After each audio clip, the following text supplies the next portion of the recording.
Britannico 1986. This video is purely for entertainment and does not infringe on copyrights or laws. The rights to the novel and image belong to the original author. We do not claim ownership.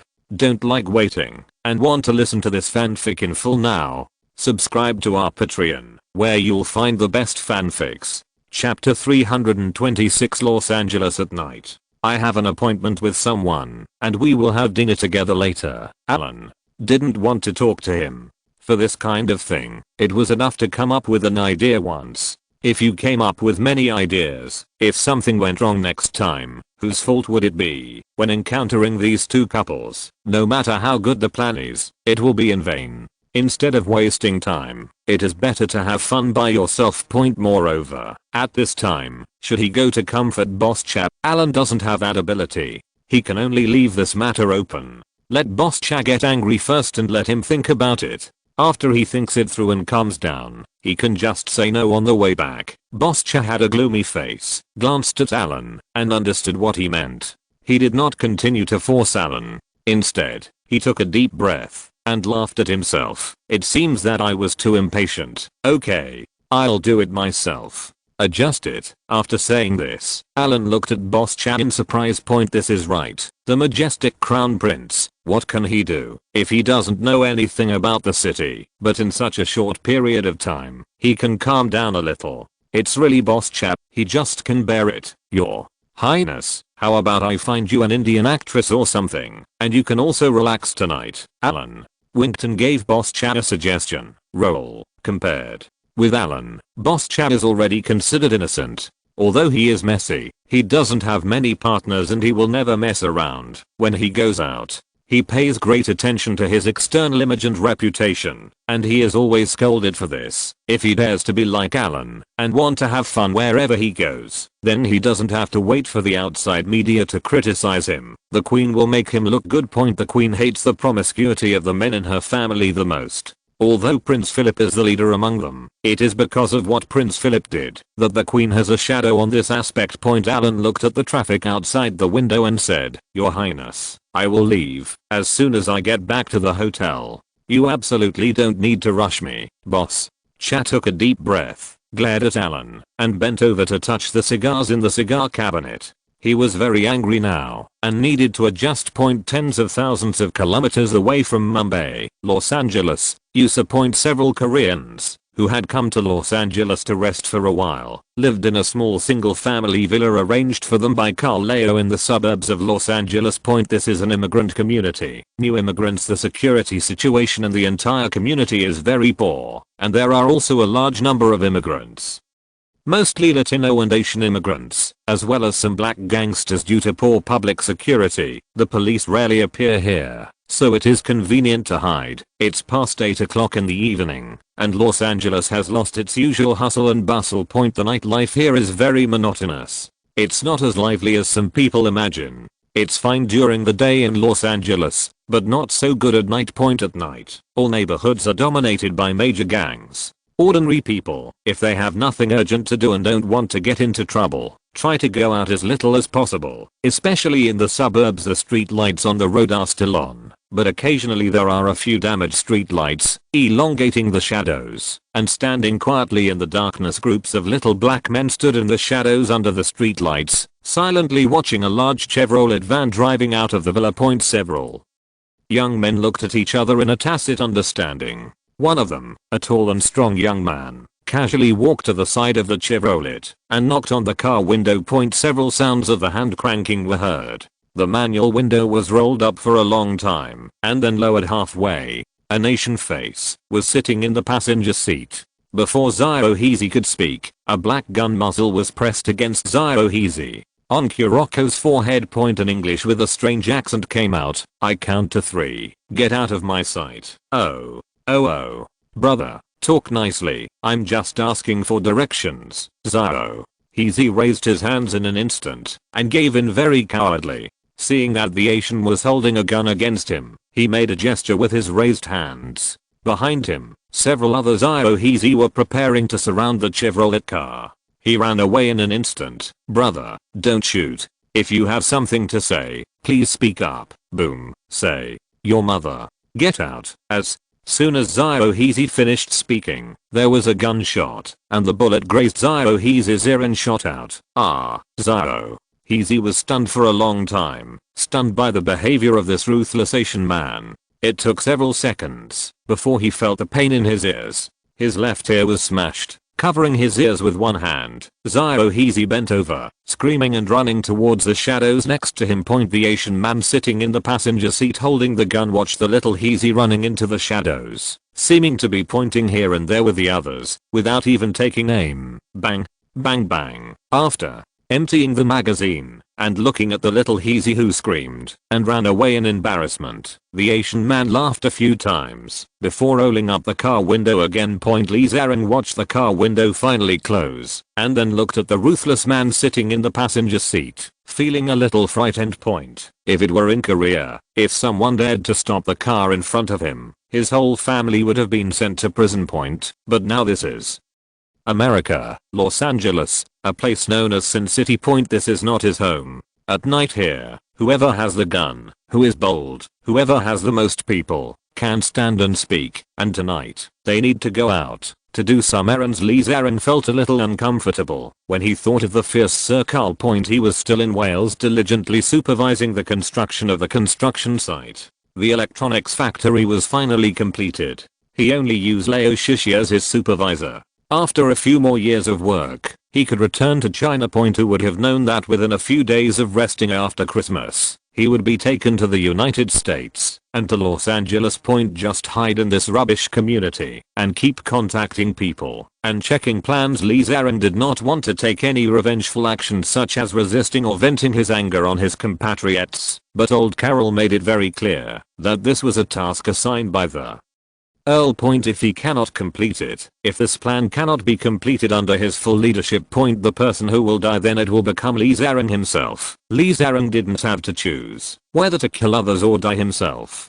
He had no choice but to surrender. Fortunately, old Carl equipped him with several very capable men. Each of these people had their own skills, which made it easier for him to complete his plan. Thinking of this, Lee Zareng leaned back, thought about his plan for a while, and made an excuse to vent his anger on behalf of the Korean supermarket proprietress who failed in her appeal. It's a very simple goal, but if you want to achieve it, you need to make some big moves. But Sir Carl said that all he had to do was kill a few scumbags, make a little fuss, and buy him a ticket to fly back to Wales. When he was done, the entrance to Koreatown in Los Angeles. The supermarket facing the street was the one where the proprietress was required to pay compensation after the young Hezi stole things. After the proprietress killed him, the court ordered her to pay compensation. 150 meters away diagonally across the road is the roof of an old 4-story residential building. Old Carl led a few of his men and stood quietly on the edge of the building.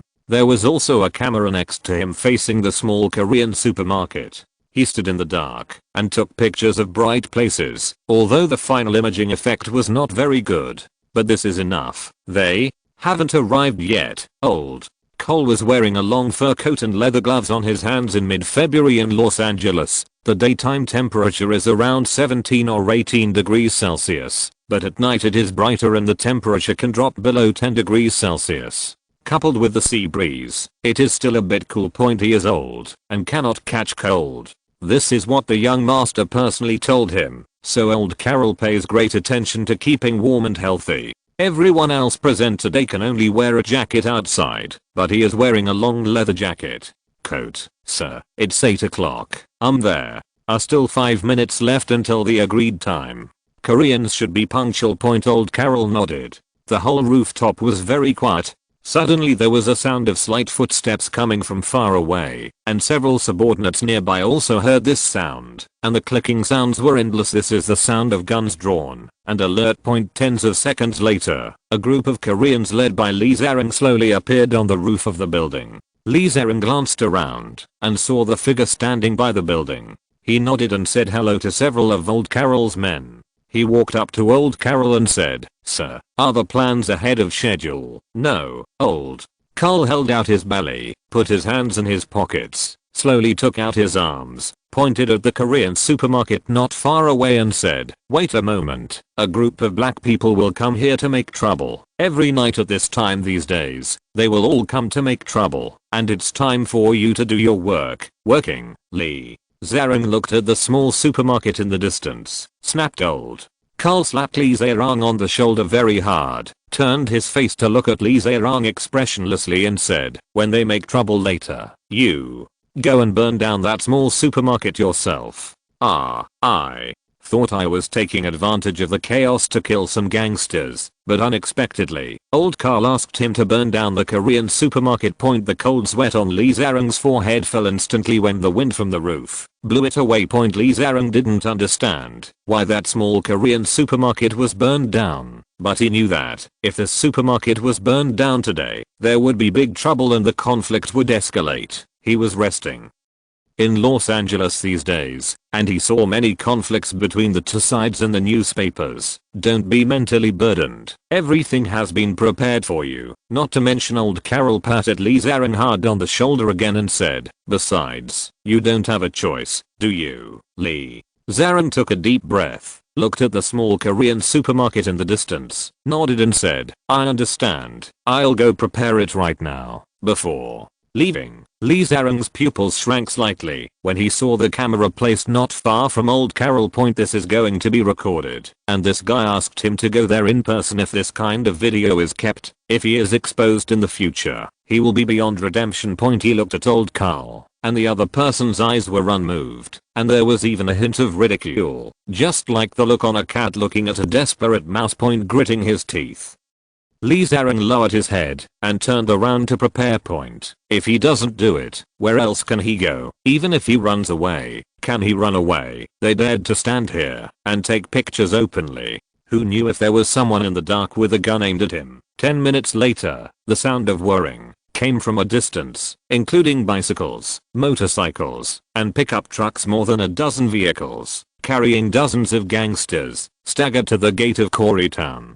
Some people took out stones from the vehicles and threw them at the small supermarket from a distance. Others took out paint and threw them at the supermarket gate. Splash on. I watched a black man draw an extremely insulting word with red paint on the rolling door of the supermarket. The young black men around him laughed. There were also some singing and dancing people, and some people lit fireworks and threw them into the open space. Although there were only a few dozen gangsters, the noise they made was so loud that even people in Koreatown could hear the noise. There were already lights on the second floors of several shops inside. Lee Zarang was carrying two huge backpacks in his hands. They were filled with asphalt mixed with gasoline. Everyone knew that these were simple versions of incendiary bombs. They would explode after a while, and the asphalt inside would get on people. It can burn through bones, let alone buildings. In addition, when this thing is ignited, it will emit a large amount of smoke and toxic gases.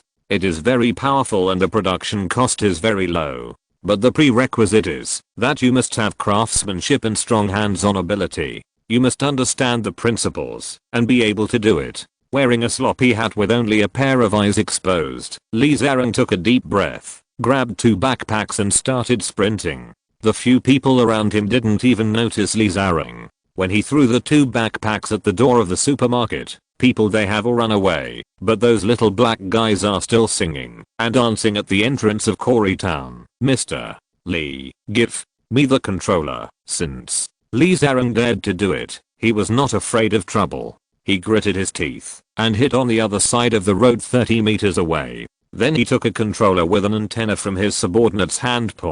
When I pressed the red button above, the two backpacks seemed to have no reaction. After waiting for tens of seconds, two plumes of smoke came out of the bags. A few young people thought that the fireworks in someone's bag had been lit, so they clapped their hands and watched the joke. Lee Zarang squinted and glanced in the direction of old Carol, and even took off his hat to make it easier for the other party to take a picture of him. After waiting for a few seconds, there was a bang from the opposite side, and then another bang. The sound is very muffled, a bit like the sound of popcorn popping when the air pressure is not enough and the lid starts to open. Then the rending screams came one after another. Lee Zarang snorted coldly, greeted the few people who came with him, and quietly disappeared from the path into the darkness. Old Carl said he didn't need to go back until the next time the other party needed him. Whatever he does, he will be found naturally. I haven't had time to ask your name yet. I'm really sorry for today.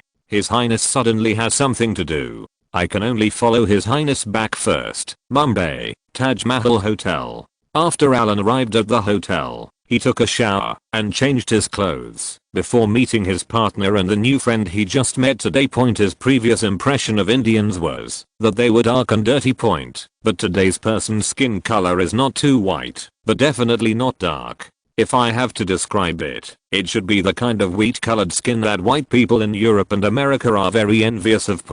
Mainly because of her traditional clothing. Ellen liked it more and more the more she looked at it. He himself likes to read Journey to the West, and now when he sees this little Indian beauty, he always feels like the holy monk has finally arrived in India. I will unconsciously carry that BGM in my ears. That song Digging in the Sand. Digging in the Sand. From Shy and Zoo Girl.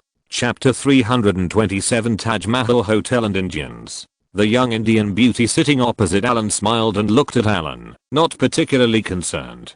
Just before the two parted ways at the polo field, Alan asked her to meet at the hotel, but the two of them went back to the hotel. He came back first, and she followed behind. My name is Aishwarya Rai. I'm glad you invited me. Oh, this name made Alan slightly dazed, and then he stared carefully at the little girl in front of him who claimed to be Aishwarya Rai. It seems that I got the right number. This little girl is still young, only 19 years old. There is still a bit of innocence, and a bit of baby fat on his face. I can't tell what it feels like to have this face shape of Indians. I always feel that their upper caste looks are a bit like a mixture of Europeans and Middle Easterners. Listening to what this little girl said, she is still in school, but she is already in the internship period. She studied architecture and her dream was to become an architectural designer. Later, with the development of society, some concepts in India it has changed again and again.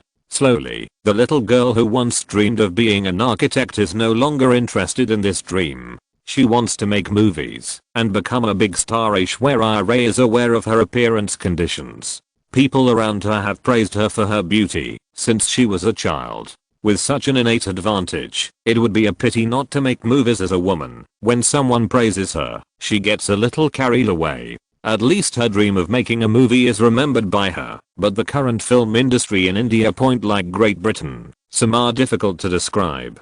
Currently, among the Commonwealth countries and colonies, only Xinjiang's film quality and influence are considered to be the highest. Everywhere else is just a bunch of fish. In recent years, the British film and television industry has been a little better. Alan's reputation has also won some impression points for the British film industry, but that's all. And Aishwarya Rai had heard of Alan. As a college student and a child of a high caste family, she had many more channels for contact with the outside world than ordinary lower class people in India. Her father was from abroad. Brought back the tape of Alan shooting the movie. It was with the help of these things that Aishwarya Rai gained some understanding of the outside world and was particularly impressed by Alan, an aristocratic gentleman and director from England. Today, his family was invited to watch the polo match. Her father was still serving in the Navy and could not come to watch the game, and her mother did not want to show up in public. In the end, she was the only one in their family to watch the game. At that time, she was sitting not too far from the first row, where Alan was sitting, so she couldn't help but peek at Alan frequently. After getting to know each other, Aishwarya Rai looked at the waiter who served the food and was a little surprised by the food on the plate. None of these dishes seem to be local Indian food. Haha. I'm not used to Indian food. These are all made by our own chef. You can try them. Alan stretched out his right hand and introduced several dishes to Aishwarya Rai. As for things from India, Alan didn't even dare to drink water. He had to drink the water he brought with him. What if it's really like the periodic table of element? With his small body and low resistance, it would be ridiculous to finally get to India and die here. For his own life, Alan fought hard. Even Boss Cha couldn't fight against him. Now I'm sitting in the Taj Mahal hotel, introducing the dishes prepared by my own chef in front of outsiders, which is quite a sense of accomplishment. Aishwarya is a little girl who is a bit shy, but also very curious. She always looks amazed. Her eyes are big, and her eyebrows are clearly shaped. When she makes a surprised expression, the eyes look very interesting, and the eyebrows move as the eyes widen. After eating, Alan called a few bodyguards and took Aishwarya with him. They were going to go for a walk outside and look around Mumbai. You can't stay in the hotel all the time, right? In the past 2 days, I was either accompanying Diana or Boss Chap. Today they had a conflict again. This made it more convenient for Alan. No one would care about him, so he could move around freely. As soon as you exit the back door of the Taj Mahal hotel, the road on the side of the road is very interesting. It is consistent with daying. Vehicles on the road drive on the left. 4 two-lane roads. Places such as China and the United States drive on the right, while Great Britain drives on the left. When driving, your vehicle is always on the left instead of the right, and the vehicle is still right-hand drive.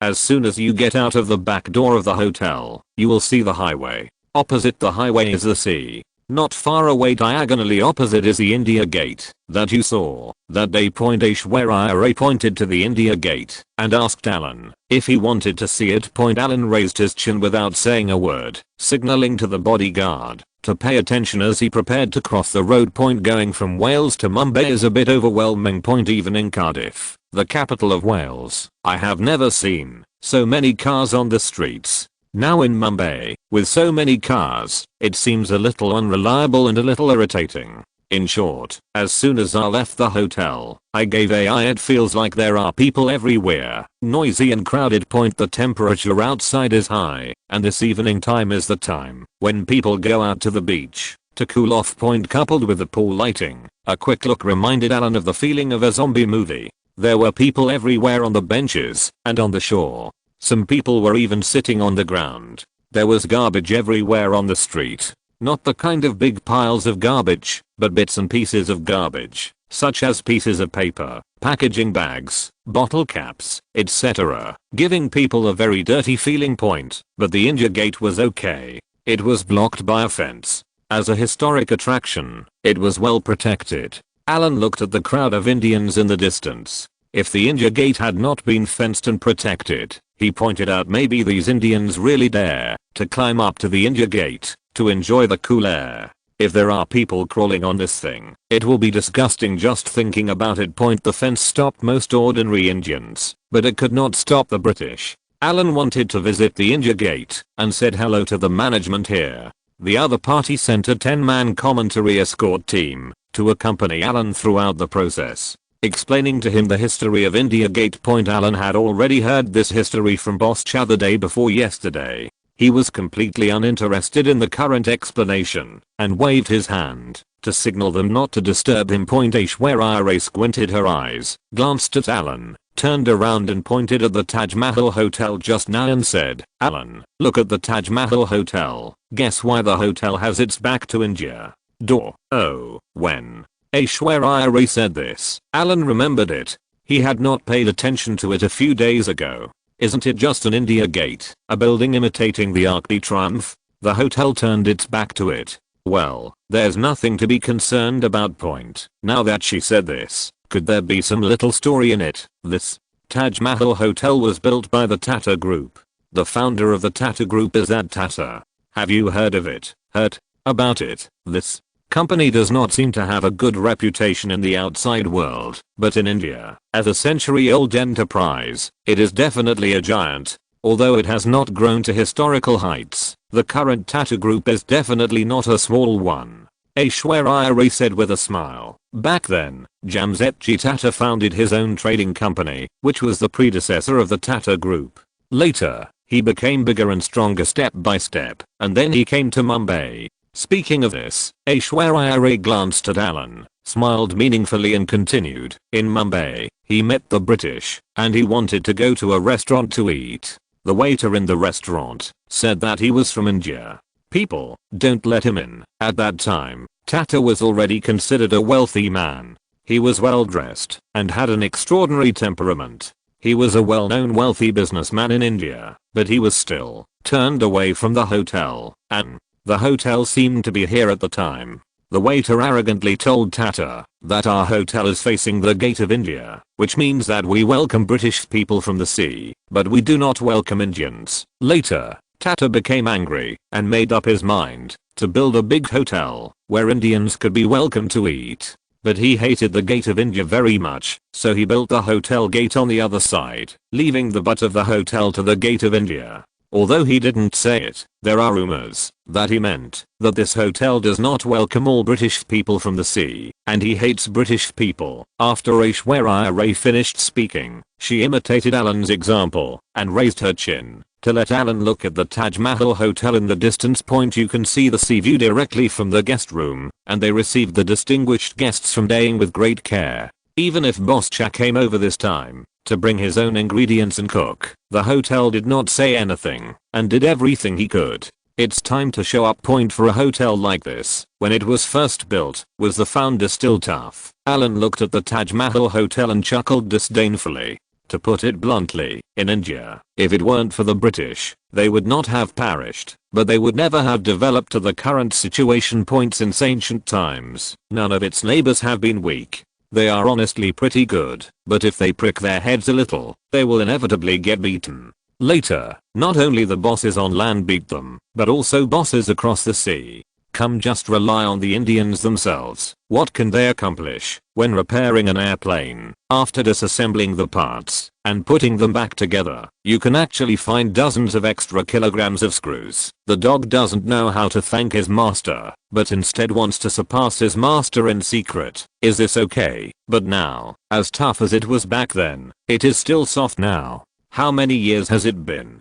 The Taj Mahal Hotel seems to have been built in 1903. By 1992, it was less than 90 years ago. The descendants of Tata, that's it. TSK. Point after listening to this little story, Alan became more and more convinced that being rich is not necessarily good, but being without money is absolutely impossible, and having money is not enough. Having money also requires status, and just having money is not enough. Just having money is not enough. In the eyes of powerful people, they are almost like fat sheep. Point. If India had become independent a few years later, it might have been slaughtered like a pig, just like during World War II. But in India now, haha, I guess they are the only ones who think they are strong. Unless they are acting rogue, they should. If it doesn't work, it still won't work. Point. They are like big fat meat that glows in the dark, attracting the attention of countless diners. Alan is attracted to them now.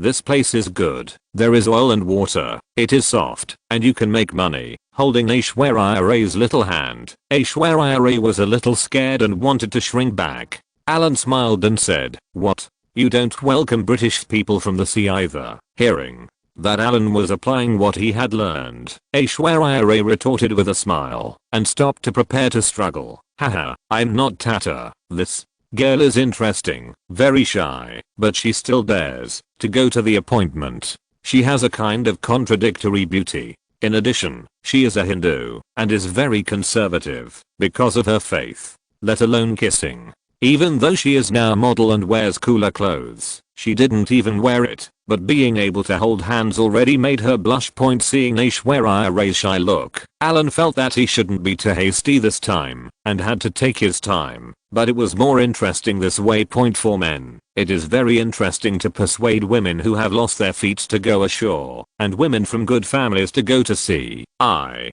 heard you say that your home is in the next state, and the capital of your country is Bangalore, right? Holding Aishwarya Rai's little hand, Alan strolled around the India Gate. The entire square where the India Gate is located was surrounded by fences. Except for his group of tourists, there were no outsiders in the square, and only some pigeons were left wandering in the square. Alan regretted not bringing Xiao Huang here. Point. If his silly bad was brought here, I believe Xiao Huang would be happy to make friends with them after seeing so many fat pigeons. Right. Yes, our home is in Mangaluru, a seaport city in the next state. The capital over there is Bangalore, which is also a big city, not worse than Mumbai. What? Do you want to visit? Because. Her hand was still held by Alan. Aishwarya leaned next to Alan when she spoke, looking up at Alan. Haha, if Miss Aishwarya is not busy, I would like to visit. I wonder if I can invite Miss Aishwarya to be my tour guide. This Aishwarya.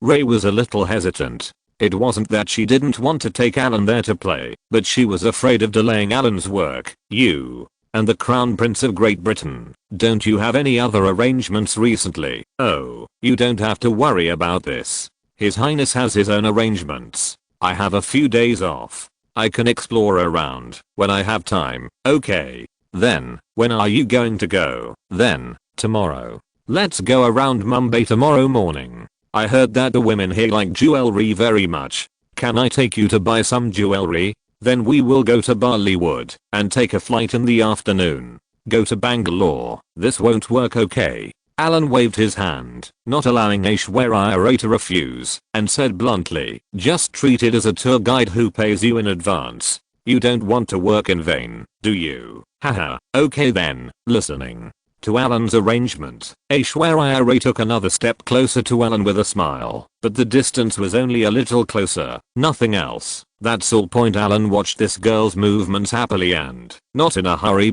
Take your time, that's the fun. Chapter 328 Bollywood Experience. In the evening, a bodyguard was sent to drive Aishwarya back to her residence in Mumbai, and Alan returned to the hotel. Here, you have to wash yourself even when taking a shower, which is a bit inconvenient, but when you go out, and the conditions are a little rough, you can still bear it, so let's make do with it for now. Mumbai is known as the Shanghai of India. Alan heard from locals that, if places like Shanghai in China were given 50 years to develop, Shanghai would not be able to surpass Mumbai. This statement reflects both the confidence and ignorance of Mumbaikars. Alan smiled, not even wanting to complain. Sometimes Indians are so inexplicably confident that outsiders think they are a little abnormal. Like now. Picking up Aishwarya early in the morning, the two were going to visit Bollywood. When the motorcade arrived at the gate of Bollywood, Alan's car was actually stopped. The security personnel said that they did not have an invitation letter and there was no filming here, so they would not be allowed to visit. It's obviously a wilderness, but do you need an invitation to enter? If you don't go in through the gate, do you want Master Alan's motorcade to take the dirt road next to it? Aishwarya looked at Alan with an embarrassed look and opened her mouth to explain. Stop talking, it's okay, we don't need an invitation. Alan squinted and patted the co-pilot's headrest and said, let them know whose car can be stopped and whose car cannot be stopped. Okay, Your Excellency. The bodyguard sitting in the passenger seat took out a small submachine gun from under the car seat, pulled the bolt with a click, checked it, then took the gun, opened the car door, and walked out in a big way. Show the invitation letter.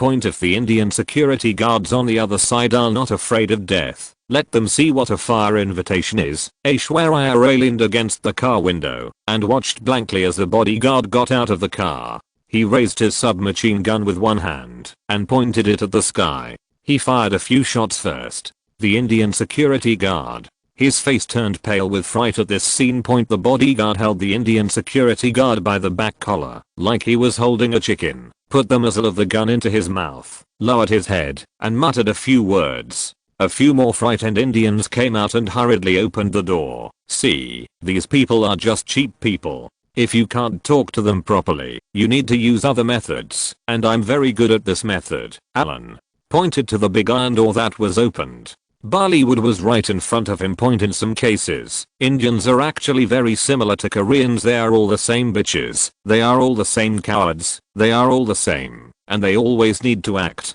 based on what others are saying. They always act like dogs to others without realizing it.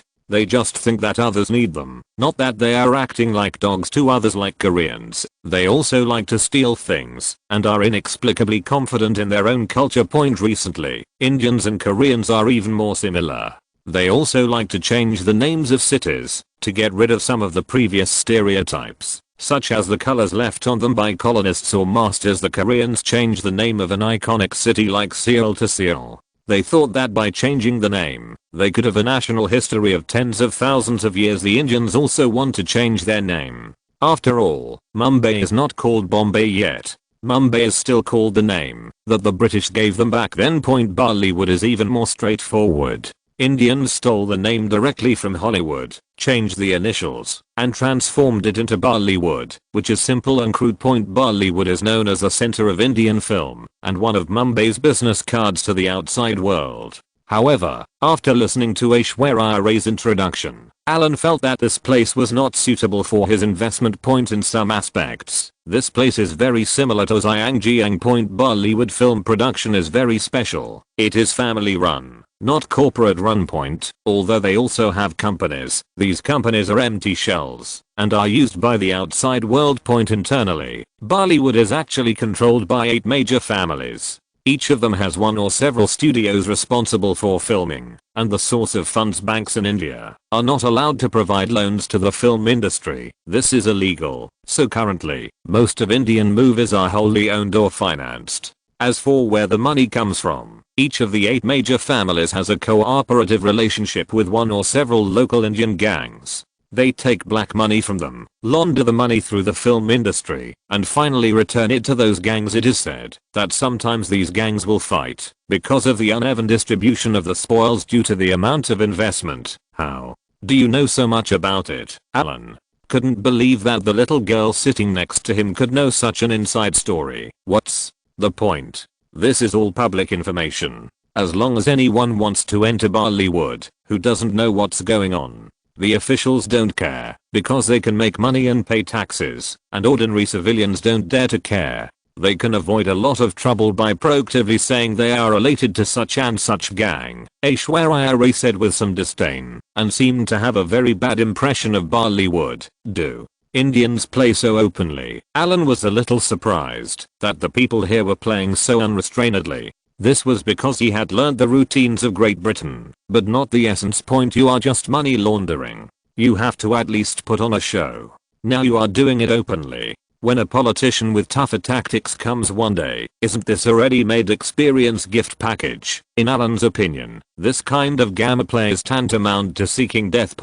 But right now they're doing fine, which is fucked up. Maybe it's because the national conditions are different. If Indians dare to play this way in any country outside, except Africa, it will be a dead end. The method is too rough. Walking all the way along the road, there are 2 rows of low-rise office buildings on both sides of the road. This is the office building of some brokerage companies. Alan looked out from the car and saw rows of Indian women sitting inside. How to describe it? If you put a small pink lamp at the door and the clothes are cooler, it will feel right. Movies across India, regardless of genre, are collectively called musicals. Musicals have a particularly high demand for group performances, especially large-scale dance group performances, which gives these small agencies opportunities. Each of their agencies has at least dozens or hundreds of extras signed. Most of these extras are women. That is, the lowest female models and actresses in Bollywood. If these people are spotted by a certain director or actor one day, they can fly into the sky, but this sky is limited to Mumbai. In normal times, they occasionally make some extra money, and make some quick money, to maintain their lives. This is also the reason why this place is blocked outside. When ordinary people enter here, their eyes will be dizzy, just by seeing these groups of warblers and swallows. Women who dress very conservatively outside are not conservative at all here. Although Alan still thinks their clothes are very conservative, to Indians, these white clothes are no longer conservative. If they are cooler, it's even more dangerous. Originally, he was planning to have a good look at Bollywood, but as he walked around and listened to Aishwarya Rai's introduction along the way, Alan lost interest in Bollywood. Bollywood movies used to be very popular in the Soviet Union. They would import many of them every year. We could also provide them with Russian dubbing and subtitles. They are also very popular in the Middle East, but they may not be available this year. Aishwarya Rai is still a little proud when talking about Bollywood movies. She talked about the glorious resume of Bollywood movies in front of Alan, which can be regarded as best-selling at home and abroad. Alan waved his hand in disgust. He was not ready to continue reading. He might as well go to Bangalore and check it out. It was so rubbish here point because it occupies a large area. Bollywood is built in the suburbs, and the further you go, the more remote the place becomes, and there are slums next to it point. It's a ghetto, not a civilian area point. These people living in shabby shacks are the people who have the most profound impression of India in Alan's real sense. They are very tanned and very thin point. The child looked from a distance, like a wild dog rummaging through rubbish in a rubbish heap, and saw several groups of black things rummaging for something in those rubbish heaps. There are some poor people wandering on the roadside. Some people look at this fleet of Rolls Royces with dull eyes. They may have never seen a Rolls Royce in their lives, but they only think that this fleet is very impressive point. Alan could even see the nervous looks on their faces. They wanted to hide away, but their bodies were so nervous that they were too frightened to move, and they just stood blankly on the roadside point. A bodyguard in the car in front pressed down the window and held up a gun to scare these people. It was only then that these eyesore poor people saw the group of foreigners holding guns, and then they came to their senses and stumbled back. Aishwarya looked at this scene without any discomfort in her eyes. She was a little naive, but she also looked down on these poor people from the bottom of her heart. These people were untouchables who did not even deserve a surname. Everyone knows that India has 4 levels of caste system, and these people are the 5th level, untouchables who are not even worthy of being recorded. Dalits, the motorcade roared past, and the smoke and dust that rose up fell on their dark skin, just like wild dogs digging into the garbage, covered with smoke and dust. No one cared about them, and no one had ever cared about them. The surroundings returned to calm point after taking Aishwarya to buy a complete set of jewelry in the shopping streets of Mumbai. There was nothing left to do for others. Mumbai is most famous for its Victorian buildings, which are full of British colonial features. Ordinary people may be interested in taking a look but Alan has no such interest. This stuff is available everywhere in Britain. The architecture of the Victorian era is the architectural style of his new castle, with Gothic spires and domes. Apart from a few differences in architectural form, the common denominator is the belief in splendor. In foreign countries, ways to show strength include luxury cars, mansions, beautiful women, luxury watches, etc. As for the style of houses in the Victorian era, whether they were churches or castles, they all liked to be resplendent. This is how the houses were clad with gold and precious stones. People in some places may look at this kind of building from the current perspective and feel that it has a bit of an Avo-ish vibe but if you really want them to buy it, they can't afford it. Big Ben, the Suspension Bridge, and the Houses of Parliament in London are representatives of the Gothic architecture of the Victorian era. Big Ben is also covered with gold and precious stones. Is it earthy? Isn't this still the hometown that many people dream of? Alan just felt that it would be expensive to add gold now, so his new castle turned into diamond. The design of the castle's appearance is still based on the popular design of the Victorian era. Through the house, when friends come to visit, you can show your financial resources and strength. This cannot be like some places that pay attention to low-key and modesty. You don't manage your house well, so how can you expect people to believe in your strength? Blow by mouth. And now let him visit these Victorian buildings in Mumbai. What's so interesting about this thing? Just like you who live by the sea, go to the inland cities of the northwest to taste seafood. Instead of eating at home, you go to inland cities to eat. Is it free? From Mumbai to Bangalore. If you drive, it will take about 12 or 13 hours, and this is under good road conditions. Alan, who has no confidence in India's infrastructure, was persuaded not to choose to go there by car. If you take the train, it takes about 24 hours. As for why taking the train is slower than driving, don't ask. The question is that India has special national conditions. This is not a train, but a tin can. If the train is full of people, it won't go fast. In the end, Alan had no choice but to fly to Bangalore, which was faster and took less than 2 hours. Apart from being a little bit dangerous, there is nothing wrong with it. Only Air India can fly flights from Mumbai to Bangalore. Foreign aircraft do not fly this route, and the company responsible for Air India flying this route is an airline under the Tata Group. The relationship was complicated, but Alan could only choose to believe in the Tata Group. whose founder was extremely hostile to Britain. Fortunately Alpha, the plane was a bit old. It finally landed safely at Bangalore International Airport. This airport, like their planes, is a bit run down, but it seems to be expanding recently. It is about 30 or 40 kilometers from Bangalore International Airport to Bangalore city, which is not too far. In Alan's opinion, the environment here is better than that in Mumbai. Because Mumbai is a port city with a large population and a large foreign population, it is relatively dirty. Bangalore has been planned as a heavy industry center since India's independence. It is considered an industrial city with several Indian military industrial companies scattered around it. In terms of population ratio, workers account for the vast majority. Although this is not a good description, there are more workers in a city, which makes it look more orderly than in Mumbai, where people of all classes live together. This time, Alan's destination was not to see the scenery first, but to send someone to inquire about the news. After arriving in Bangalore on the way, while chatting with Aishwarya Rai, Alan accidentally heard that a big company came to Bangalore last year, IBM. The Indian government also established a new supporting industrial park and supporting facilities here last year to serve the IT industry. Moreover, the construction of supporting facilities has also begun. Aishwarya Rai did not understand much and only talked about what kind of microwave communication station was to be built. PS. Don't forget history.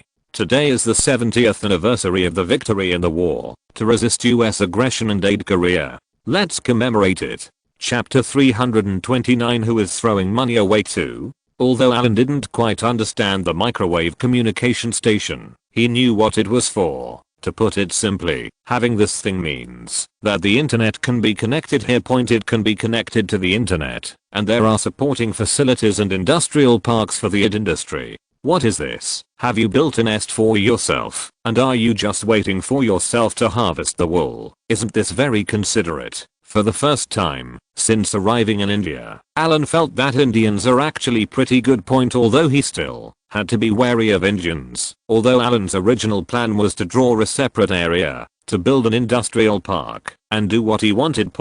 But now that we have something ready made, we can save a lot of money. If we can save money, why should we spend money on construction ourselves? In India, Alan will feel sad for every extra penny spent on India. Spending money to invest here is equivalent to beating a dog with a meat bun, and you will never come back. It's fine now. The little dog is holding the meat buns in his mouth and letting himself beat them.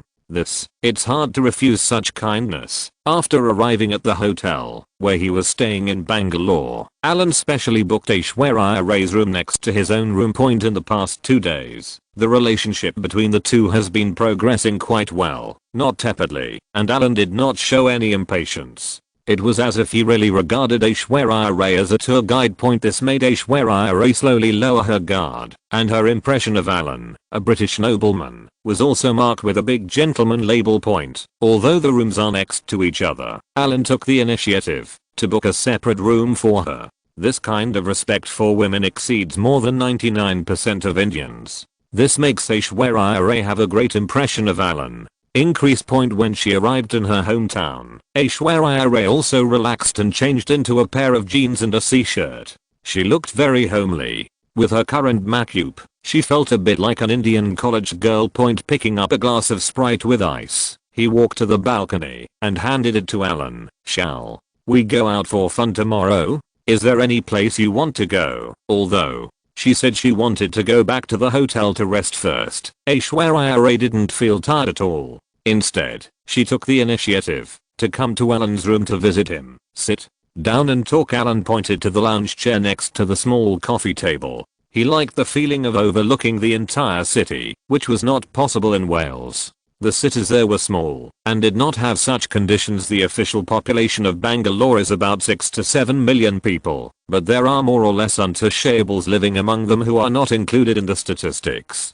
If they are included, the city has about 7 to 8 million people. The whole of Wales has a combined population of just over 2 million, which is less than a quarter of the population of other cities. In terms of population, there is no comparison between the two sides. Sitting on the balcony, Alan's back was bare, with a towel draped over his belly. The temperature here was higher than that in Mumbai, and since he was alone, He didn't need to be so particular and could be a little more casual. The air is not that fresh, but the feeling of overlooking the entire city is very refreshing. Taking the Sprite with ice from Aishwarya. Alan took a big sip. The ice was cold and refreshing. Then he glanced at Aishwarya, who was sitting next to her.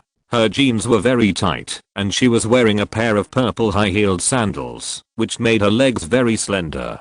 Her sitting posture was very upright. She put her legs together and tilted them to the right.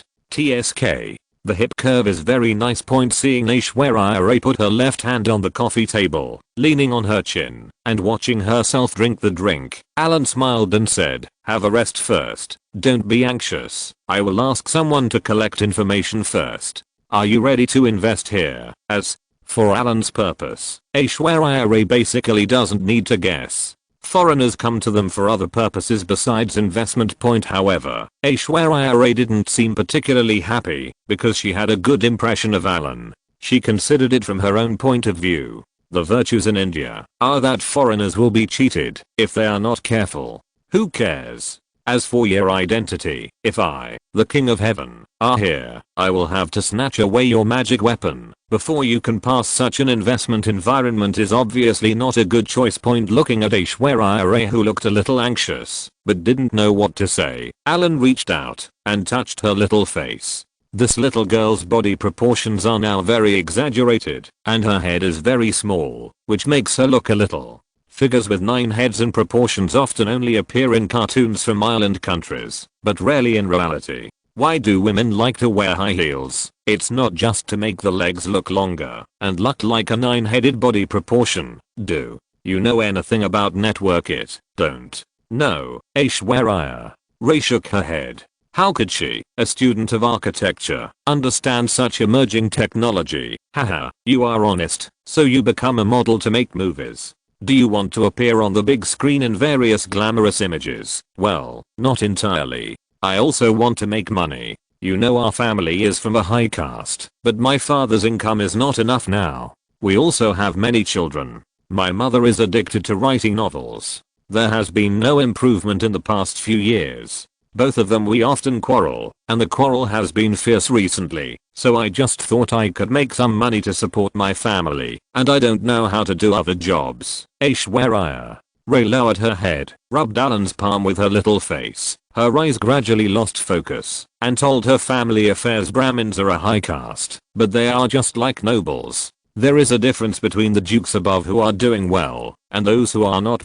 Just like the Duke of Angus. The people who had been around a few years ago were disgusted with the dog, and the baron below is still the same type as that wealthy family.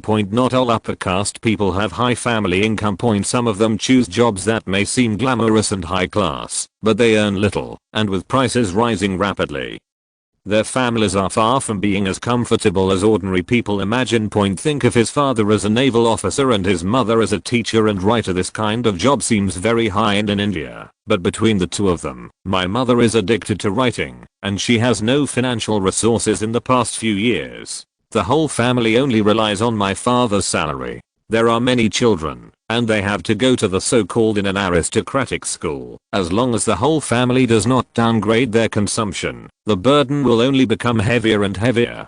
They are Brahmin. No matter how hard and tired they are, they have to endure it and not let outsiders see it. Alan hooked his hand and motioned for Aishwarya to come and sit on his lap. Aishwarya blushed, hesitated for a moment, and then sat shyly on Alan's lap with her head lowered, her body very stiff. With his right hand stroking Aishwarya's long hair, Alan looked into her green and yellow eyes and said sincerely, "Shall I support you? I will open a company for you, and you will be the boss. I will not be here anymore. When we were in India, you helped me look after the company. I only received some dividends, and all the other income was given to you." Alan's business here is top notch. He just recruits some customer service personnel, which is pure fraud. The rest is to hoard tea and then sell it to the new logistics company he established elsewhere and act as a second-tier dealer. How much profit this can generate depends entirely on Alan's own mood. If he wants them to earn £100,000 a year, they can only earn £100,000. and this money, if they make it, is a pure loss. Just throw money into the water. But now point, if you use this money to raise a woman, right, isn't it interesting to raise an Indian female college student? It's all thrown anyway, why not throw it to a little beauty? If £100,000 is not enough, then add more, and letting Aishwarya Rai be the legal person of his new company can also solve a lot of troubles for Alan. Point, are their families Brahmin or locals? No matter how miserable they are, would a Brahmin naval officer dare to be messed with by ordinary Indians? How many unnecessary little troubles can this solve for him? Isn't it good to be able to have a relationship with someone's Brahmin naval officer, play with someone's daughter, and still make money, no matter how you calculate it? It's pretty good point, especially Aishwarya Rai doesn't understand the IT industry yet, which makes it easier for Alan to operate. This is the little canary I raise here in India. When I have nothing to do, I come here for a vacation and collect money. Point, when something happens, she can also help her look after her house just by paying a few pounds. This is great value and hundreds of thousands of pounds to Alan. Isn't this just drizzle? The purpose of making money is to enjoy life.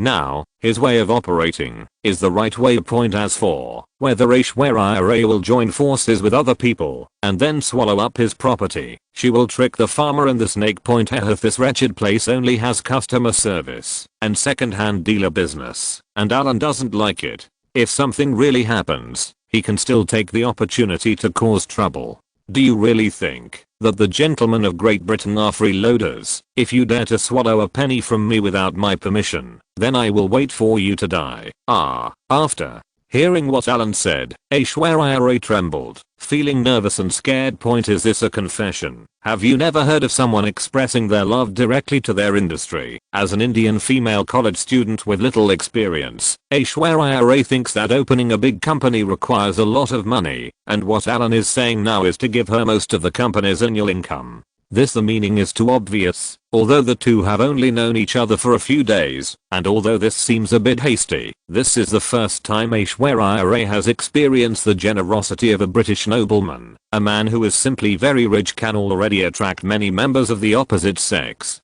If this man is rich, he also has status and is handsome. Point, the effect is exponential growth. Point, Aishwarya Rai didn't say anything, but she leaned slightly against Alan's chest and relaxed her body. Point, seeing Aishwarya Rai, who seemed to suddenly let down her guard and looked like she was letting anyone take advantage of her, Alan was a little unhappy. Point, this is a bit unfulfilling. Point, it's not difficult every time. He needs something a little more difficult now, and it's best for him to try his best. Point, like this, you can easily get it without saying a few words. TSK, haha.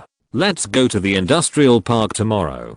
Don't make any announcements until I have a plan. Good. Aishwarya Rai's voice was muffled. She put her face on Alan's chest. Her voice seemed muffled and weak, as if she was a little shy. Although Hinduism stipulates that you must abide by the so-called Indian women's ethics before getting married, in Aishwarya Rai's view, what Alan is doing now is treating her as his wife and even moving out of the company. This is not a you sure about the relationship. Although she couldn't take the initiative to do anything, the current hint was already obvious to her, seeing that Alan seemed indifferent. Aishwarya Rai boldly kissed the side of Alan's face. It was nothing at first, but just a kiss like this, especially when she sat up slightly and then sat back down after the kiss. This sitting position started to feel a little bit different. Point, Alan took a breath of cool air. In this situation, do you want to have a sunlit incense burner on the balcony to make purple smoke? Originally, I was prepared to endure it, but I didn't expect that this chick would take the initiative to seduce her.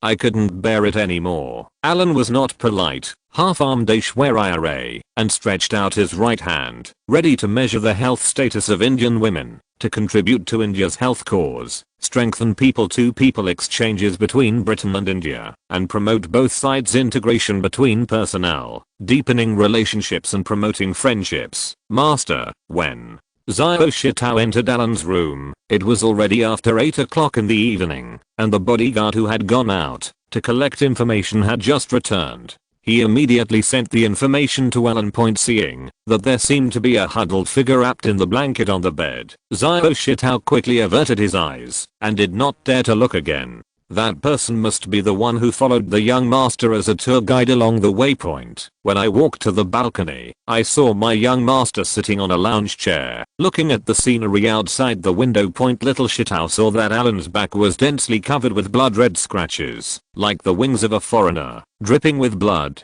This thing would not appear without going through a hysterical and fierce battle. "Master, can I get you some medicine?" Zhao Shitao did not rush to give Alan the information. Instead, he placed the information on the small coffee table next to him, squatted next to Alan, and asked him about the injury on his back. Compared with official duties and the young master's physical condition, the young master himself must be given priority, and all other matters must be unconditionally put behind. "No, when you leave later, put away the sheets at the door. I swear I want to keep them as souvenirs, and then you can personally send me a new set of sheets." "Okay, I know." Zhao Shitao subconsciously glanced at the bald sheets on the ground at the door. The large red patch on them was very eye-catching. "Where's the information?" "Here, look." Zhao Shitao quickly picked up the information and handed it to Alan. When Alan was reading the information, he did not forget to explain. "Master, IBM is a large equipment manufacturer in the United States, right? The production line they are building here is almost ready, alright. So fast? A damn Yankee's nose is sharper than a dog's. PS. Today I went to a blind massage to apply for a card. The massage was really comfortable. My lumbar muscles were strained. It took a week for the massage to be effective. Now I have more energy after the massage. My back is sore when I lie down. It hurts when I put it down, so I had no choice but to get up and code again, turning the pain into motivation." To add another update point, dear gentlemen, it's the end of the month. Can you give me some monthly tickets? My updates a few days ago were really rubbish, isn't it? Mainly because I'm not feeling well. As a salty fish like me, I would usually be satisfied with 1,000 monthly tickets every month, so I don't want more. Chapter 330, Play Hard to Get. Zhao Shitao and his men went outside to inquire about information after Alan had just settled down in the hotel. Theoretically speaking, at Alan's current level, and as one of the representatives of the British royal family, when he comes to Bangalore, he needs to be specially arranged by local officials to arrange professional docking personnel to receive him. But India's administrative efficiency is so poor. Alan was still in Mumbai in the morning, got on a plane at noon, and arrived in Bangalore in the afternoon. People here still don't know that he has arrived. Under such circumstances, his arrival was quite low-key. At this time, Zhao Shitao and the others went out to inquire about the news nearby, and the other party had no defense at all. And the information they need to find out is not confidential information. Just wander around the newly built industrial park. Find some ordinary Indians who look poor, give them a few pounds in favors, and inquire about the conditions in some factories. These ordinary Indians are ordinary people who come here to look for work. They can earn several pounds by simply talking about what they have seen and heard. This is too simple, and the other party has no defense. If you talk too much, you'll get more money. Then several people combined the information they learned and gathered it together to figure out how many foreign companies are currently stationed in the industrial park, how big the area is, what is the progress of equipment installation and construction, the scale of production, and the expected startup time etc.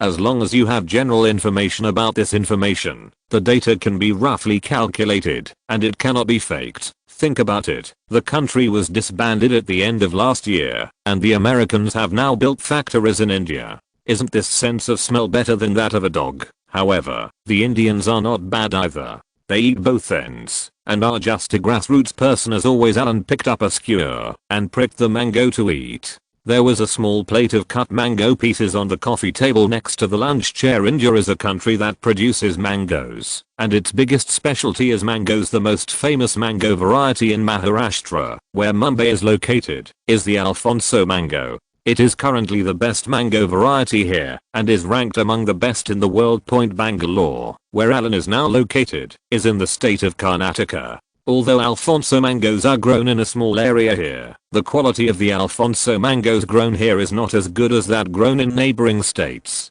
There is a variety that tastes very much like the Alfonso mango. This is the kind of mango that Alan eats now. It tastes very pure.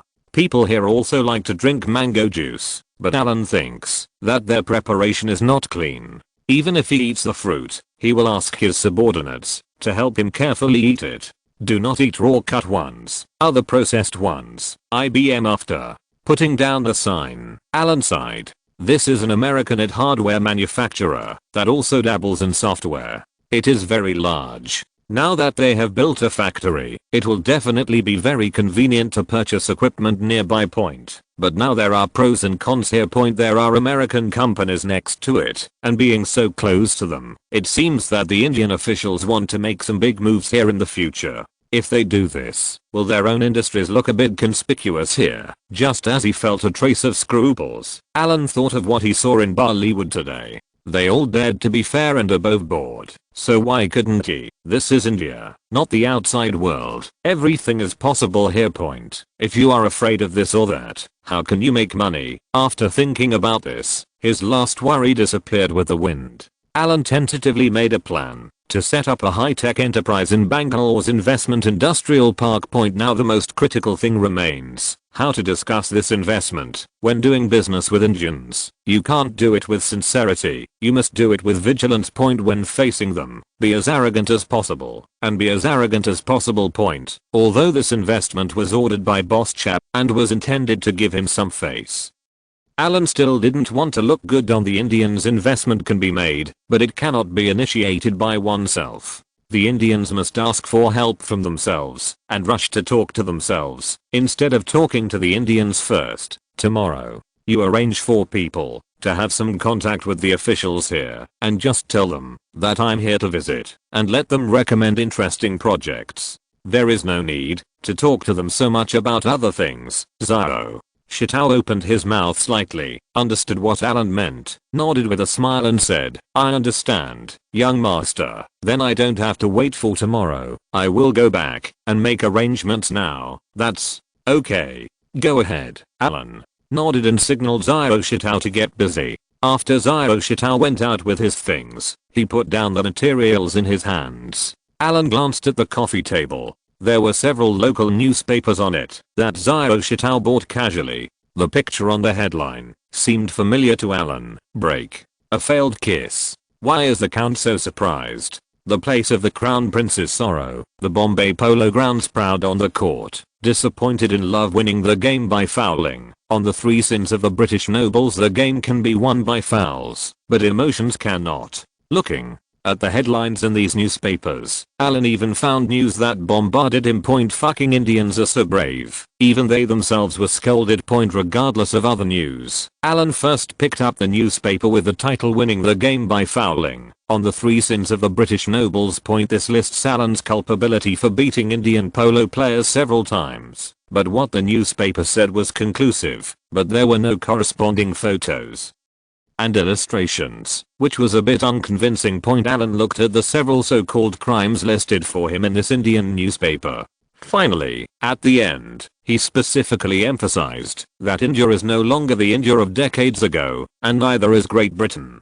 The British have come, and Indians must stand up and face the oppression brought upon them by the British. Indians must learn to say no and learn to resist. Apart from sit-ins and hunger strikes, when did any of these hair-mouthed people actually dare to say that they have learned to resist? What were you doing hundreds of years ago? A bunch of trash. Besides, even if he hits someone, the polo players who were hit haven't come forward to speak out yet, so these Indian media are getting anxious first.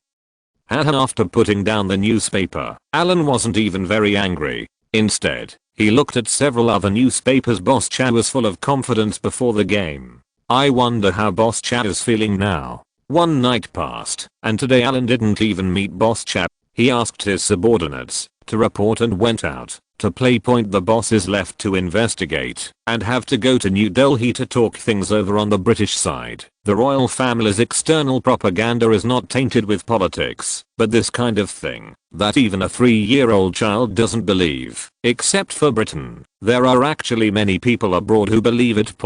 If members of the royal family are not tainted by politics, Does it count as tainted if the members of the cabinet change every time? Does every time a member of the royal family visits a foreign country count as contamination? It can only be said that they are not too involved in departments and specific affairs involving specific real power, but it cannot be said that they are simple mascots, just like this time when you come to win over India. If you directly send someone from the Ministry of Foreign Affairs or a certain minister to come over, will the Indians look down on you? Don't you have to rely on the royal family to come forward? This has happened many times before.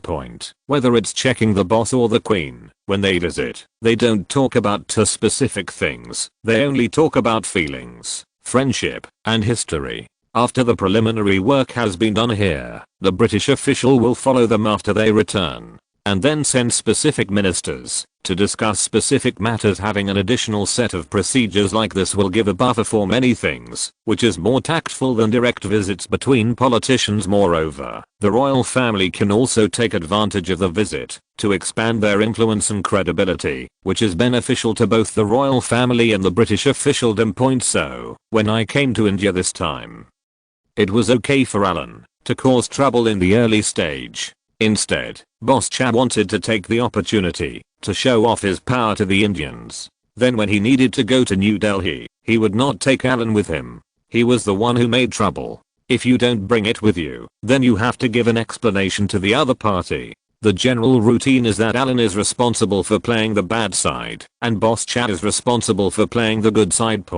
After putting down the newspaper, he saw that Boss Cha was attacked again. Alan was still a little excited. He rested for a while and regained some energy. He looked at the night view of Bangalore outside the window. There was nothing interesting to see from a high position.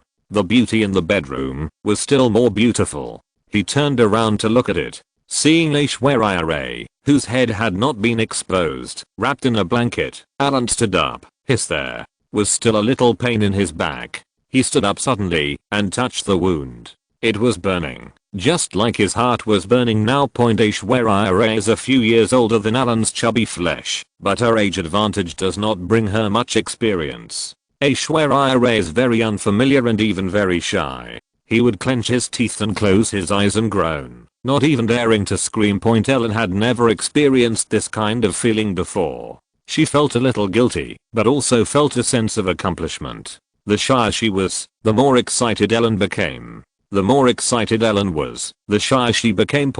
Now that you have been relieved for such a long time, you should be feeling better, right? Then let's continue with the second half. Early the next morning, after renting the fleet, Alan's fleet was ready to set off. He was not going to be stranded in Bangalore. Let people spread the news of his arrival first, and then run away. Let's go out for a while and let these Indians dry out, then come back and see what they are going to say. Today's plan is to see the largest waterfall in Karnataka, and one of the best in the world, Jog Falls. Alan has certainly never been here before, but it is said that the drop is nearly 300 meters and the scenery is extremely spectacular. Karnataka is known for its scenery. It is said to represent the most beautiful scenery of India during the medieval imperial era. There are also many ancient city ruins here, but Alan has no interest in these ruins. There are too many people there, so he only visits the ancient cities. He was so sick in Wales. If you want to see something, just watch some natural scenes. It's an old-fashioned Toyota off-road vehicle. I can't tell what model it is. The interior is very simple and the off-road performance is just average. This is already the best car you can rent here. On the wild roads in India, a sedan there is no way to go, unless the convoy is followed by an engineering repair convoy. The conditions are limited, but if you go out to play, you just have to overcome it a little bit. Alan was holding this morning's newspaper in his hand, squinting and seeming to be dozing off. Aishwarya Rai lay in Alan's arms, resting her head on his lap, regardless of the bumps of the off-road vehicle. Fell asleep long ago. Alan was busy late last night, and she couldn't bear it. Along the way, as the convoy slowly drove out of the suburbs of Bangalore, the scenery on the road became increasingly desolate. Bangalore is a big city, and the big city here is like a large symphonic black hole, swallowing up everyone around it. After leaving Bangalore, you will encounter a few small villages in the surrounding area at first, but as you get further away from Bangalore, the population becomes more dense. The rarer it was like being in a tropical rainforest. The scenery was quite good.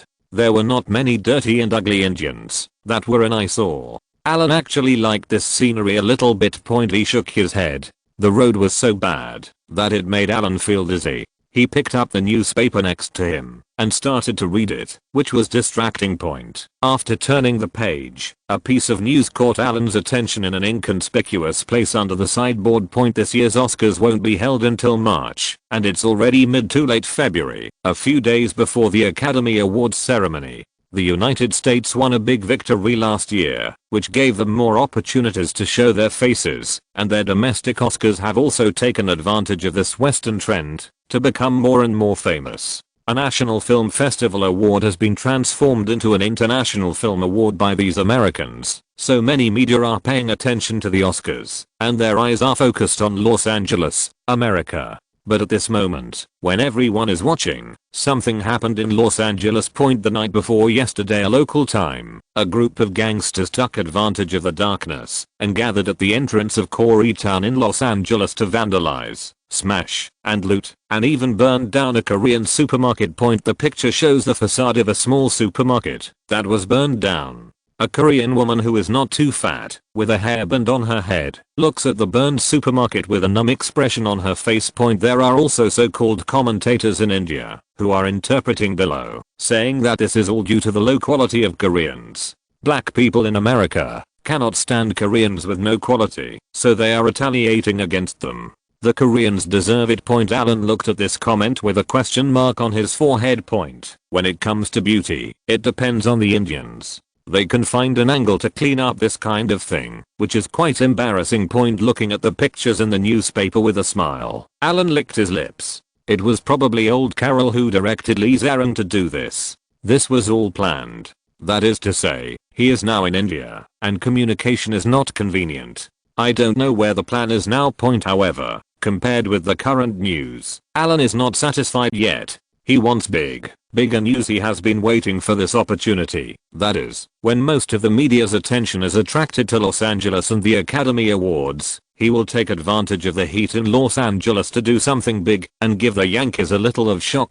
P.S. Okay, I added an update last night. I asked for a monthly ticket. You guys really love me. Thank you for your love. If you're listening to this novel on a channel other than Fanfic World, it means they downloaded and uploaded it without effort. We cordially invite you to visit our channel, Mundo Fanfic Novelos. There you'll find the original version of this story and you can explore many other novels of various genres. We're waiting for you to immerse yourself in a world of incredible novels. Chapter 331 Parking Finglinwon. We set off from Bangalore before 9 o'clock in the morning and passed through several small towns, all of which were dilapidated and full of Indian style. The convoy only stopped briefly in these places to replenish some food and fresh water before continuing to set off. Finally in the afternoon at around 6 o'clock, after a bumpy drive of nearly 9 hours, we arrived in Zyarkand County. This Zyarkand County literally means a small county under the waterfall, referred to as Zyarkand County. Next to it is Alan's destination this time. Not far away, there was already a vague buzzing sound in my ears. It was not like the sound of bees flapping their wings, but the buzzing sound of waterfall water. Since it is an inland scenic spot, locals usually do not come here to visit. Due to the recent environment, there are not many foreigners visiting here during this time. After giving the other party some money, Alan went to the opposite side of the waterfall. A small hill with the best scenery is wrapped up. Holding Aishwarya's little hand, while the other party was limping slowly, Alan pulled her slowly along the plank road to the top of the waterfall to have a look. Jogfalls waterfall is not the usual step-by-step waterfall in the past, which is layered one by one, like a staircase, but it goes straight up and down, and the entire surface of more than 200 meters high is covered with waterfalls. Flying straight down, looking from a distance like a sky-high river flying in the sky. Extremely spectacular. This waterfall is more than 400 meters wide.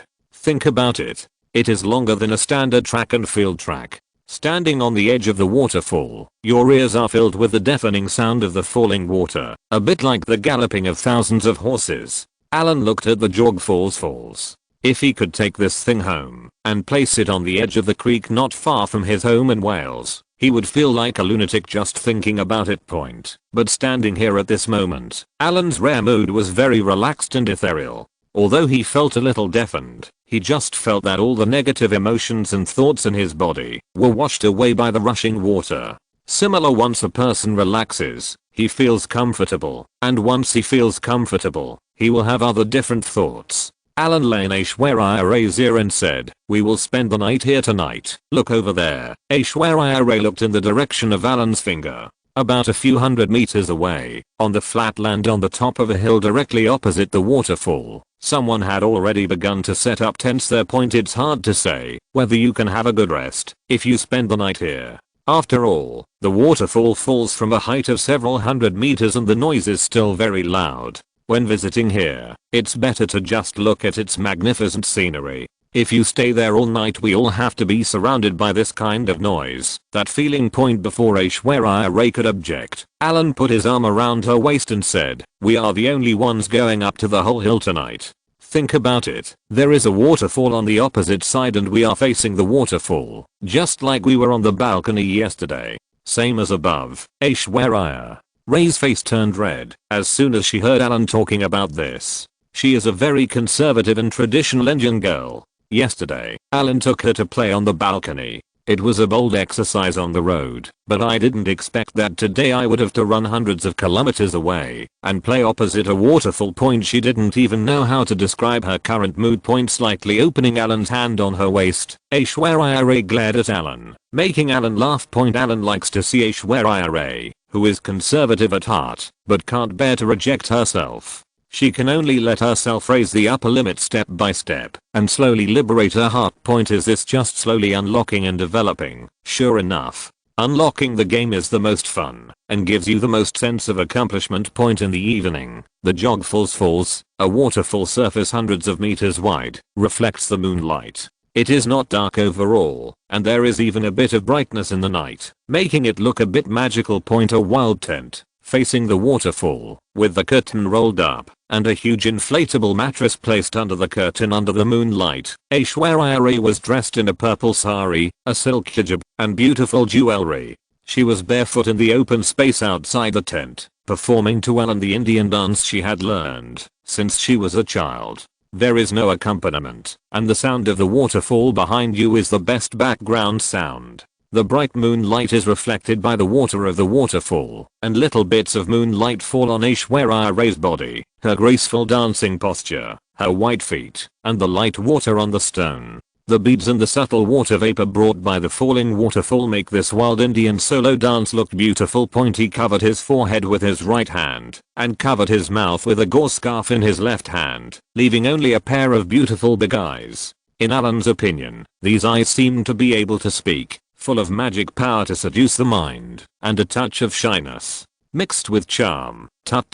Let's stop here for this dance. At this moment, Alan could understand the ancient illusion of the wine pond and meat forest very well. Nature is still fun, and people are so harmonious. Stop jumping, baby, come here, come here. Alan waved and patted the air mattress, signaling Aishwarya to come quickly. He has no interest in Indian dance now. He is only interested in the traditional Indian dress, sari. What is the structure of this thing? Oh, it turns out to be made of gauze, a thin layer that can protect you from the sun and is breathable. Moreover, this thing is a bit like a monk's robe or cassock. It is wrapped around the body. As long as it is not very thin, the inside is impenetrable. That is to say, there are some things that you can wear if you don't want to, even vacuum ones. You can't see the inside from the outside anyway. This is very convenient when you are doing business. Certain steps can be omitted.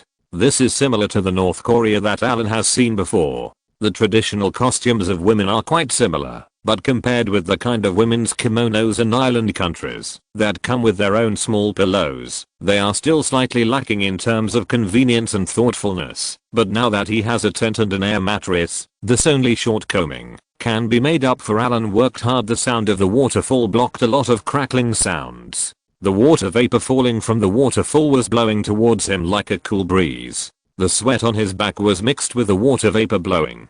The taste made it difficult to tell which water was which. My heart is hot. My body is cold. I can't even take a deep breath without breathing. As the old saying goes, if you carry it on your calves and shoulders, I will be the craziest tonight.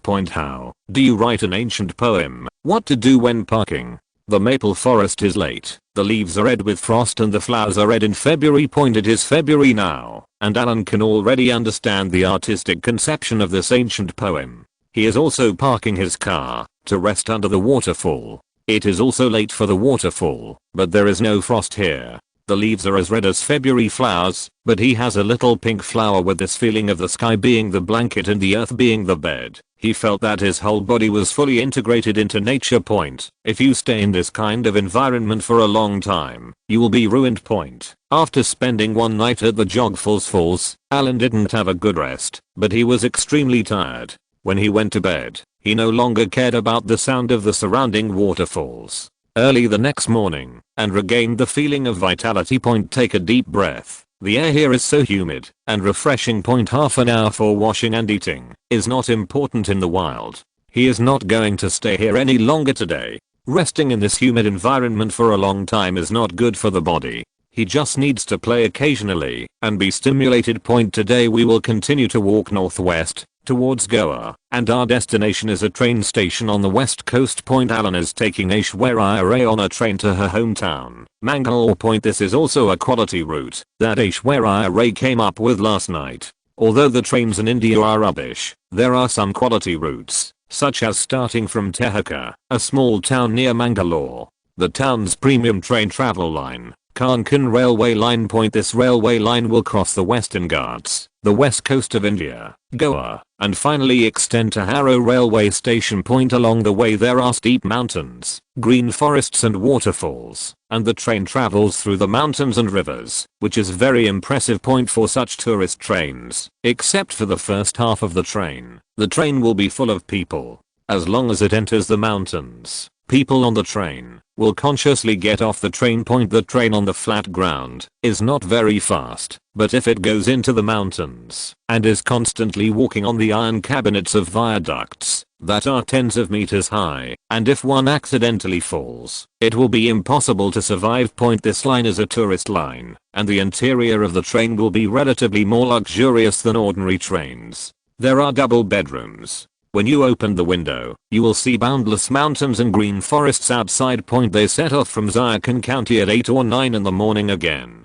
From here to the train station on the coast, it still takes 4 or 5 hours. However, this time they did not take the train from the starting point, and the fare was still the same as the original ticket. You can buy it at a low price. Just get on the train at the halfway station, and the room on the train there has been booked in advance. At around 3 o'clock in the afternoon, the convoy finally arrived at the train station at the foot of the mountain. At this time, the appearance of the train had been washed very clean. They occasionally passed some small waterfalls along the way. The train passed between the waterfalls, and the waterfalls swayed down. Splash can give the train a free car wash service, so this train line is very clean and interesting. After 2 days of careful guidance, Aishwarya became more and more obedient to Alan. She would do whatever he asked her to do without resisting. Even if she didn't like it, she would try her best to satisfy Alan. Last night's duet under the moon was very artistic. Today's train tour, I wonder what it feels like. When we arrived at the reserved room, it was not too big. The corridor on one side of the carriage was compressed to only enough space for one person to pass, and on the other side was a standard single room with a toilet and bathroom. Although the layout is not too luxurious, there is a standard large bed by the window in the private room. Sitting on the bed, you can look at the scenery along the way outside the window. This feeling, Alan took out the eye mask he had already prepared from his pocket, which was a bit like Zorro or the kind of eye mask some people wear when attending a party. Alan's own one is black, and the one for Aishwarya is purple. Wearing this thing does not affect the line of sight, but the people you meet along the way outside the window can even catch a glimpse of the people on the train. Even with the blindfold on, they couldn't see clearly who was inside. With this kind of insurance, you can safely and boldly play something more exciting, such as traveling 1,000 miles a day. Last night, the hilltop below the waterfall was booked by Alan, and he was guarded by bodyguards. There was no one around. But now that he was on the train, it was different. Point from the station to the mountains. You will pass through several inhabited places intermittently. TSK on the West Coast Bridge in India in mid to late February. Some Indian untouchables would pick up some garbage thrown from the train along the train tracks, such as plastic bottles and cardboard. Occasionally, if you are lucky, you can pick up tattered clothes, food, etc. What's more, you can even pick up jewelry that fell into the toilet and was washed down on the railway line. Untouchables in 2s and 3s, bent at the waist, facing the sun and sea breeze, carrying woven bags on their backs, strolling on the railway tracks, staring at the gravel between the railway tracks with keen eyes, which contains materials that carry their hopes for life. The whistle sounded in the distance, and several Indian untouchables jumped off the train track and stepped aside. A dark blue tourist line is about to pass by. Experienced pariahs will be very excited every time they see a train passing by. Every time a train passes by, the probability of finding supplies on the railway along the way increases. Standing by the railway, I watched the train passing by with expectation and envy.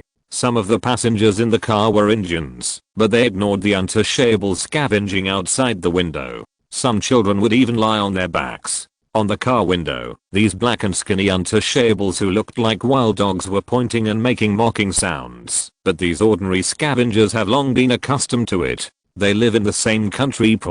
But they are not the same race at all. They will only be collectively referred to as Indians by the outside world. They themselves know that they are the lowest untouchables who can only survive in this world. Their shadows on the ground before were different from those of other nobles. If the shadows cross each other, they will be regarded as dirty shadows of noble people and beaten to death in the street. Sadina scavenger stared blankly at the passing train. The windows on the train can only be opened halfway up and down. There seems to be a masked person lying on the half open window, or an Indian girl with an eye patch. Her skin looked so fair to them. The girl opened her mouth and swayed on the train window. The train passed by in a blink of an eye, and I couldn't see it clearly. It was probably like there were two people leaning on the window looking at the scenery in the private room, seeing the scavengers passing by outside the car. Aishwarya lay on her stomach and wanted to move and cover her face with her hands, but was stopped by Alan behind her. She was wearing a blindfold. What could she see outside? I glanced at the bridge outside the window and the untouchables who picked up garbage. These untouchables were like ants. This kind of tourist bus is interesting. It comes with a big bed. You can directly see the scenery outside the window from the bed, and you can also experience the novel experience of traveling thousands of miles after 2 days and 2 nights of train travel, as hordes of zombie-like people climbed onto the train again. Alan knew that the train was about to reach the end. This is not far from Aishwarya Ray's home, Mangalore. After taking a shower and washing off the stickiness on his body, Alan was very satisfied with the 2-day itinerary. This is what he should do when visiting. Chapter 332 Negotiation. There are beautiful women and beautiful scenery, and you can watch and play at the same time, and play and watch at the same time. It would be better if there was another hot pot that could sing songs. Unfortunately, there is no hot pot here, only curry. Alan doesn't like Uangilaj's curry very much. The small town of Tehakal is said to be a small town, but in fact it is a big village, dirty and messy. As soon as the train arrives at the station, Alan can no longer enjoy some of the privileges of the nobility, such as getting off first. The untouchables here get off first. No one can help it. No one wants to have a pariah fall on their head just as they walk out of the carriage with their luggage. Right, those feet that haven't been washed in years or even decades just step on your head, and it definitely doesn't feel good. We can only wait until the untouchables hanging outside the train are gone before the passengers in the carriage can get off safely. We rented a fleet of cars here in advance, and there was a bodyguard who prepared the car to receive us. The car was not a good car. It was a Toyota off-road vehicle. This thing seems to be selling well abroad. It is cheap and durable, and its right-hand drive is also suitable for India. After more than half an hour's drive, the convoy entered the urban area of Mangalore. Aishwarya Ray has been blushing ever since she got off the train. Although her behavior of playing games with Alan in the train was only seen by some untouchables along the road, she just felt as if the whole world had seen it. Likewise, even with the blindfold on, she was extremely shy. She hadn't regained her composure for 2 days, and now she was lying on Alan's lap in the car, asking her questions without raising her head. "We're almost at your house. Aren't you going to go back and have a look?" Alan rubbed Aishwarya's shoulders. The more this little girl got along with her, the more interesting she became. He just told her that he would open a company for her, and even before taking any actual actions, she was completely obedient to him. Although Alan was not lying to her, he still felt sincerely that the girl here was easy to lie to. "I'm not going. Let's go directly to the hotel." Aishwarya Ray said in a muffled voice that she didn't want to go home. Her father was a naval officer and could only come back on vacation throughout the year. It was pointless for her to go home now. "Well," Alan patted the passenger seat and said, "do you have any plans for today?" Zhao Shitao looked at Alan and asked him, then turned to report, "Master, according to our people, the people in Bangalore are waiting for you here." "Oh, did they catch up here so fast?" Alan was stunned. He was planning to play here for 2 days before talking about it. Unexpectedly, the people over there actually came after him. This is the end of attracting investment. "Okay, haha." They became anxious as soon as we mentioned your identity. They never fulfilled their responsibility to entertain you well. Now they only received the news after you left, and they are anxious. Zhao Shitao said proudly. The hereditary Earl of Great Britain is hard to say elsewhere, but in the countries within the Commonwealth, he is very popular, no matter where he goes. What's more, before coming this time, the itinerary reported to the other party included an investment inspection. Now that Alan has arrived in Bangalore, he stayed for 1 night and then left. The officials in Bangalore thought that Alan, an aristocratic gentleman, was dissatisfied. They didn't provide good hospitality and left in a rage. In this case, anyone would have to send someone to chase him. Haha, okay, what is their purpose here? After listening to Zhao Shitao's report, Alan didn't care. He just came when he came, which saved him from running back and forth. I didn't mention this. They arrived the night before yesterday and were at the hotel we booked. Yesterday, a second group of people came, waiting for you to arrive. Well, let them hang out for now. We'll talk to them in the hotel conference room after I've rested in the afternoon. Then you can tell them to be ready. Clear? Little Shitao nodded, quickly took down notes, and arranged today's schedule. The young master has had enough fun and has to start handling official business. This is too hard work. I have only been playing for a few days and now I have to work again. The young master is really worried about the empire. India's administrative agencies copied some from the British and some from other countries. Anyway, it's a bit of a hodgepodge. There is also a parliament here, which is a bicameral system modeled on the British model. The so-called House of Lords in India is the House of Federation. This is a permanent institution. The people in it are said to be elected, but they are very particular about their origins and resumes. Although there are no hard and fast rules and requirements, if ordinary civilians want to enter, they can only do so in their dreams. India's lower house, the Lok Sabha, is elected through elections every 5 years in addition to the parliamentary system. The official system is also different from the outside world. For example, mayors in other countries, at least regardless of other things, still have some rights, but it is different in India. The mayor here has nothing to do with things from a state perspective. The states here are like small countries. For ease of understanding, they can be treated as a province. The most effective speaker in a state is the chief minister, which is equivalent to the position of a senior provincial official. There are many different officials at the state level, such as state ministers, chief secretaries, state department secretaries, district commissioners, mayors, deputy commissioners, district magistrates, etc. This regional commissioner is the one in charge of affairs at the municipal level below, and has the greatest regional power. They are civil servants, not elected, but tested. As for how to take the exam, whether there is any shady evidence, etc., there is no need to ask more about this. Everyone knows the British administrative system.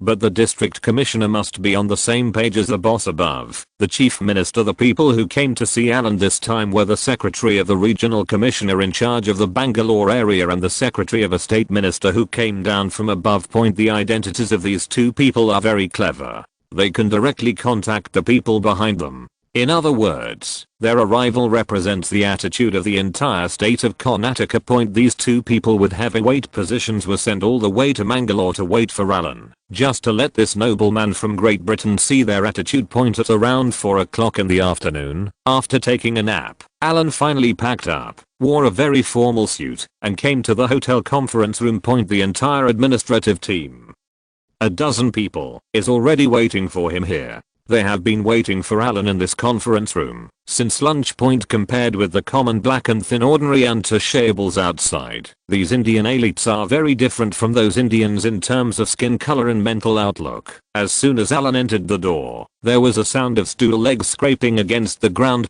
This time the meeting was more formal. More than a dozen people bent down and saluted, saying that they welcomed His Excellency the Earl of Carmarthen to visit Karnataka, India. The reception was not good in the past few days, and so on. Alan set his sights on a tall Indian, who was the secretary of the regional commissioner. What he said represented to a certain extent what the regional commissioner wanted to say to Alan. The other party is not sure about Alan's attitude now. These people come here to check on the front line and explore the enemy's situation. If the atmosphere is good and this excellency is easy to talk to, the people behind them will come over to talk to Alan in detail. This set of patterns was also played by Indians who imitated Great Britain. Everyone has the same pattern, and Alan is used to it. Sit down. Thank you for waiting here for me.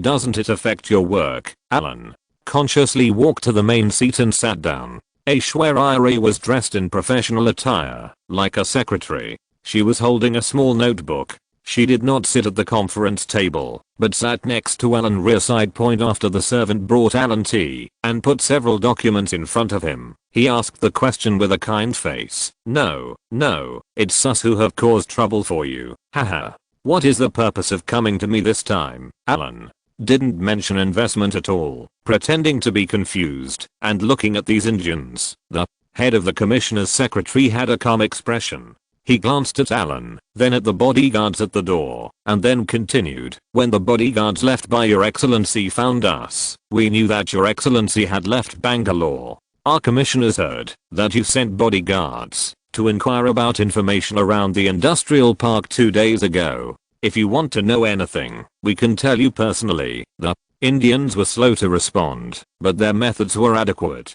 After learning that Alan had been to Bangalore, they spread their hands and quickly found out when Alan had arrived in Bangalore and what he had done there. In particular, he sent people to the industrial park to inquire about the situation, which attracted the attention of the regional commissioner. With this news, they will also speculate, thinking that Alan is ready to invest in their industry. This is Bangalore's main push and the most lacking overseas investment area. Coupled with his aristocratic status, this is enough to arouse. He took it seriously and reported it to the higher authorities, and finally even Bangalore knew about it. Only then a group of people were organized, and they came after Alan. It was only when they were halfway there that they realized that Alan's final destination was Mangalore, so they turned around and came directly to Mangalore. I'm waiting for Alan. Seeing that these Indians only mentioned that they had sent people to inquire about the information, but did not mention the investment, and only hinted that they wanted to mention it first, Alan smiled. Do you still want to carry it like this? He grabbed the information on the table and put it aside.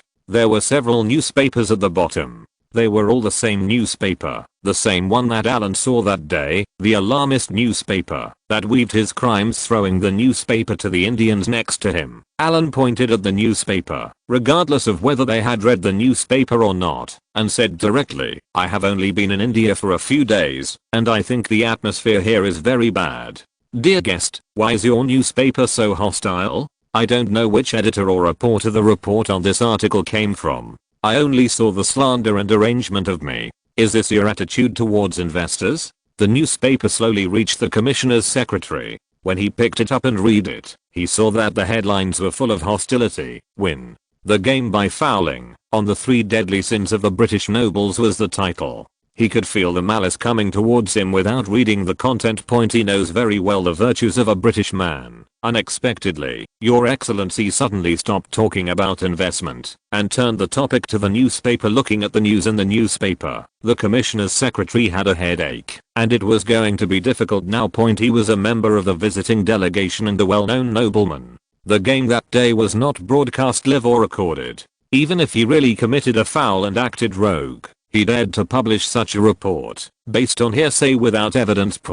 If it were a more generous nobleman, the other party might not care about such a thing, but it is obvious that the man in front of him is not such a generous nobleman. The Crown Prince of Great Britain is used to being criticized by the media. Do they think they can criticize it well when facing nobles? Has anyone ever seen a newspaper criticizing aristocrats casually, especially British newspapers? Do they dare? People in the royal family usually don't share the same knowledge as these newspapers for the sake of face, but the nobles are different. They are very low-key and have deep penetration into all walks of life. If a newspaper really dares to publish a newspaper without evidence, criticizing a certain nobleman indiscriminately, haha, if you meet a petty person, death is the least serious outcome. Now this newspaper in India has committed a big taboo. They dare to make accusations without any evidence. Now being called out to someone's face means that they can give an explanation, and this matter will not be easy to fool. Sir, this newspaper does not belong to our state of Karnataka. Can you please hand it over in some time? The secretary of the commissioner wants to fish in troubled waters and brush this matter aside. Anyway, it's not like they have never done this before. They diverted the trouble to the east first. Now they only talk about investment, not the things that hurt the feelings of both parties. Son, Alan narrowed his eyes and smiled. Are you going to play this trick on me? I don't care where your newspaper is, since it is an Indian newspaper. Alan is dependent on them. As long as the newspaper slanders him, it will definitely be impossible for Alan's petty mind to live happily in the past. Today they dare to defame themselves in newspapers, but tomorrow they will dare to make up fake news about themselves. Will he dare to steal his title the day after tomorrow? You dare to smear yourself without evidence. Who taught you to play like this? This is called having no rules. This wind cannot last long. But now that he is in India and is unfamiliar with the place, he can't just send bodyguards there to arrest him, right? Under such circumstances, if you want to vent your anger, you have to play some tricks. What routine? Killing someone with a borrowed knife, calling a deer a horse, striking first to make a strong move, killing a chicken to scare the monkeys. Whose knife can I borrow? Haha. Isn't it? Just now that someone comes to your door with a knife, it's not a waste if you don't use it. Chapter 333 Negotiation. Grabbing another piece of information on the table, Alan smiled and handed it to the person next to him. Are these the companies currently settled in your industrial park? IBM, Texas Instruments, General Electric. Haha, there are also some companies that are about to settle in. I heard that you are going to build an industrial gathering place here in the future. Throwing out a piece of information again. Alan's expression was not as kind as before. He glanced at the commissioner's secretary expressionlessly and said slowly, I came to you to invest in India. If I'm in a good mood, I will invest. If I'm in a good mood, I will invest. If I can't stand being angry, I won't vote. If I can't stand being angry, I'm not good at all. After saying this, Alan leaned back on the chair slightly, took a sip of tea and said, it's cold. Take it away and give me a new one. The commissioner's secretary didn't even receive the information, and when he heard Alan's words, he shrank inwardly, thinking of what was reported in the newspaper just now. Although there is no evidence, the content of the report is really very similar to what it is now. This is a nobleman who has no bottom line and does not follow the rules. He is different from the kind of nobleman who is only arrogant. This man seemed young, but the few words he said in this short period of time were very extraordinary. This person seems to be expressing his anger and then asking for an explanation in person. But how to give it to him? From the perspective of the commissioner secretary, Alan is forcing them to find trouble. How should I give an explanation to the Angsa people? What were they like in India back then? But it would be bad to refuse rashly now. Thinking of this, the commissioner's secretary glanced at the information handed over by the assistant next to her in a cryptic way. What a fucking thief. On the first day he arrived in Bangalore, he actually sent his bodyguard to inquire about the industrial park point in this way. Their backgrounds were all found out by the other party. The other party's methods were very sophisticated. Rather than being cautious, they were just as described in the newspapers, very dirty, unruly, and did not follow routines. On the surface, this was to show him the results of their investigation, but there must be something else behind the words. Thinking of this, the commissioner's secretary pondered for a moment, and looked at the nobleman who asked the servant to change the tea point. It's just that the temperature of the tea is a little cooler. So I don't drink the whole pot of tea point this temper. No. Does that mean that, if he doesn't get an explanation today, and stops investing in India, he will take some other countermeasures? A pot of tea can be exchanged at the drop of a hat, but then he can change it to another place, or invest in another country. Is that also possible? Bangalore is an inland city, not a port city. It has no geographical advantages at all. It relies entirely on policy support to attract investment. This person specifically pointed out their future development direction point. Now that this nobleman is getting angry here, if he talks casually in the media, after returning to China, does that mean that other companies will be affected by this man, and will not dare to invest in India? If the only policy advantage is discredited by this person, because he is angry, then what other advantages does Bangalore have? India has always been a wallflower. What is a wallflower? Being a wallflower means having no credibility. If this nobleman slanders them outside at such a critical moment, what they will lose in Bangalore will not only be the projects that he alone failed to invest in, but also many hidden projects from other foreign countries that have not invested yet. Investors dare not come because they are afraid of their lack of credibility. How much money will be lost this time? Hundreds of millions of dollars. Or billions of dollars. No one can predict how much chain losses this impact will cause them. Anyway, no one can afford this responsibility. Thinking of this, the commissioner's secretary even shuddered a little. This is too vicious. With just a few words, the situation has changed. Now it is no longer a question of whether you invest or not. The question has become whether to vent his anger first. Giving him vent first means that the Indians must give in first and deal with their compatriots on their own first without giving him vent. Maybe their just launched industrial park and subsequent plans and policies will suffer huge consequences. Immeasurable losses compared to by two. Which end is better to choose? Should you help him vent his anger, or should you refuse? The secretary commissioner wanted to be strong and refused directly, but in the face of the huge amount of funds in the future, he could not open his mouth at all, and he did not dare to refuse. It's obviously just a small thing. How could it become like this? Thinking of this, the commissioner's secretary couldn't stop sweating behind his back. Now the development of things has exceeded his ability. He wants to call and ask the leader for instructions on work. Your Mightiness, the commissioner's secretary stood up and said with a somewhat unhappy expression, I'm very sorry, this kind of thing is beyond my ability. Please allow me to make a phone call first and then give you a reply. The commissioner's secretary's attitude was very sincere. He didn't say no, but when he said he needed to call for instructions, he actually had a choice in his heart, but he didn't want to take the blame, and he couldn't afford it. There is such a thing as surrendering, which can only be achieved without making peace countless times. With the character of this nobleman, before the two parties cooperated, the other party used such a vicious trick to force them to surrender. This kind of person is really difficult to deal with. If his business is established here in the future, I don't know what other things will happen next. The current secretary commissioner just feels that it is difficult to get off the tiger. What if he is not allowed to invest directly? No way. I can only help him vent his anger. This is their only way out now, and this way out requires a person with status and enough status to agree. HMPH, I don't have time to wait for you to call, so let's do this. Alan touched his chin and said casually, I think India's transportation infrastructure is not particularly good. There are cars coming and going on the road. You said that if some people suddenly get into a car accident on their way home from work, isn't this kind of thing interesting? When the commissioner's secretary heard this, he couldn't stop sweating, and his face looked even worse. Does the other party seem to be joking? But the other party has actually stated the explanation method he wants. He wants those people who reported dirty information or false reports about him, to get into a car accident. He's forcing them to kill before the secretary of the commissioner could think more. Alan smiled and added, by the way, dead people are not good.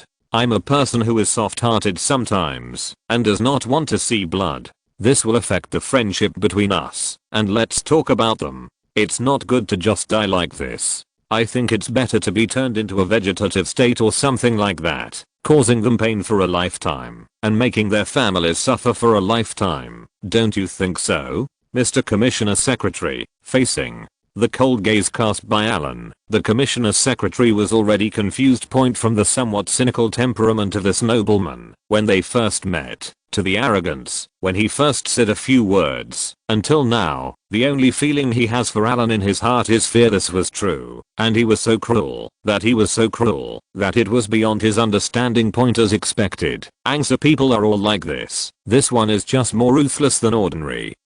Angsa people point. The secretary of the commissioner swallowed hard. He didn't know how to answer the question. If he answered the question, it would mean that he agreed. If he couldn't do it, then he would be enmity. The nobleman's way of doing things seemed to be unhurried, but inside every step was murderous intent, pressing forward step by step, not giving him any chance to choose at all point. He even had an illusion now. Was it the wrong decision from the beginning for them to pursue the Earl to come to Mangalore? This is like being pressed down and slaughtered like a pig, and being slaughtered without the ability to fight back. The secretary of the commissioner gritted his teeth and said forcefully, Your Excellency, my position is too low. I really can't give you an answer now. Please allow me to make a phone call. Alan stood up, patted Aishwarya, who was still thinking, and said, Let's go back. As he stood up, all the Indians present quickly stood up with their awesome. Stupid people still haven't figured out why the commissioner's secretary suddenly acted like this. Didn't he just say a few words? I don't think there's anything wrong. What's going on? Before leaving the door, Alan stopped, half turned around, squinted his eyes, and scanned all the Indians in the entire conference room. His tone was extremely calm, but his voice itself is hoarse and a bit sinister.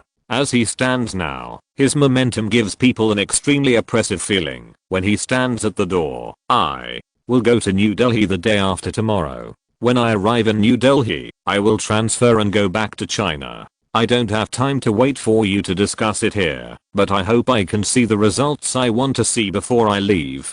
By the way, this is my secretary, is also my agent in enigmas. Aishwarya Rai. If you have any subsequent questions, you can contact her.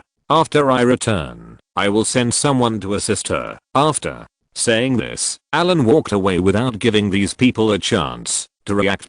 Back in the room upstairs, Aishwarya Rai's eyes, when she looked at Alan, had changed from the sticky eyes before the meeting to a little fearful and strange now. From the moment Alan met her, he had always behaved like a gentleman, then slowly turned into a playboy, and finally slowly turned into a partner who liked to take her to play exciting and even perverted games. Until now, she seemed to suddenly feel that the nobleman in front of her was a little strange. In the past few days, he was in a calm state, or in a playful state. Now he was back at work. She was even a little scared by his indifference and viciousness. Aishwarya Rai is knowledgeable and educated. She is not stupid. From the day she took the initiative to tell Alan about the twists and turns in Bollywood, it can be seen that this is a Brahmin girl with ideas. But although she knew it was dark among the companies outside, she never thought it would be so dark.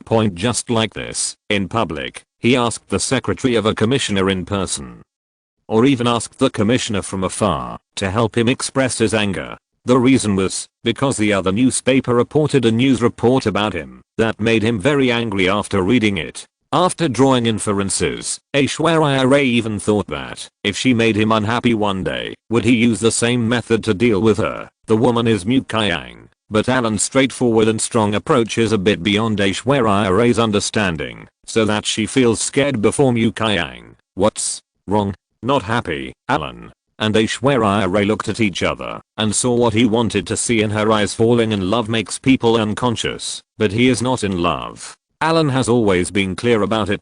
You can doubt the character of a British noble, but you cannot doubt his vision and attitude towards the pound. No matter how much or how little money he has, every penny he invests is earned through his hard work. If you don't respect money, how can you expect money to respect you? As soon as I leave this time, I don't know when I will come back next time, and I just rely on the relationship I have built with heir in the past few days to keep the company running. That's too hasty. So Alan's method is very simple, a two-pronged approach. This is called grabbing with both hands. Both hands must be hard. On the one hand, there is a little bit of affection between the two of them, and I will give her some money that she thinks the company has earned. On the other hand, it is to show her strength point. Although this is an India and I don't have much strength here, isn't it strength to kill someone with a borrowed knife? This depends on his method of doing things, and his method is also a kind of strength. On the one hand, it is beneficial, and on the other hand, it is a deterrent. This way, the person will be easier to control. After a long time, you will get used to it. Of course, Alan has also prepared the consequences if heir cannot understand . But if she really can't understand, then it will be easier for her to control it. This kind of thing is equivalent to hunting rabbits in the grass. All incidentally. Now, the effect is obvious. Alan sees awe in heir's eyes. People who have good awe and or will make fewer mistakes. Aren't you hungry? Shall I go get someone to prepare dinner for you? When Alan's hand was about to touch her face, heir subconsciously dodged it. After dodging, she felt it was inappropriate and quickly found a reason to prepare herself for some quiet time. Okay, then you go make arrangements. Alan took back his hand as if he didn't know heir's purpose and nodded in agreement with a normal expression. After heir left the room, Alan walked to the balcony and watched a few Indians downstairs escorting the commissioner's secretary to the car. He watched their car slowly pick up speed and then drive away. As if something scary was chasing them in the hotel, they drove away as if they were running for their lives.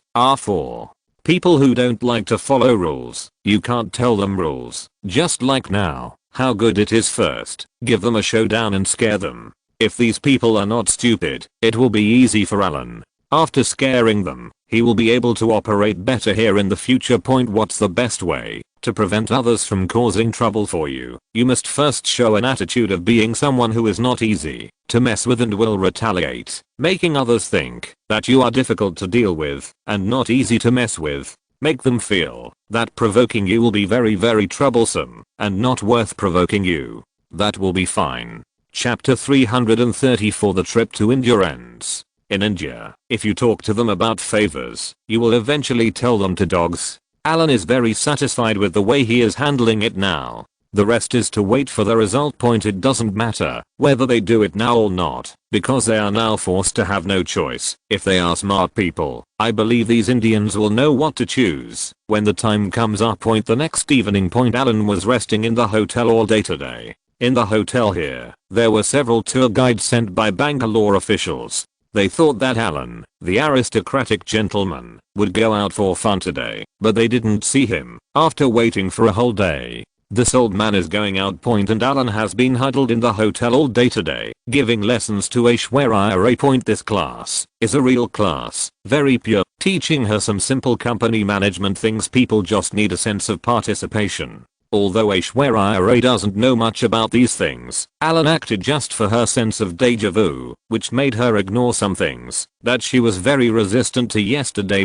Just like company management, Alan will definitely send someone to help her when the time comes, and he won't hand everything over to her. Even if it is handed over to her, she won't be able to handle it. In the business here, Alan's most important thing is not industrial parks or the like.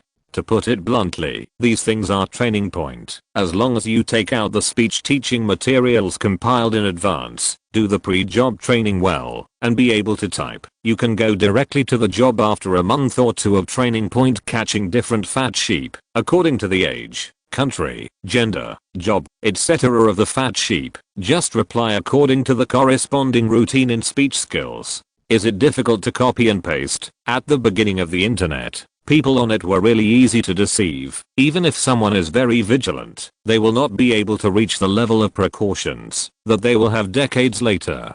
As long as the net is cast wide enough, they will not be able to deceive anyone. This kind of thing has the least technical content. What Alan values most is the channels for collecting tea, such as transfer stations, freight routes, and the people who are engaged in these things. These are what he values most. This kind of channel it won't be used for a while, but you can practice here and train talents. If you can make a difference in the logistics industry in India and make logistics impressive, will it be easier to get started in other countries with more complete infrastructure? Anyway, these things are all knowledge that he can learn in his major, and he uses them as training. It is nothing more than recruiting more people. After I leave, you don't have to rush to develop outside. This is your hometown. I think Bangalore University ranks well in India. You can choose a major to study, enrich yourself, and look after the business. Aishwarya. Ray glanced at Alan. At this time, Alan was sitting on the balcony with his legs crossed and admiring the night view.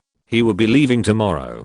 Before leaving, he did not go out to play, but left his precious. He spent all his time with her and looked like he was thinking about her with all his sincerity. Now it is even suggested that she go to Bangalore University for further studies. This makes Aishwarya Rai very touched. She feels that Alan is different from those unsympathetic men in movies. Then, what major do you think is better for me to study? Alan glanced at Aishwarya Rai. This girl is very smart. Even though this is somewhat different from her plan, she does not resist and knows how to ask for advice. She can listen to advice. Let's just go to business administration.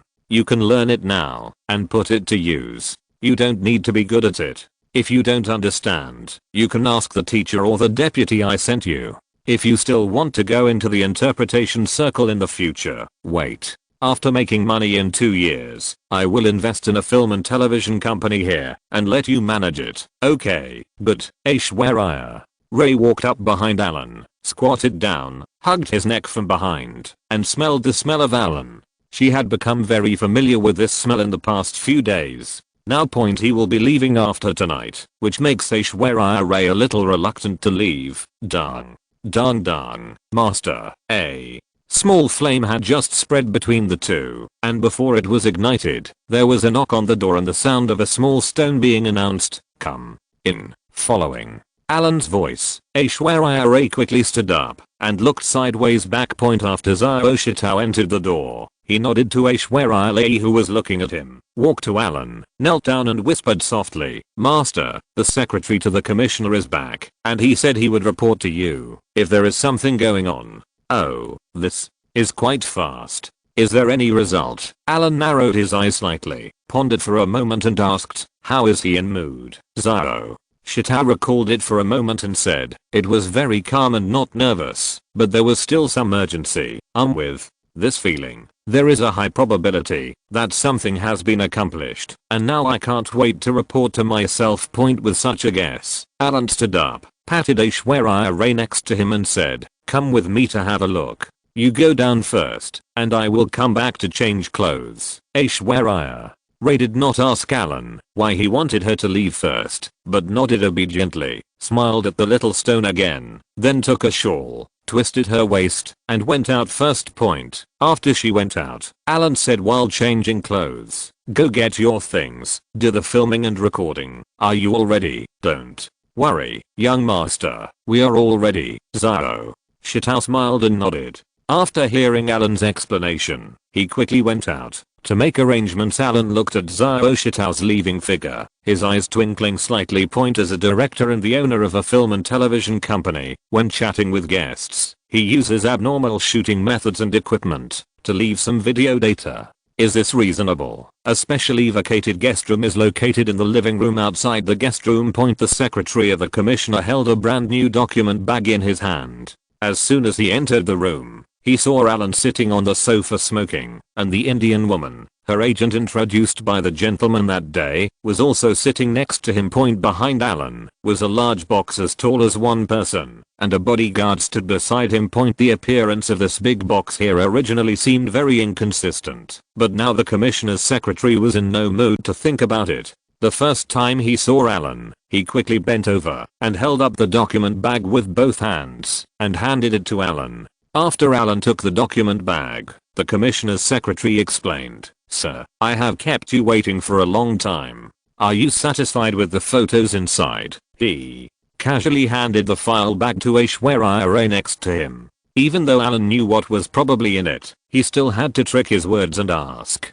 There would be a video recording later, so he needed to take the initiative to speak out. "What is this?" Well, the commissioner's secretary twitched his face, organized his speech and said, "We have already dealt with those editors and reporters who slandered you. Died. No, it's not what you want. It's just useless." Huh? What do you mean by doing what I want? Do you mean that I forced you to do this? Of course Alan was dissatisfied when he heard what the secretary of the commissioner said. He wanted to absolve himself of responsibility. All this was done voluntarily by the Indians and had nothing to do with him. No, I said something wrong. We punished them because they didn't obey the rules. This is our compensation to you. It's voluntary. The commissioner's secretary saw something was wrong on Alan's face and quickly explained what he said. Snort. Aishwarya Ray took the document bag handed over by Alan and shook off the string on the document bag. There was a stack of photos inside. The photos were still a little sticky, and they were freshly developed photos. Looking at this, you can see how hastily the other party did this. The photos are from the scenes of several car accidents. The scenes were extremely tragic. Overloading of trucks is very common in India, and the methods of overloading vary depending on the overloaded items. In most of these car accidents, a car collided with an overloaded truck. As the vulnerable party, the car suffered greater damage, and the overloaded items on the truck pressed onto the car. It will cause secondary damage. Looking at these cold photos, Aishwarya Ray's hands and feet felt cold. For the first time, she saw what power means. Alan seemed to have done nothing. Just a few simple words yesterday, these people became like this the next day. They all got into car accidents very reasonably. Behind the photos, there is a thick stack of case information. Preliminary disease estimates and diagnosis results. The lightest one is the one whose limbs need to be amputated. In India, if a man has all 4 limbs amputated, think about how he will live for the rest of his life. Some of the others were in a vegetative state, and one died on the spot, but the one who was thought to be dead seemed to be a driver, so it didn't matter. Looking at the miserable endings of these people who used to criticize Thank You in newspapers, it was just because of a report that in Alan's opinion was untrue about him, that he ended up where he is today. Aishwarya Ray glanced at the commissioner's secretary with a complicated expression, then sorted out the information and handed it to Alan. After receiving the information, under the surprised gazes of the commissioner's secretary and Aishwarya Ray, Alan didn't seem to even look at it. He gently picked up the photo, stabbed it, tore it into pieces, and then threw it into the trash at his feet in the barrel. Your methods are too harsh. People will inevitably make mistakes. They can smear me in newspapers, but this is your freedom of speech. It is not good to create such conspiracies at every turn. Don't do it next time.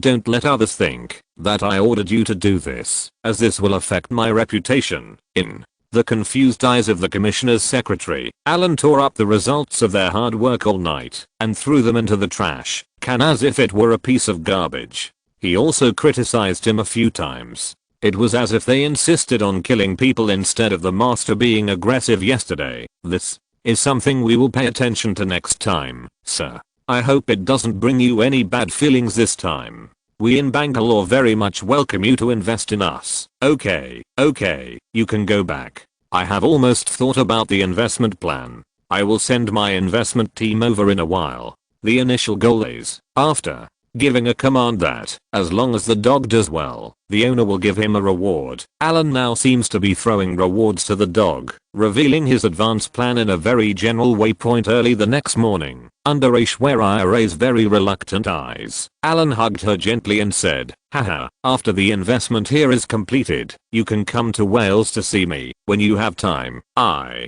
want to accompany you to New Delhi and then see you off, stay, and go home and see your mother. After I arrive in New Delhi, I will transfer directly, and I don't have time to spend time with you. Alan trimmed Aishwarya Ray's hair, smiled and touched her face. From the little girl's eyes, she could see a trace of reluctance. Yesterday's fear seemed to have disappeared after a night of relief. But the experience of the past few days will probably make this little girl mature a lot. Aishwarya said nothing, buried her head in Alan's arms, and hugged him tightly. Alan smiled and patted her back, then pulled away Aishwarya's hand that was holding him tightly, turned around and boarded the plane without looking back. There is a direct flight from Mangalore to New Delhi. The flight was arranged with Boss Chap. After staying in India for more than a week, Alan felt a little homesick. The impression India gave him was not too good, but not too bad either. On the royal plane, looking at the increasingly smaller scenery under the wing, especially the straight lines separating the slums and rich areas of New Delhi, Alan breathed a sigh of relief, and finally met up with Boss Chap and embarked on the journey home. Your Excellency, Your Highness calls you over. Oh, Alan put down his drink. This is a small bar in the second half of the cabin. The royal family's special plane is definitely different from ordinary civil aviation. The environment here is much more comfortable and has various functions. Although the passenger capacity is not as high as that of a yacht, it is fast.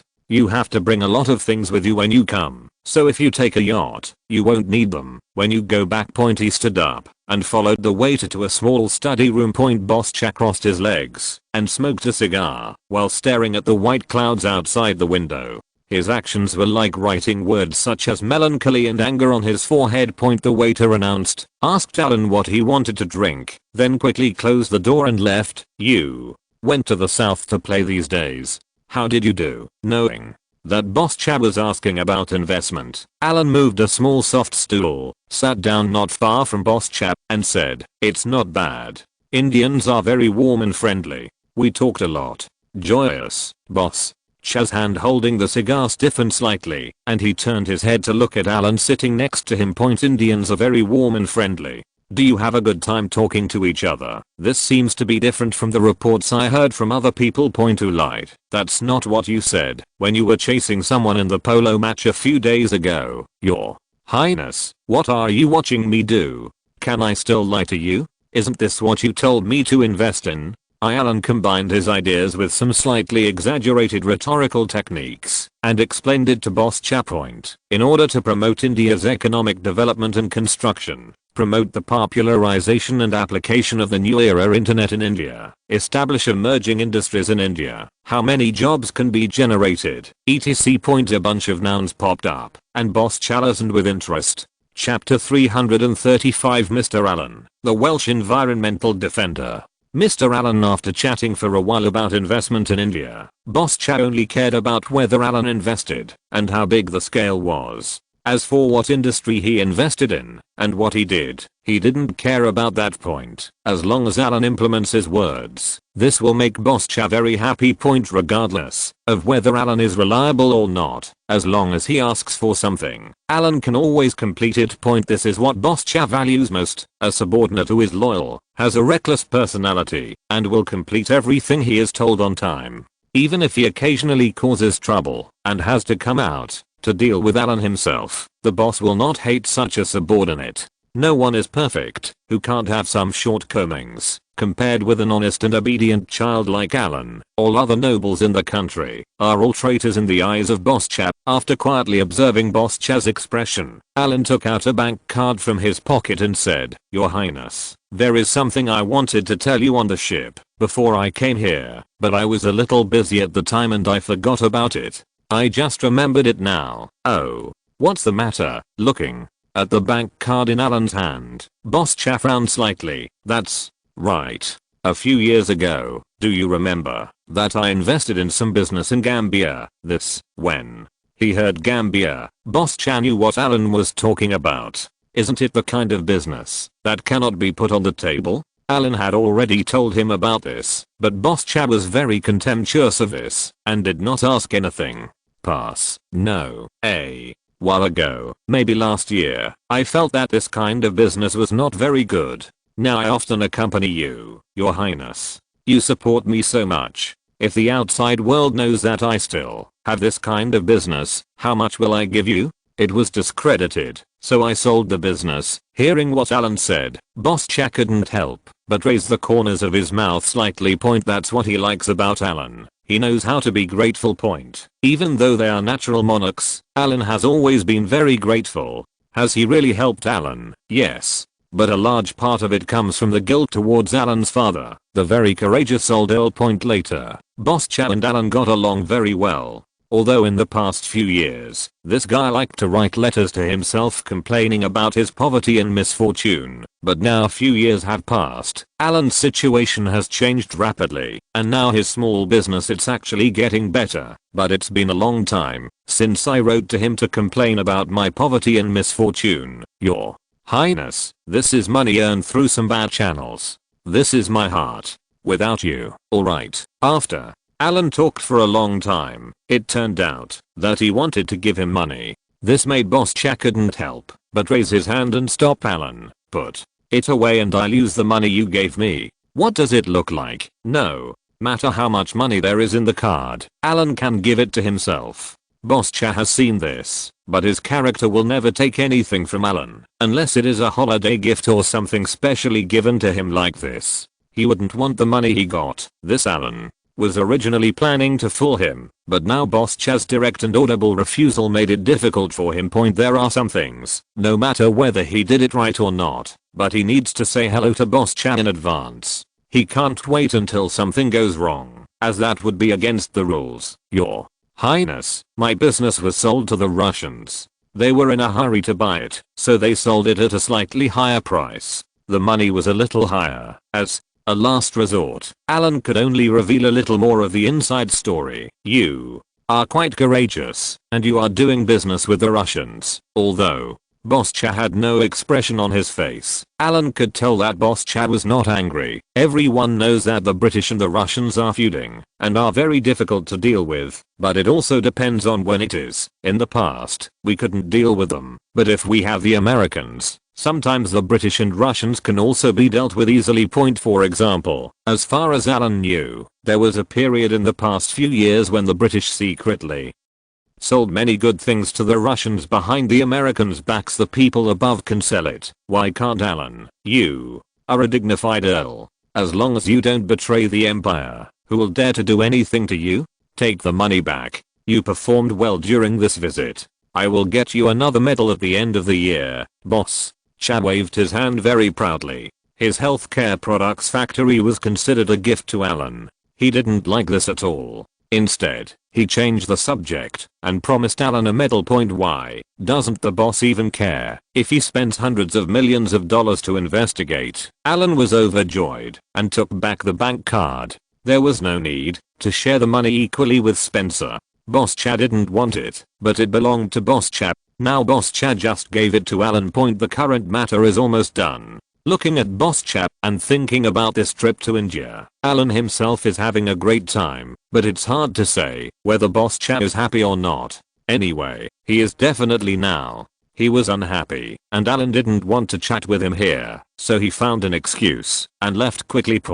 After being away from home for more than a week, Alan returned to Wales again. As soon as the vehicle entered Wales, Alan felt that the air seemed to be fresher. A golden nest or a silver nest is not as good as your own doghouse.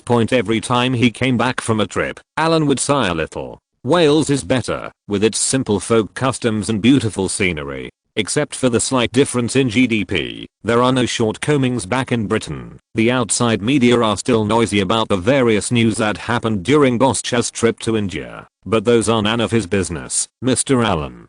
His mission has been completed, and the next step is go home, rest, and then do something. Master, are you back? After going home and having a good night's rest, Syphis appeared in Alan's study in the afternoon of the next day. Dressed in a traditional gentleman's dress, Alan's legs were raised on a small stool, and the maid knelt on the ground to cut his toenails. There was also a maid standing next to him, feeding him melon seeds. There is also a cup of hot scented tea on the table. In this 10-degree weather, it is very comfortable to turn on the fireplace at home, which brings a little heat. Half lying on a chair, reading information, drinking tea, and eating melon seeds. Well, where have you been? Dressed so formally, looking At Syphis' attire, Alan pointed to the chair, motioned for Syphis to sit down and said, "Haha, I just came back from Cardiff and went to a meeting with the county speaker. We have introduced new cultural and sports activities from London this year. We went to Cardiff to report and prepare to hold one here." Oh, Alan himself is not very interested in this kind of thing, and he won't participate anyway. But suddenly, Alan looked at Syphis' slightly excited expression and felt that something was wrong. You are a jazz and producer. Why don't you follow the speaker of the county council to a meeting in Cardiff? Since when has Syphis been so idle? What? Cultural and sports projects? Thinking of this, Alan suddenly became curious again. Syphis was a very boring guy, and he would not get involved in ordinary trivial matters. Well, Syphis glanced at the two maids, organized some words and said, "In England, several cycling events are organized every summer. They are all led by environmental protection organizations. In recent years, more and more people have participated. The impact is getting bigger and bigger. The county council is thinking that we have just become a single management area and it wants to make some achievements, so it wants to move this kind of event here, and let's hold it too." Stop talking nonsense and be specific. The more formally Syphis spoke and the more he rambled, the more curious Alan became. Well, it's just fruit riding. There are both men and women. Hundreds or thousands of people don't wear any clothes and ride bicycles. Syphis was a little nervous after what Alan said, so he quickly confessed his truth. "Guo. Key. No clothes? No clothes on. Yeah, it's an activity led by environmental protection organizations. The main focus is to reduce carbon emissions and protect the environment. The clothes are not environmentally friendly and cannot be worn. There's such an activity." Alan suddenly understood why Syphis was so enthusiastic about participating, and now he also wanted to participate. It's not that he wants to go out in person, he just thinks that this kind of event has a high intention. He wants to be a very ordinary spectator, with simple and appreciative eyes, simply watch a competition. If there are specially separated female riders group, that's even better. Where do you plan to ride from? Ride from Carmouth until an airport. Oh, Alan thought about that scene. One day, when he woke up and stood in his bedroom, holding a telescope, he saw hundreds of people in front of his house. Hundreds of people on the road, all white. This scene was so spectacular, he never dreamed that this day would happen. As the face of Wales and the ambassador of environmental protection, Alan feels that he must participate to some extent, if for no other reason than to support the cause of environmental protection. Isn't this competition a publicity event? You go back and change it to be like a Grand Prix. Anyone who participates will be rewarded. There are no restrictions on where the contestants come from. They don't need to be too old. The gender ratio is a little stricter. At one point, the bonus will be booked. Well, let's book it to £100,000, and the money will be deducted from my salary in the reserve. As the nominal protector of several national parks in Wales, Alan will receive a compensation every year. He will use this money as a bonus and send it out. I believe environmental organizations will definitely recognize him, right? TSK. Speaking of which, Mr. Allen has a very strong sense of social responsibility. Not only does he devote himself to environmental protection work every year, but he also provides strong support for other environmental protection work. Well, he might even be given the title of Welsh Environmental Guardian in the future. Why? Are the bonuses already out? If the gender policy is stricter, you can just say you don't want a man. After Alan explained it, Syphis understood it instantly. The young master is still very grand, and he even gives such high-sounding reasons in this way. The event, which was originally organized for hundreds or thousands of people, now has the £100,000 sponsored by the young master as a prize. And the number of participants has increased. Maybe it will exceed tens of thousands of people. Thinking of this number of people, imagine the scene again. Even though Syphis is well informed, he can't imagine what it would be like to have tens of thousands of people riding bicycles in front of him without clothes. Anyway, it must be spectacular and shocking. Okay, then I will discuss it with the speaker later. Just as he was about to stand up, Syphis patted his head and almost forgot about the main thing. By The way, master, these 2 videotapes were sent back from the United States by Sir Carl. What? Well, do you remember that you had a small film and television company in the San Fernando Valley? Oh, they? Is this their new movie? Alan remembered. Wasn't this the small film and television company he owned in Los Angeles that specialized in making pornographic films? I seem to have seen their information just now. It was last year's financial report point. After swiping through the information on the table, Alan found one of the information. Based on the color of the label point, sure enough, it belongs to this small film and television company, and its accounts are very good. Although they don't have many employees, Alan invested in them professional photography equipment and an independent medium-sized studio point with these things. This small film and television company can do its own thing without any shortage of funds, which is a very wild way. Point what they like to do most is to keep up with current events and make films. Last year, there was even a movie about Donald's wife and someone else's hotel fight, which was modeled on the newspaper's scandal reports about Alan and Donald's wife. Point last year, this small film and television company reported a net profit after tax of $7 million US. Point it's not too eye-catching, but it's definitely profitable. It is a very typical small steel cannon film and television company, very famous in the field of American pornographic films. What did they do again? Old Carl said, this is a film about black people and Koreans as per your request. It was rushed out. The quality is a little rough, but the core of the story remains the same. It's about a bunch of black people going to a Korean supermarket to steal. After the things were discovered, the proprietress was killed. The Korean supermarket was finally burned down. SYNOPSIS picked up a videotape and pushed it in front of Alan, explaining to him the general outline of the story. Point there is also a title on the videotape, Koreatown Crisis, 3 blacks versus 1 yellow. It's okay. I'll go check it out later. Hey, what about this one? Seeing that there was another videotape in SYNOPSIS's hand, Alan was also a little curious. The videotape in his hand was his own idea. The purpose was to make people angry and disgust the Koreans in the United States. But now there is an extra. What happened to the videotape? This SYNOPSIS looked at the videotape in his hand and smiled even more obscenely this time. This, master, this is the sequel they made by inferring the same thing.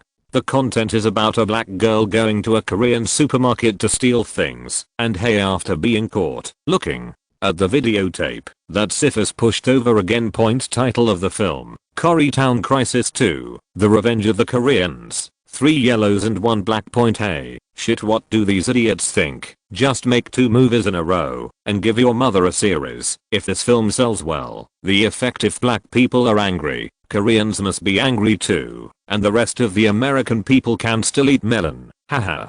Well done. Let old Carl give them a bonus this year. Alan's eyes flashed as he held the 2 videotapes. It's almost time. It's almost March now. Get ready to start with the witness of the world's media. Make a big one. Chapter 336, Spencer's Trap. Rubbing the 2 videotapes in his hand. The dark brown videotape is rectangular and feels heavy in his hand. There is a small sticker in the middle of the 2 rollers that wrap the tape. Point this kind of videotape, or this kind of film, is very common in the United States, and it is also a big category. After all, it is urgently needed. Point and there is a film and television company like this in their hands. All their employees are Americans. They don't care who their boss is. As long as they pay them, they are the boss, and old Carl used this method to control them, letting them shoot whatever they wanted. Point the funds given to them are the box office share that Alan earns in the United States every year. If you want to take it out, you have to pay a lot of taxes. It is cheap for them in the United States, so they might as well invest it. Point the philosophy of their small film and television company is to gain popularity. If anyone is popular and there is any hot news, they will just follow it. Point for example, if something goes wrong somewhere, or something happens to a certain star, they can quickly find an actor with a figure similar to that star, and then give a name that is very similar to that star, and then restore it to a plausible name. According to the plot, the scene was set up in the movie studio and filming started. From the start of filming to the completion of the entire film, it takes less than a month, usually 2 weeks, or about 20 days. A very popular short film like this can be released freshly, and it can reach a lot of popularity by riding on the popularity sales volume point. The same is true now. The Korean supermarket incident in Los Angeles is so popular, and Alan is working so hard behind the scenes. A supporting movie that takes advantage of this popularity must be produced. Point 1 was filmed from the perspective of a Korean, and the other was filmed from the perspective of a black man. They are both politically correct, reasonable, and legal, but they have a hint of provocation. Point I believe that after some time this film becomes popular, it will be able to better sow discord and add to the fermentation of this matter. Okay, you go to do your business first, and go to see Seelan. By the way, is she at home? If she is at home, call her over. After putting down the videotape, he originally wanted to send SYNOPSIS away, but Alan suddenly thought of what was happening in Los Angeles and felt that it was better to be on the safe side and call Seelan to do some backup measures. Seelan.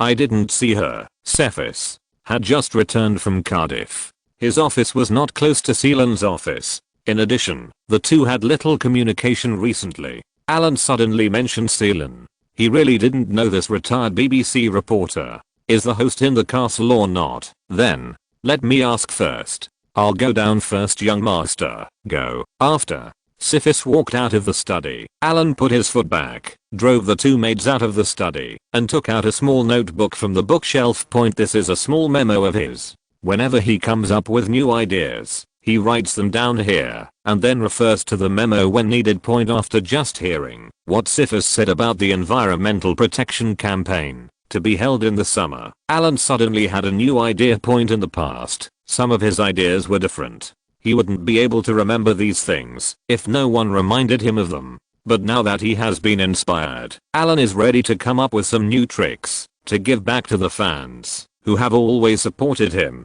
Just like now, Guoki. If placed in some conservative areas, this kind of thing seems to be immoral. Let alone holding such a large-scale event. Anyone who dares to propose such a plan will be criticized and may not be able to hold a job. Gone. Point but such activities are very common in the West. Point beginning with the Renaissance. Those paintings, people with more conservative ideas feel shy when looking at those famous paintings that have been passed down with the models on them talking candidly. Or do you think it's inappropriate? But people don't paint for this purpose entirely. This is real art.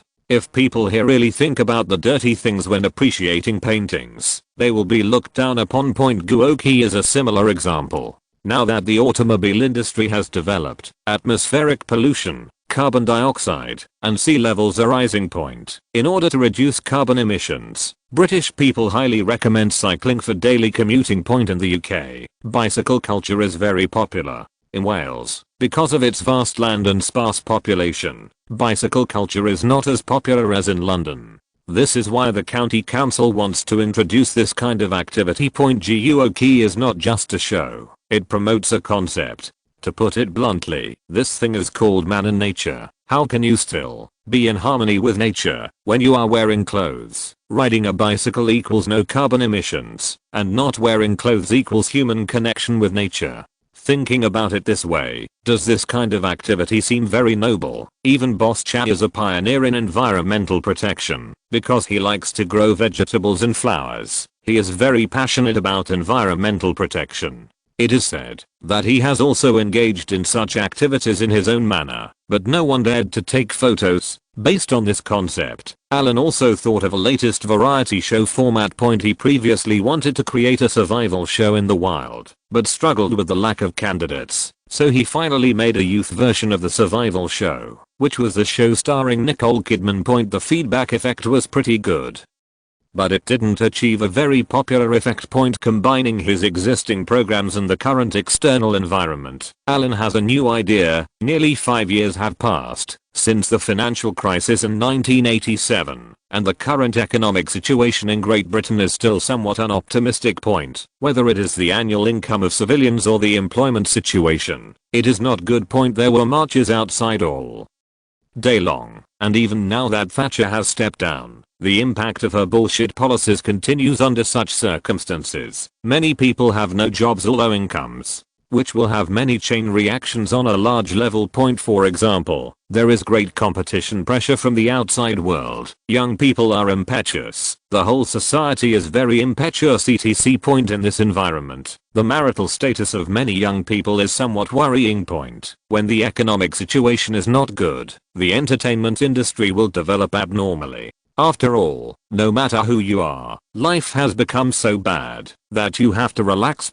However, the development of entertainment does not mean that the marriage rate is high. In this environment, the marriage rate has become lower, the divorce rate has increased, and the birth rate has also decreased. This all reflects the problem. Ordinary people have no money, and young people have no money either. How can they still think about finding a partner, getting married, and having children? Alan's idea is, can he create a large-scale wilderness survival dating show? Although wilderness survival and blind date seem to be two completely unrelated terms, if they are combined ingeniously, they seem to be very promising. Alan took a pen and wrote down a few keywords on the memo, and then drew extension lines to make the memo a mind map.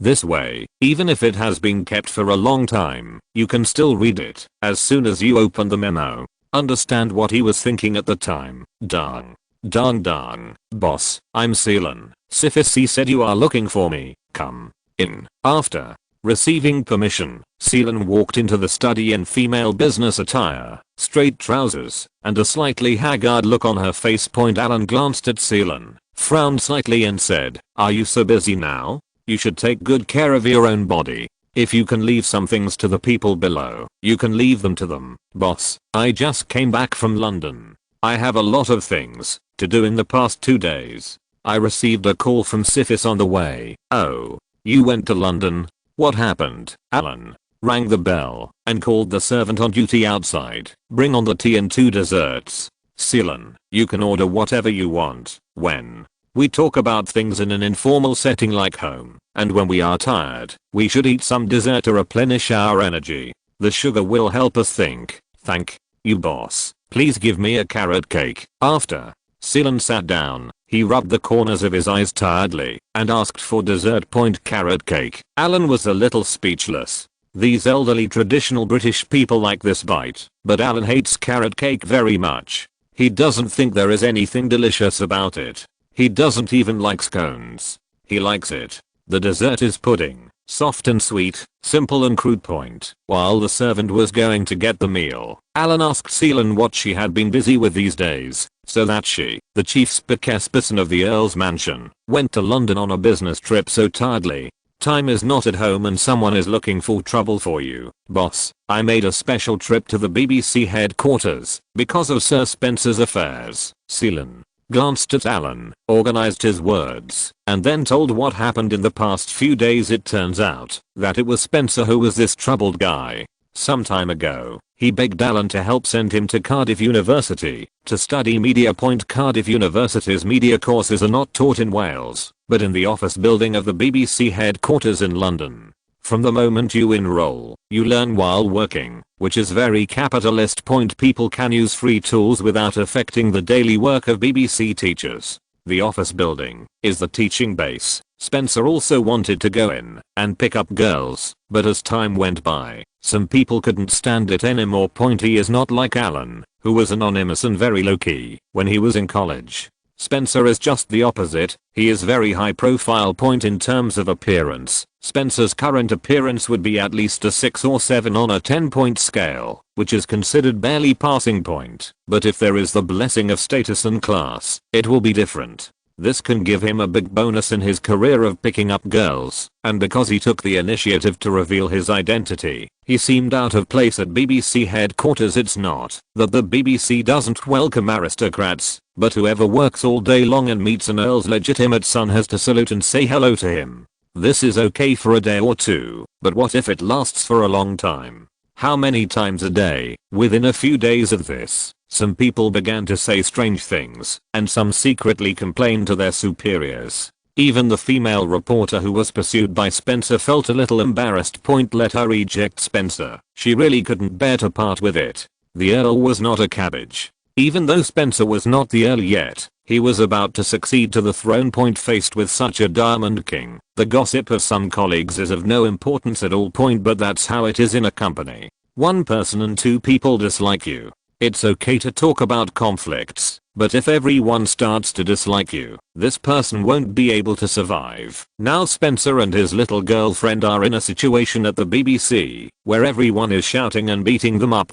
Spencer called Alan, but Alan went on a business trip to India to follow the visit. Butler Hooter will definitely not make another overseas phone call to Alan because of such a stupid thing. It's too embarrassing. In the end, we had no choice but to let Alan, who himself had resigned from the BBC, go over to understand the situation and see if he could be a little more accommodating. He has only been out for less than half a month, and Spencer, a bastard, has done so many things. It's okay for you to go to the BBC to pick up girls, but if you do it like this, doesn't it appear that you have low emotional intelligence? Even if you quietly tell people that you are the Earl's legitimate son, won't it be enough? Why do you have to make it known to everyone that you are rich and floating at this moment?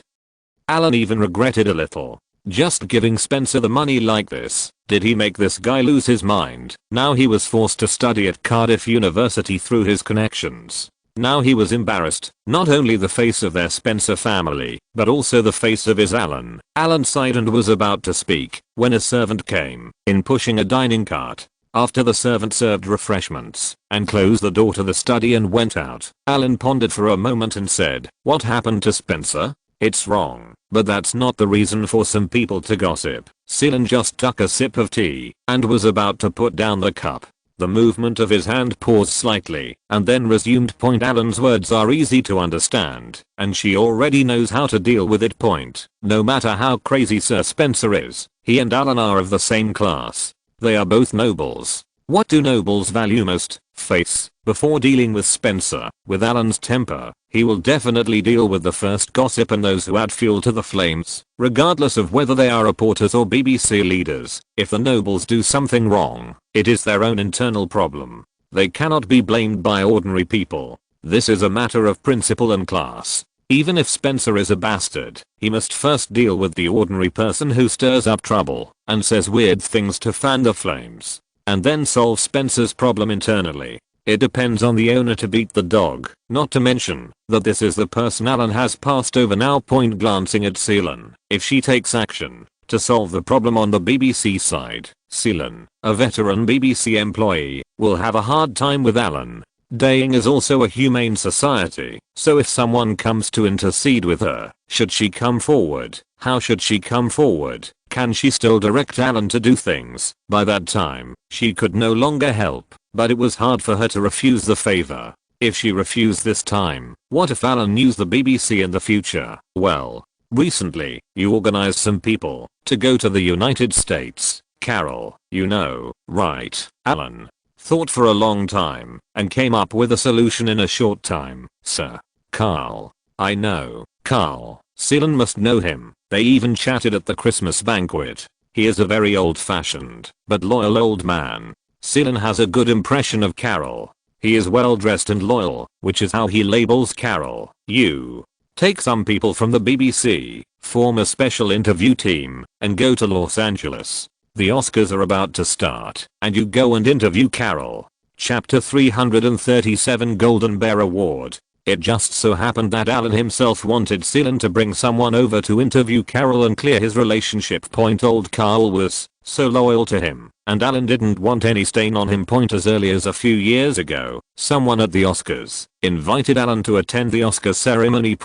But they seemed a little unclear at the time. Duke Angus did not do well in the United States and seemed to have lowered the standard of the entire British aristocracy, so that many ordinary Americans felt that the British aristocracy was just like that.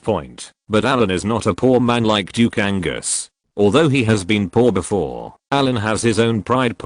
If you invite me, I will go. You Oscar are a dick. Therefore, Alan always turned a deaf ear to Oscar's annual invitations. Instead of rejecting them directly, he ignored them, as if they were invisible, with an extremely arrogant attitude. But the more he behaves like this, the more Oscar wants to invite him. Later, as Alan became more and more famous, the Oscar committee slowly came around. Instead, they felt that for a traditional aristocrat like Alan, coupled with his influence, if he could come to the Oscars, it would be a good idea. It will help Oscar improve his reputation and class. It's not that Alan needs the Oscars, but that they, the Oscars, need traditional powerful people like Alan to raise their profile. With this understanding, the Oscar committee changed its strategy. If you are not going to come, then we will invite your spokesperson in Los Angeles, Sir Carl. It's not like old Carl has been hanging out in Los Angeles for nothing these years. Although he doesn't have many friends, that's because old Carl imitates Alan, and generally ignores people with lower status. The more arrogant these British guys and traditional aristocrats are, the more reasonable some people think it is, and the more they rush to get to know him. Old Carl usually attends banquets everywhere.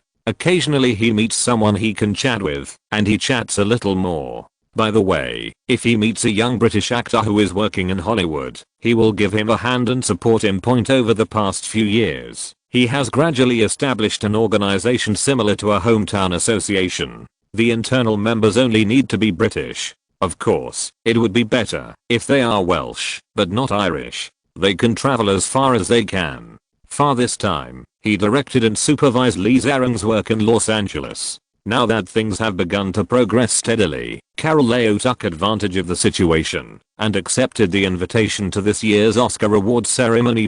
This greatly increased the confidence of the Oscar committee, and they finally invited Alan's butler. This was a breakthrough. They thought that Alan had changed his mind, but the fact was that Carol Leo wanted to use Oscar's platform to show his face and break away from Liz Aron, just to be on the safe side. He is a great British knight and is engaged in high-end activities in Los Angeles. How could he be involved in sowing discord between blacks and Koreans? When the time comes, it will be reported on TV and the matter will be settled. What Alan is doing now is to ask Sealand to take people from the BBC to strengthen it and interview old Carol, so as to completely solidify the insurance of old Carol. Then, with the help of the BBC's coverage capabilities, it can be promoted within the Commonwealth countries. But now the plan has changed, and the people Sealand needs to bring this time need to be slightly adjusted. Who to take? Of course, it was with those who were a little confused about their identities, and made some incendiary remarks at the BBC headquarters. Let's transfer people away first, and in a few days Alan will have a deeper understanding of Spencer's affairs. As for these people going to the United States for interviews, you have arrived in front of old Carl. This old guy looks like an old gentleman on the surface, but what did he do before? As long as Alan gives a little guidance, I believe old Cole will understand what he means. Isn't it simple for a few interview team members to get into trouble in the United States, commit some illegal and criminal acts, or be directly beaten to death by black men? This time they went to the United States to follow Sealand for interviews, which was a road of no return. In this way, there will be no need for someone to plead for mercy, and everyone will be out of sight, which is good for everyone. As for whether Sealand, who led them to die, would feel guilty. Hey, are now a member of the Earl's mansion, so it's not a big deal to hand over your certificate, right? As long as she doesn't talk nonsense about this kind of thing, and is loyal to Alan honestly, nothing will happen to her. One thing, it not only provided double insurance for old Carl, but also solved the trouble caused by Spencer, and put a layer of shackles on Sealand Shun's gloves, killing 3 birds with 1 stone, slowly speaking out his arrangements. By the time Alan finished speaking, Sealand had no intention of eating dessert. She was a little confused and a little scared.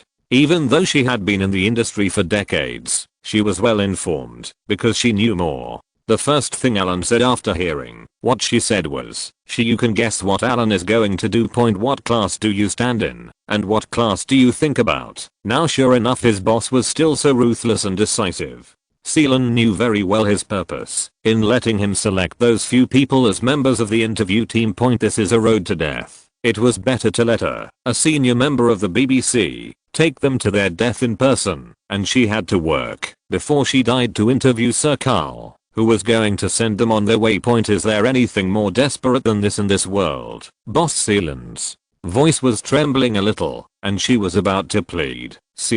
Alan directly interrupted Seelan's words, took a spoon and gently took a spoonful of pudding, tasted it carefully, and looked into Seelan's eyes slowly. Alan's momentum has become stronger and stronger over the past few years as the owner. His eyes met Seelan's for a few seconds. Seelan's shoulders suddenly relaxed, and he lowered his head slightly, not daring to look at Alan anymore. It has been a few years since you came to me. You are now mine. You are loyal to me and the Hill family. You must remember it clearly. I have never been stingy with rewards and money for my loyal subordinates, titles, and even your family. I can arrange it. Do you know that? Seelan slowly raised his head again, his eyes struggling a little. Yes, she has surrendered to Alan now. If she works hard in the future, what awaits her is wealth, the status of a dame, and a worry-free life for her family. Even her descendants will be loyal to Alan and Hill. Descendants of the family. Is it worth it now for some outsiders? Seelan was not an ignorant little girl. She only weighed it for a few seconds, raised her head again, and under Alan's stern eyes, gently picked up the carrot cake, and took a bite and said, "Thank you boss for the dessert. I know what to do. When you eat Alan's food, you have to do things for your excellency, whether now or in the future." After entering the Earl's house, it's not easy to get in. If you want to get out, there's no way. Haha, carrot cake is not delicious. Only the old guys like to eat it. Seelan, you are still young, so you can't just think about eating carrot cake. Sometimes I feel that the title of dame is far inferior to that of a female. Baron is a nice and powerful title. What do you think? Seelan used carrot cake to express her gratitude to Alan for giving her food, and then ate the carrot cake in front of Alan to express her determination. With the help of carrot cake, Alan once again took out the chips in his hand, a double temptation, deepening Seelan's desire. Baroness. A smile appeared on Seelan's face again. Although she didn't know what big thing she would have to do to deserve Alan to reward her with the title of Baron. This was a Baron, and the Knights of Great Britain were already superior enough. But knighthood is only the lowest title, and many nobles even think that it is not considered a noble point. But the title of Baron is a true nobility. Even if it is not hereditary, it is an honor that more than 99% of ordinary people in the UK will never get in their lifetime. Even to put it bluntly, it is now a profession like the Prime Minister.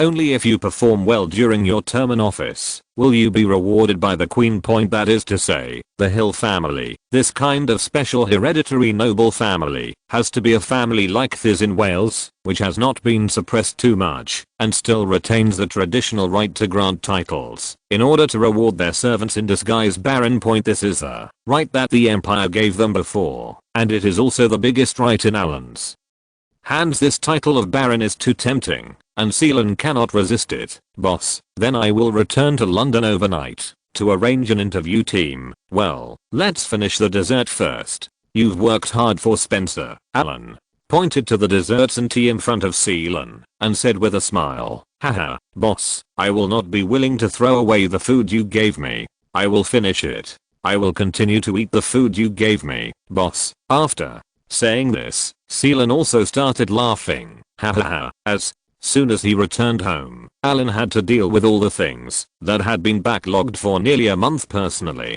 Even if he had a secretarial team, the secretarial team had already helped him deal with a lot of chores, and Hooter would also handle a batch. But after so many days, there is still a lot of backlog that needs to be dealt with by Alan himself. He was busy until 9 o'clock last night before Alan took a shower and went to bed to adjust to the jet lag.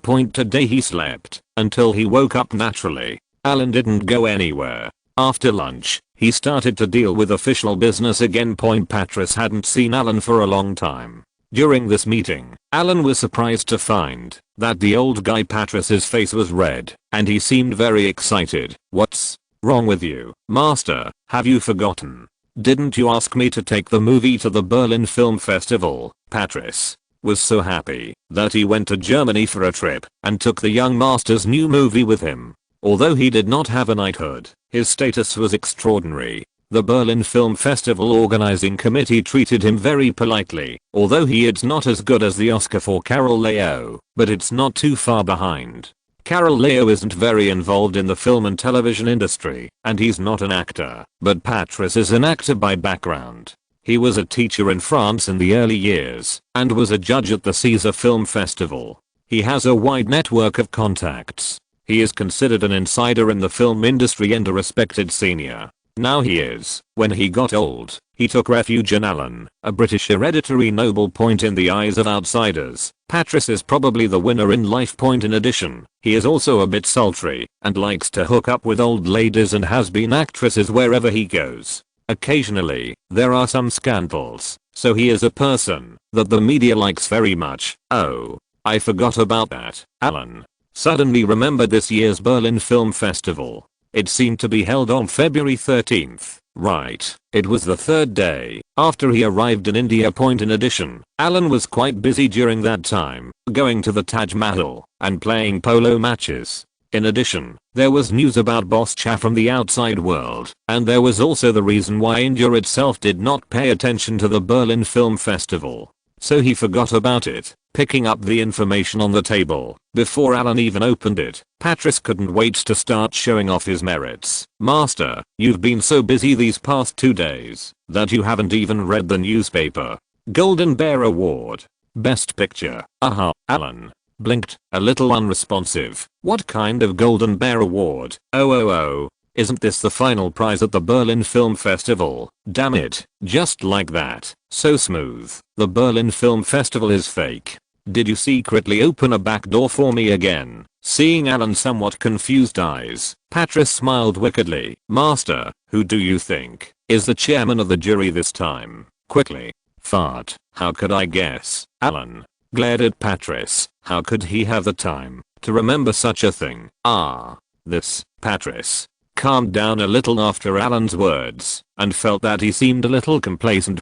He quickly put away his smile, tilted his head slightly, picked up the information and personally gave Alan the book about this fantasy journey of winning the award. This time, the 42nd Berlin Film Festival is a little special. The reason is that the East and the West have merged, and the Germans also want to make it bigger as a celebration. In the past, Berlin films were affected by some political reasons and were criticized. Coupled with the magical brain circuits of the Germans, they always produced some strange news. This time the chairman of the jury invited a highly respected old director from Germany. Frank Bell was born in 1932. Frank Bell, who is 60 years old, is extremely famous in Germany. He was born during the war, but he never went to the battlefield. He simply experienced the war, saw the horrors of the war years, and experienced life during that period. Therefore, the director hated the war extremely. In addition, when he came of age, half of Germany was already under the administration of the United States.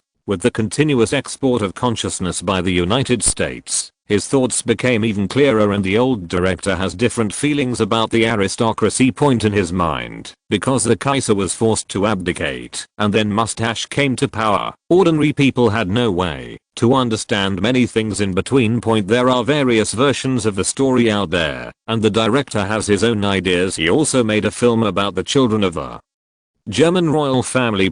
With such a person as the president of the jury. When Patrice arrived in Berlin with Alan's anti-war film, the spark ignited. In the eyes of some people, it may seem that a nobleman filming a movie seems very low class and has no status, but this idea is very one-sided. More people in the film and television industry actually have a very positive perception of Alan. An aristocrat with a fortune of hundreds of millions does not follow the traditional British aristocrats and keep a low profile. Instead, he devotes himself to the film industry and has now made an anti-war movie. What kind of spirit is this? Isn't this worthy of respect from outsiders? If you're listening to this novel on a channel other than Fanfic World, it means they downloaded and uploaded it without effort. We cordially invite you to visit our channel, Mundo Fanfic Novelos. There you'll find the original version of this story, and you can explore many other novels of various genres. We're waiting for you to immerse yourself in a world of incredible novels. Chapter 338: The correct usage of the Golden Bear Trophy. This year's Berlin Film Festival is very interesting. Due to the jury, the style of each film festival will follow the aesthetic standards and artistic tastes of the jury of this film festival. Under the premise of surrounding the general framework of the film festival, there are a certain bias. The chairman of the jury is an anti-war person who also has a good impression of the aristocracy. This in itself is a big advantage. At this moment, another veteran in the British film industry is participating in the Berlin Film Festival Awards competition with an anti-war film shot by an aristocrat. This movie is not only anti-war, but also vaguely satirizes some of the actions of the British during World War II. This is a standard self-defeat. A count dares to make an anti-war movie that criticizes the British. What's this? This is all-round political correctness plus buff stacks. Isn't this just a coincidence? The original winner of the Golden Bear Award was the American film Grand Canyon, but the movie Grand Canyon is an old-fashioned American drama movie. It is a movie with the main theme of discrimination, crime, and finally reconciliation between young people and young people. Compared with Alan's movies, it is a bit unsatisfactory. To use a popular term, the other party was defeated in all aspects, including the size of the cast, the reputation of the director, and even the production budget, plot, and layout of the film. In addition to the final award of the Golden Bear Award for Best Picture, the Silver Bear Award for Best Actor was won by the male protagonist of movie called Count Uzi. The actor's name is Armin Muller. He is a top-level German actor. In theory, he deserves this award. And the film he won the award for is even more interesting, as it completely reflects the aesthetic standards of the jury. The winner of the Golden Bear Award for Best Picture is a British earl. The winning film for the Silver Bear Award for Best Actor is another film about the Count, co-invested and produced by Britain, Germany, and Italy. The jury made their preferences clear. The Silver Bear Award for Best Actress is also very interesting. Man Yu, an actress from Zhangjiang, China, also won the award for Ruan Lingayu and successfully became the queen.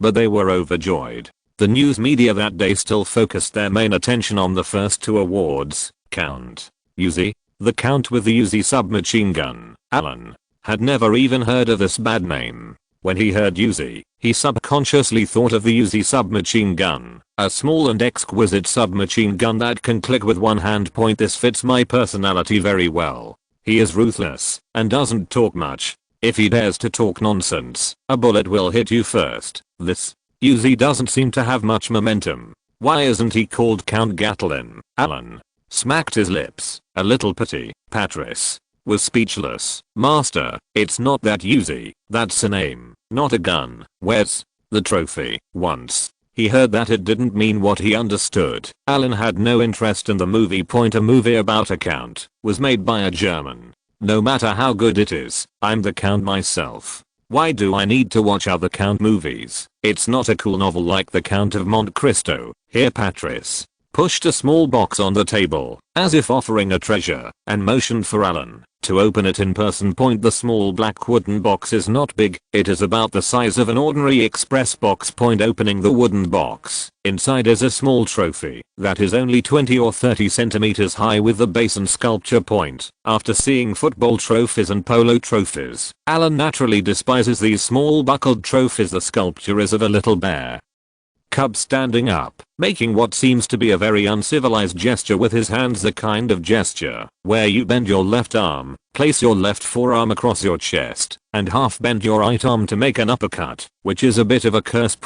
Although the little bear's gesture actually consisted of both paws bent and stretched forward, it looked like something was wrong, as if it was slightly out of place. Perhaps seeing Alan's doubts, Patrice did not miss any opportunity to express himself, and quickly explained, Master, are you looking at the sculpture on this trophy a little strange? Yeah, a little bit, haha.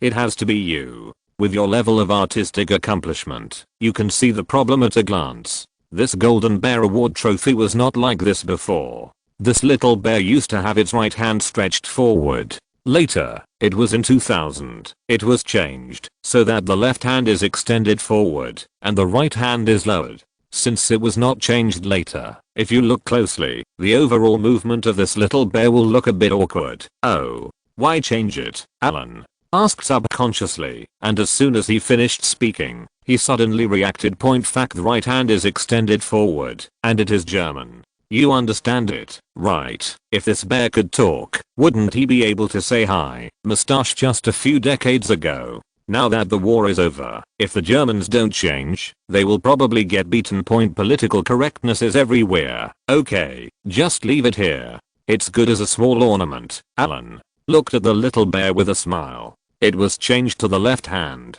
Then you can't say hi from now on. Alan, putting the ornament aside, Xiao Huang, who was still sleeping on Alan's desk, stared in confusion when he saw such a small thing placed next to him. He stretched his head and took a closer look. The golden light was shining, and he pecked it again. After a few breaths, it felt uninteresting, so I lowered my head and began to fall asleep again. Master, when Cameron and we were chatting together a few days ago, he told me about this year's new project, but he doesn't know when you will come back. Do you think he should wait until you are free? Call him over and let him report to you in person. Patrice was quite interesting and didn't forget Cameron's instructions, and by the way, he brought a message to Alan for him. Okay. Have you made arrangements for the release of the movie? It's all arranged. Our local and American shows are scheduled to be released in mid-March. These days we still need to take advantage of the popularity of the Golden Bear Awards to step up publicity. No, better than March. Alan thought about the American side. It should gradually become more popular next month, but his original plan was to launch it at the end of March. In this way, if the movie is released in mid-March, it will not have much impact. Anyway, the storyline of the movie is a bit hollow. There is no starring role. This is a large-scale group drama that tells a special story in a special period. It is not about a certain person, but about a certain group. As a result, the story is weak and the box office performance is not expected to be much better. The main profit points are selling overseas copyrights and money laundering. Alan no longer has any hope at the box office, as long as the cost can be recovered. Okay, I have a new plan recently. Please help me take a look. Alan stood up and was about to take the memo he wrote last night, which recorded his new plan, and was going to take Patrice with him for reference. But before Alan could get the memo, there was a knock on the study door. Before Alan could agree, the study door was pushed open. Such rude behavior made Alan frown fiercely, turned his head in the direction of the study door, and saw Spencer walking in carelessly, followed by Xiao Shishi with a helpless face. Ha, Alan, I heard that you are looking for me. What's going on? It's delaying me to pick up girls. I came here from London. It's very hard. After taking a look at the furnishings in the study, Spencer didn't feel anything wrong with the cold atmosphere at all. Facing Alan's expressionless gaze, he was still that cool, and even complained to Alan for disturbing him. His time to pick up girls. Patrice, please go back first. Let's not talk about it today. By the way, help me open the door. Alan confessed softly. Seeing Alan's expression, Patrice seemed a little strange. He also felt that something was wrong with the atmosphere at the scene. He quickly stood up,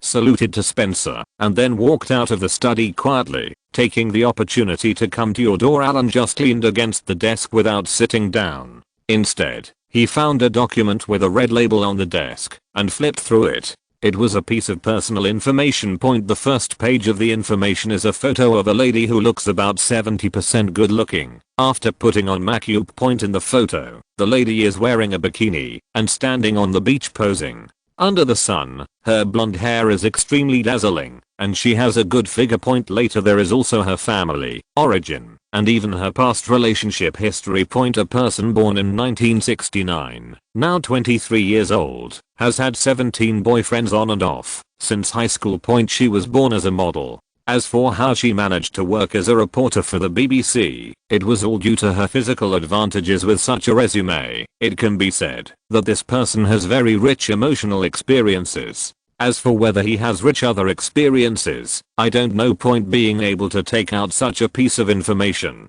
and submit it to myself in one night is already the biggest achievement of my subordinates. He threw the information on the table with a pop and motioned for Spencer to take a look. Is this the goddess you are chasing? Because of her, you have brought chaos to the entire BBC headquarters. What? Spencer picked up the information and flipped through it a few times. People in love, regardless of gender, actually have lower IQs. Spencer felt a little like this now. He had no emotions at all after reading the information. He even looked at Alan with a strange expression and said, "She told me all about her past. I don't care. We are true love." True love is this word again. He seemed to have said the same thing a month ago when he was in France. "Spencer, I don't object to you finding a woman who you like is your freedom, but you openly disclose your identity and have contact with so many civilians. Do you want to imitate your sister? Take the path of a civilian count? You know, I wonder if your behavior is disgusting. Is it disgusting? Not only the common people hate you, but other nobles will also hate you. It's not that nobles can't have contact with common people, but they should have less contact. Since when did Alan often spend time among civilians outside? The unwritten rules of the British aristocrats are generally to keep a low profile. Others vary from person to person. However, it is the most basic unwritten rule not to have too much contact with civilians. This is also the rule that many people will never meet in their lifetime. One of the reasons for nobility point as a noble, he is much higher than the common people in terms of class. One of us is the ruling class and the other is the ruled class. We are too close and have too many contacts. What is the biggest hidden danger? It will make the common people lose their sense of awe towards the aristocracy. If the common people lose their respect for the aristocracy, what will happen next? Its overthrow. Now the outside world has long suggested that the royal family be abolished. In such a general environment, going to the BBC headquarters to pick up girls and openly showing off your identity, isn't this stupid? If you were an extreme aristocrat and behaved like Spencer, you would be fucking seeking death, digging up your own foundation, and digging up the foundation of the entire aristocratic class. Fortunately, things are still under control now.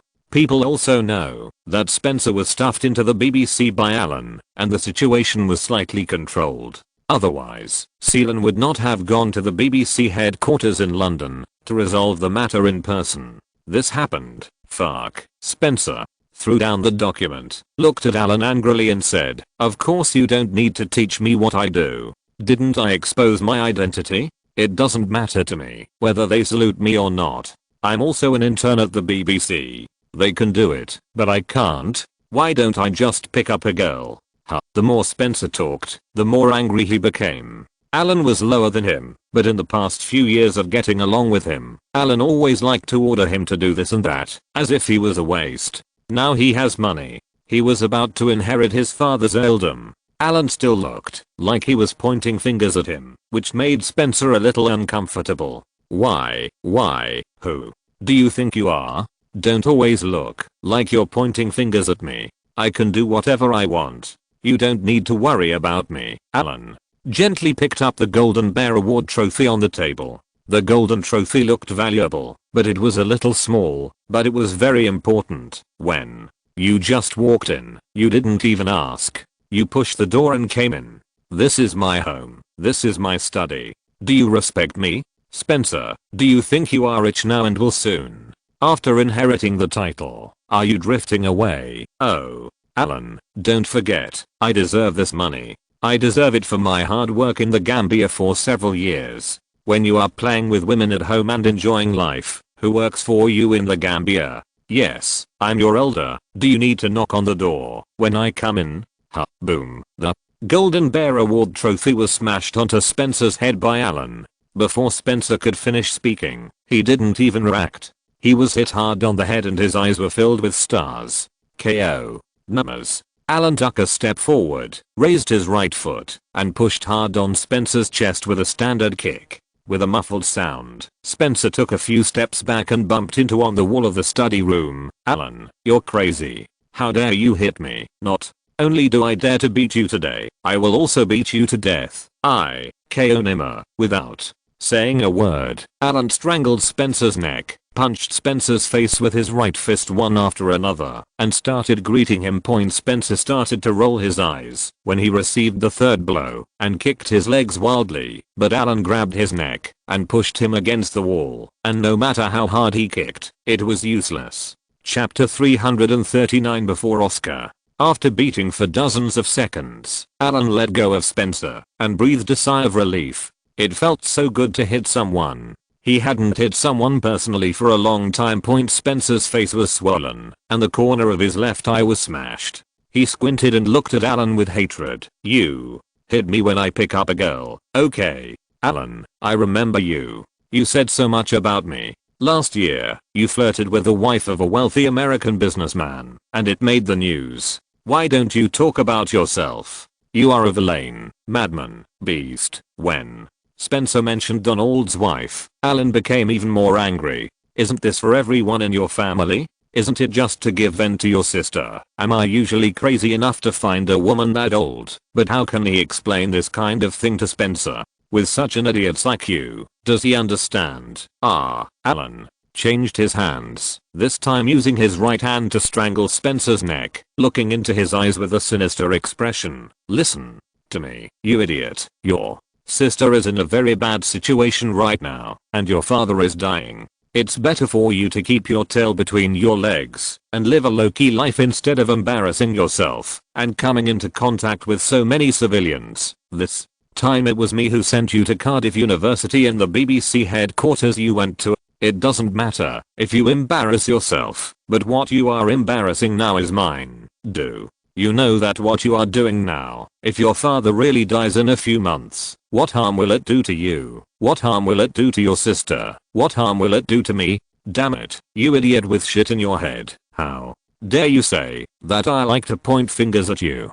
If you can do a good job, why should I point you out? I'm so free. Do you know what the outside world will say about you if your father dies? You are at BBC headquarters, not in the countryside like your hometown. BBC, that's the center of the news. Someone will dig up dirt on you and report that you didn't take care of your father when he was seriously ill. Instead, you used your so-called aristocratic status to bully common people and pick up girls. Have you ever thought about how you should refute news like this? Have you ever thought about it? Alan finished cursing in one breath and then punched Spencer hard with his left fist a few times in frustration. Spencer's face was covered in blood at this time. It was unclear whether it was Alan's or his own, but it was most likely all his own. He was already stunned and was also stunned by Alan's scolding. He is a very traditional nobleman, but also very untraditional.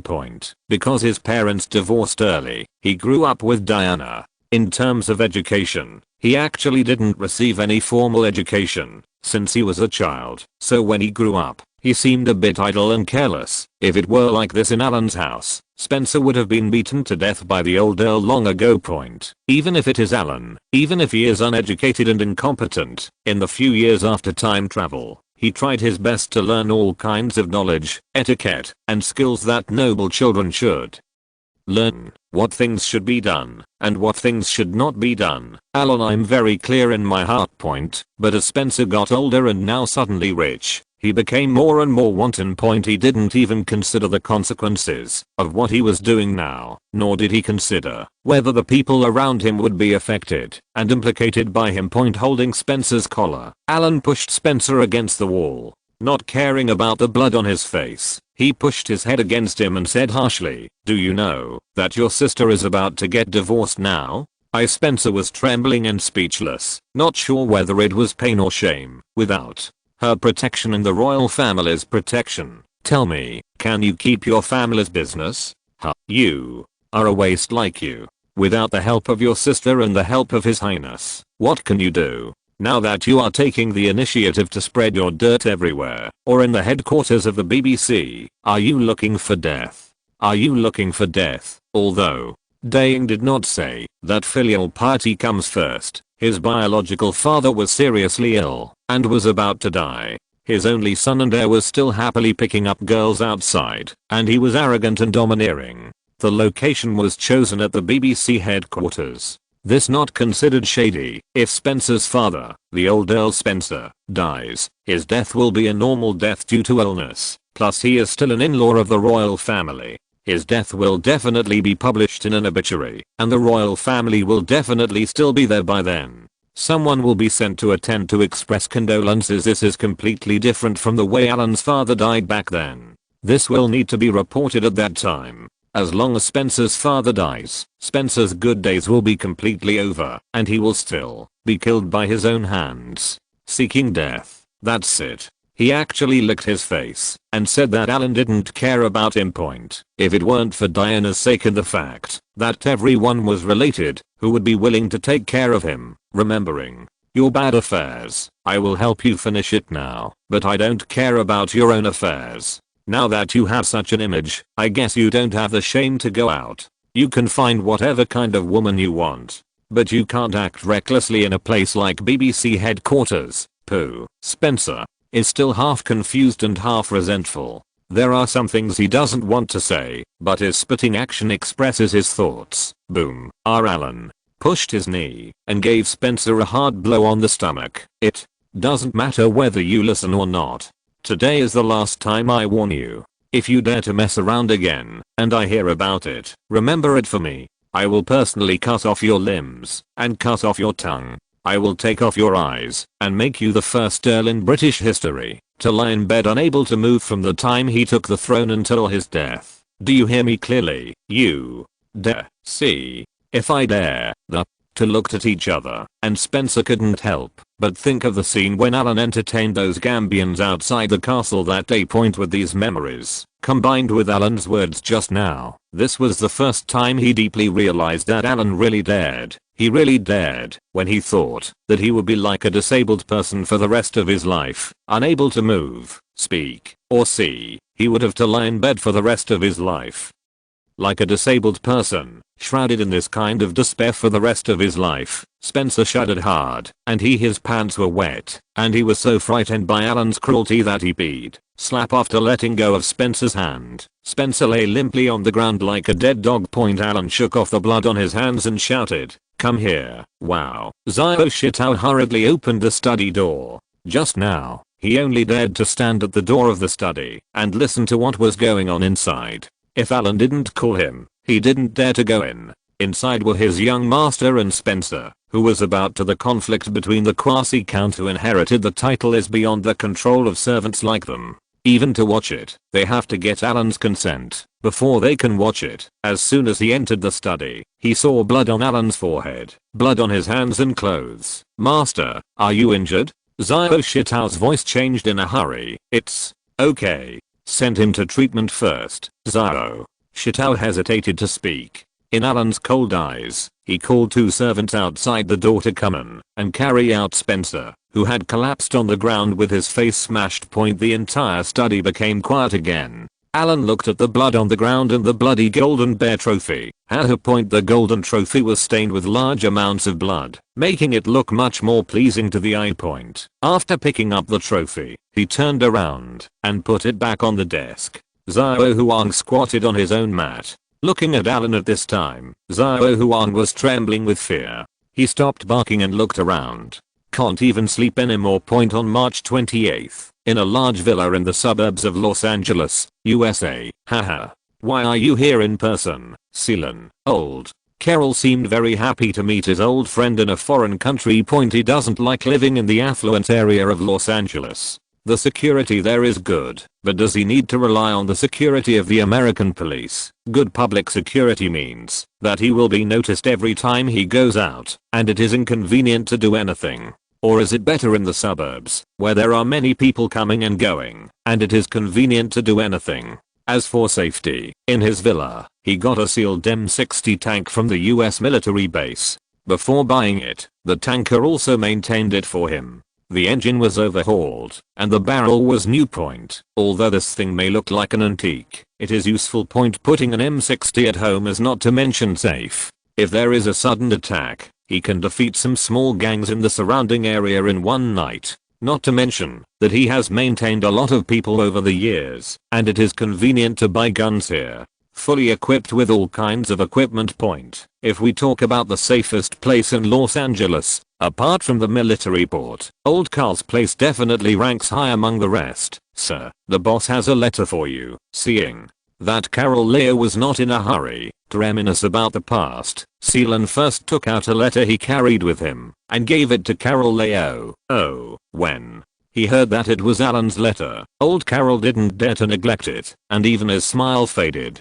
He looked around first, and even took half a step back, which even Seelan avoided. I looked at the seal of the letter. It was intact and had not been opened. Old Carl then gently tore open the bottom of the envelope and took out the letter inside. There was a bunch of garbled letters and symbols on it, with the local Welsh dialect mixed with other symbols. This was his old Carl's original password. When he saw this kind of thing, old Carl subconsciously curled up his lips. This thing reminded him of the evening he and his young master spent in the basement of the garage before he came to America. A conversation point. The scene at that time was still vivid in his mind. The young master told him about his funeral and asked him to leave first point. Now that several years have passed, everything has gotten better, and the young master has also learned this unique code between the two. The above content is very simple. Kill the target. What target? Seelen brings goals. Old Carol seemed to understand, but what could be expressed here was very general.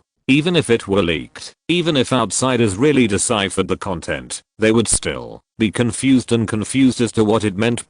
Pretending to be indifferent, she glanced at Seelen and the people she brought behind her. Seelen was quite loyal to the young master, otherwise she would not have appeared at the young master's Christmas dinner. If that's not to kill Seelen, then it's to kill those who followed Seelen. Looking at the people behind Seelen, old Carol laughed and said, "Welcome, come on, let's take a photo. I haven't seen so many compatriots in Los Angeles for a long time. You are all studying news media, right?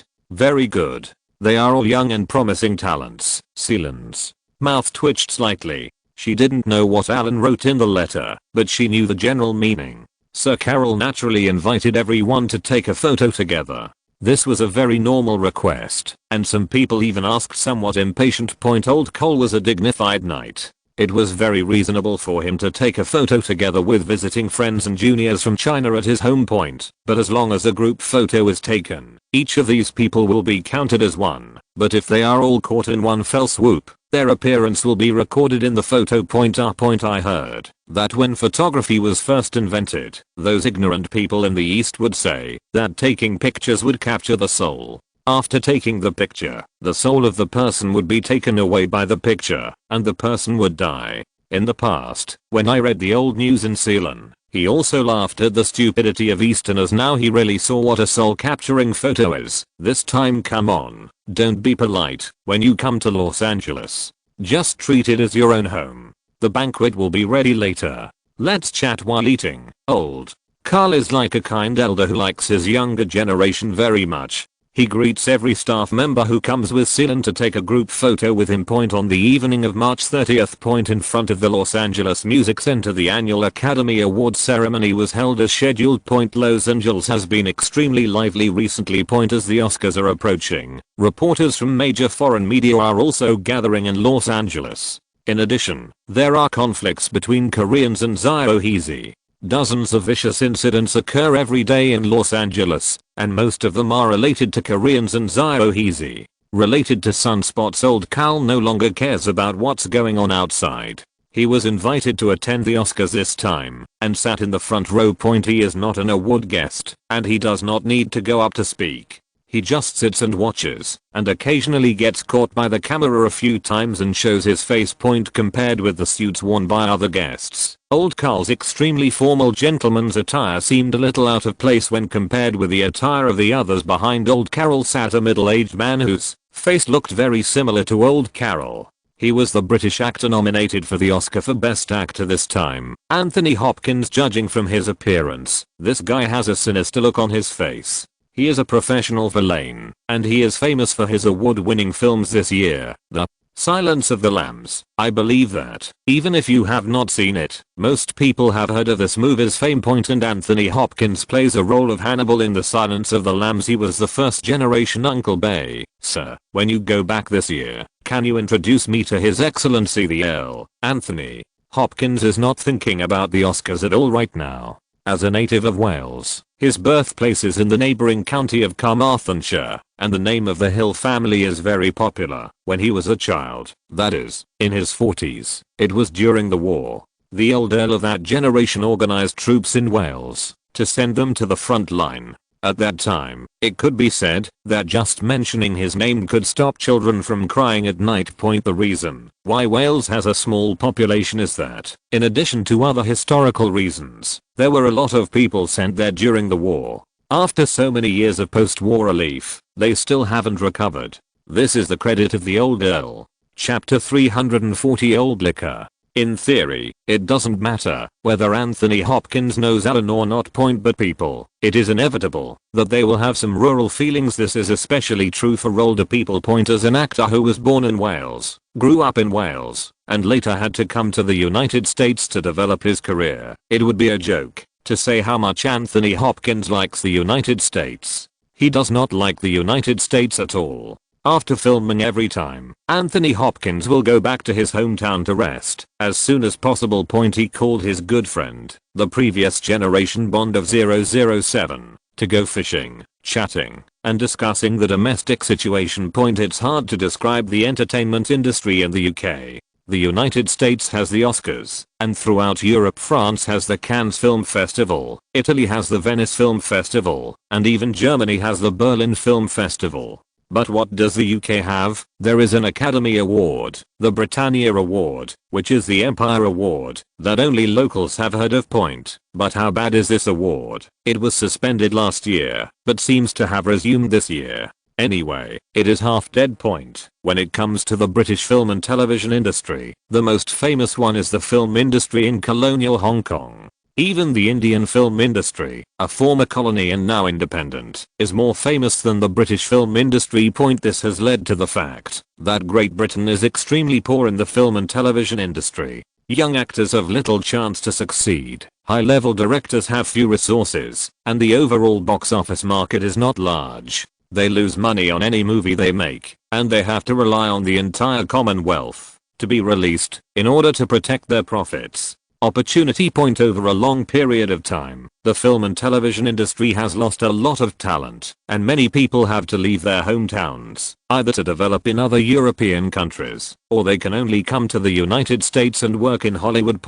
But there are too many local actors in Hollywood, the competition is very fierce, and not all opportunities can be reserved for actors from Great Britain. In this case, some people, who are not determined at this time, simply bite the bullet, become American citizens, and suddenly become Americans. In this way, the situation will be improved. And many actors from the older generation who came from Great Britain don't want to become American citizens. Even if the United States and Great Britain both recognize dual citizenship, that won't work. In this general environment, some British actors who came to Hollywood to work in Hollywood began to form a group, and Carol Leo's work in Los Angeles in recent years also exacerbated this situation.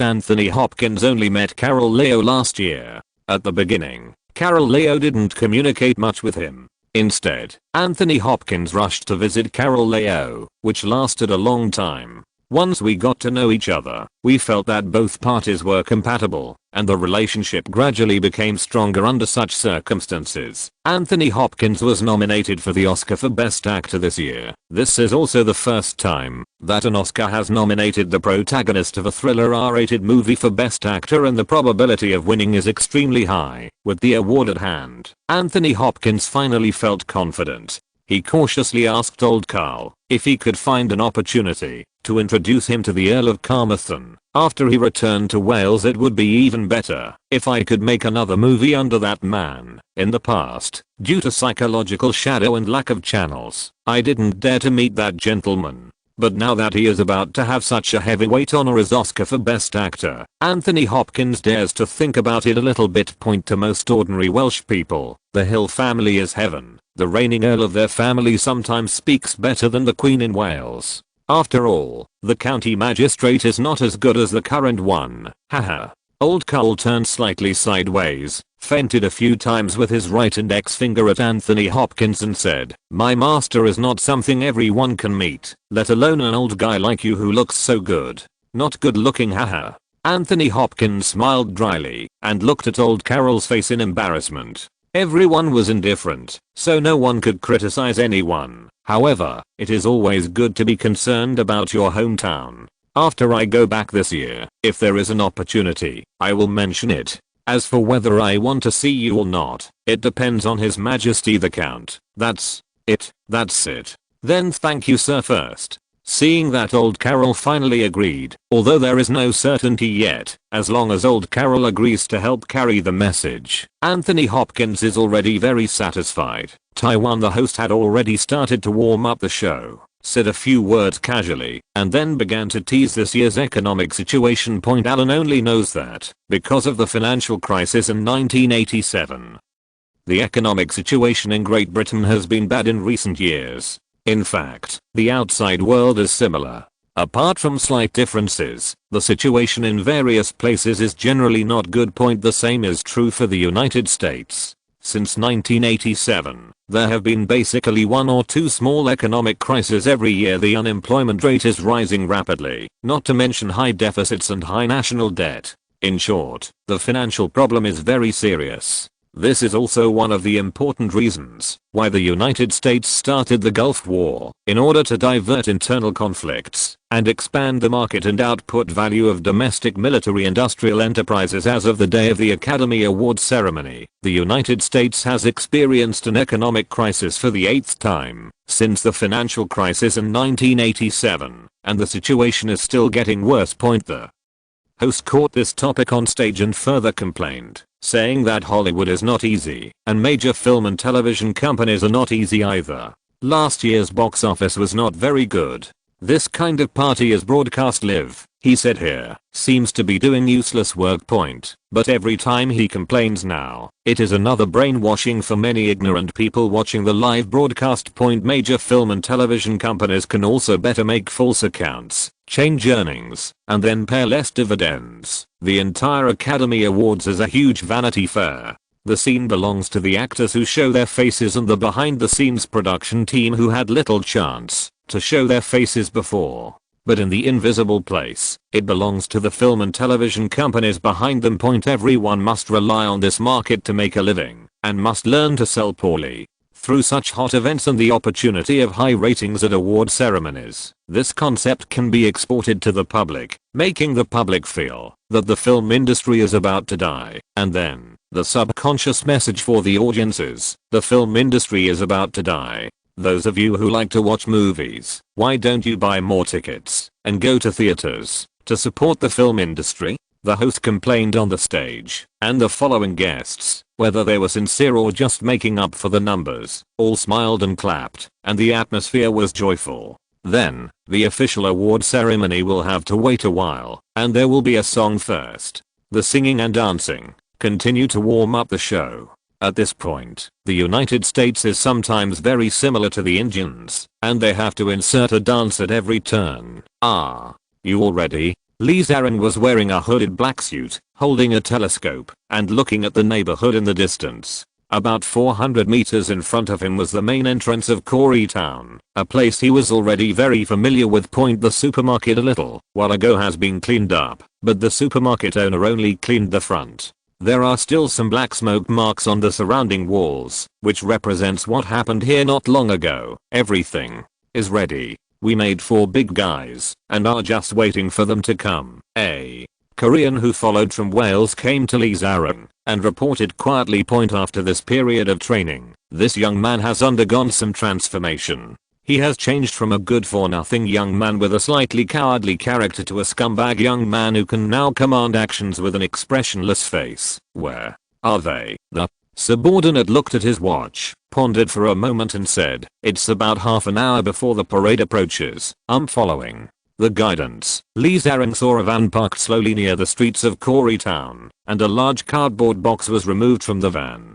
The text on the cardboard showed that the box should contain a refrigerator, but in fact, there is no refrigerator at all. But something more interesting than a refrigerator: bags of flour and firecrackers were mixed together and packed in huge refrigerator packaging boxes, one every few dozen meters, and 4 were placed on the street in front of Town. Flour, you can buy it in supermarkets, but this thing is actually very dangerous. Under normal circumstances, whether you add water and other things, use flour to make bread, pancakes, noodles, etc., it will be fine. But when dry flour is in a granular state, especially when it is extremely dense, it will explode when exposed to an open flame. So powerful.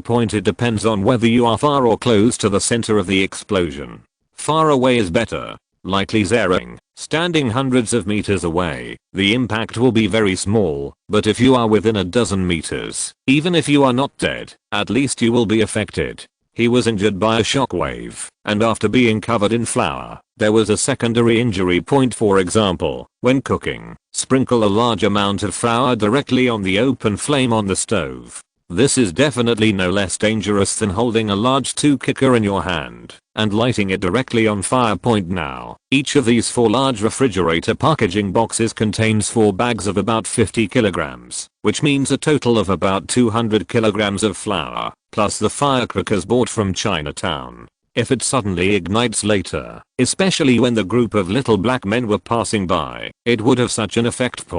Although Lee Zarin was scared to death, now that he had come to this point, he had no chance to retreat. He could only follow the plan step by step. He looked at his watch again and saw that the time was now 10:30 p.m. Don't ask why black people like to go out to parade in the middle of the night. Calling it a parade is just to look down on them. They just take advantage of the darkness and use the parade as an excuse, but in fact they are planning to do $0 shopping. How can $0 shopping in broad daylight be as convenient as $0 shopping at night? With their skin color, if they just find a street after taking their things and sneak into an alley, who can find them? Even if they are recorded on video, ordinary portable video recorders these days cannot capture their faces clearly at night. Just highlight one unscrupulous thing. This is what they have done most in the past month or so. Every few days, they will organize such a large-scale event. This time the Oscar heavyweight film Silence of the Lambs, or thriller R-rated film, received a total of 8 nominations, and the previous 6 nominations have passed.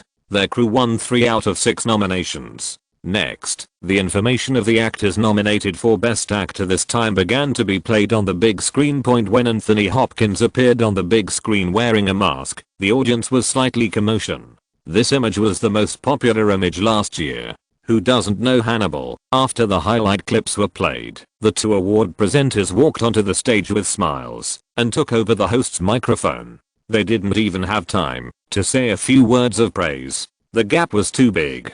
Compared with Anthony Hopkins, the others, the few male actors, are more like making up the numbers. The winner of the 64th Academy Award for Best Actor is Anthony Hopkins. Wow, there was thunderous applause. Even though Anthony Hopkins was well prepared, he still couldn't suppress his excitement. He stood up and hugged the crew members on the left and right excitedly and walked sideways from the second row. Anthony Hopkins also specially ran to old Carol in the first row and gave him a hug with his somewhat disgusted eyes. "Sir, there will be a little surprise later." Oh, before Carol Leo could figure out what Anthony Hopkins meant by the little surprise, the guy had already let go of the hand holding him and turned around to go on stage. Like an old gentleman, Anthony Hopkins first bowed in 3 directions to the audience, which made the audience applaud even more enthusiastically. After the applause subsided a little, Anthony Hopkins deliberately adjusted his shirt, which was slightly wrinkled due to bending over,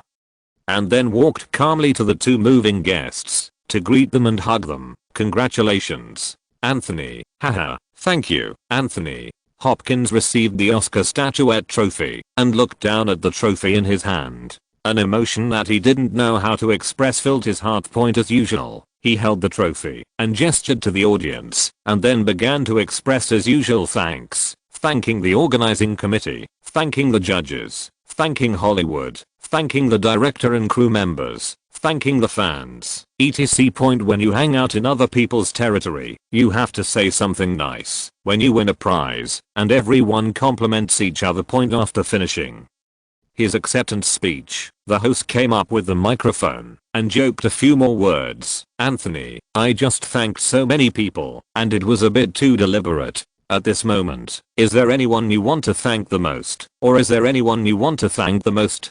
Don't you have anything to say to the audience in front of the TV? I'm really grateful for this, Anthony." Hopkins seems a little strict in his speech, and there is a hint of simplicity in his smile. This is very different from the image of Uncle Bay in her movie. "Oh, so after you finished filming this movie, you also won the Oscar for Best Actor. May I ask, Mr. Anthony, what are your next plans? Will you continue to bring any surprise roles to the fans?" Anthony Hopkins raised his eyebrows and finally asked, "This is the process that every winner will go through after the heavyweight awards are awarded." The acceptance speech talked about the past and the present, and now the host asked it's a future plan. Haha. I'm planning to return to China recently. My hometown, Wales, is a very beautiful place. In the past few years, my hometown has also made great progress and even produced an internationally renowned director. Chapter 341 Big News. As soon as Anthony Hopkins mentioned this, the host next to him started laughing. He subconsciously turned his head and glanced at old Carol sitting in the first row. He had already guessed who Anthony Hopkins was talking about. Although this internationally renowned director is somewhat watery, if we put aside his professionalism and just talk about pure fame, he is definitely an internationally renowned director. It's just that you Anthony Hopkins, who has thick eyebrows and big eyes, actually took the initiative to talk about that person from a distance on the stage where the Academy Award for Best Actor was awarded.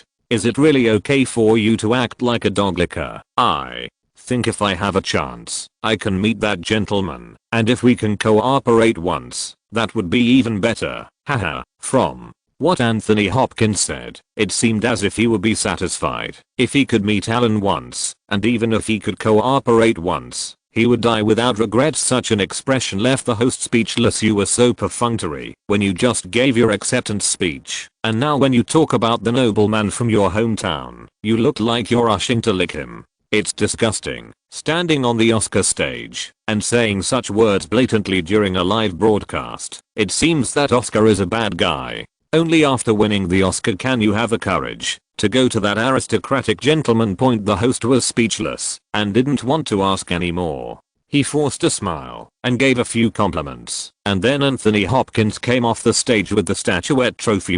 Los Angeles Music Center. Around 10:30, this Academy Awards ceremony finally ended. The outside was crowded with movie fans, but many award-winning crews and stars waved slightly to the fans as soon as they walked out of the venue. The award ceremony was over, but the real nightlife had just begun. Those who won the award should celebrate. Those who did not win the award and only received nominations also received corresponding publicity opportunities and appeared in the live broadcast. Producers and public relations companies also need to celebrate, as do actresses and some directors, to deepen feelings and promote integration. Everyone is busy going to the places they should go, booking hotels, villas, etc. Anthony Hopkins followed old Carol staggeringly.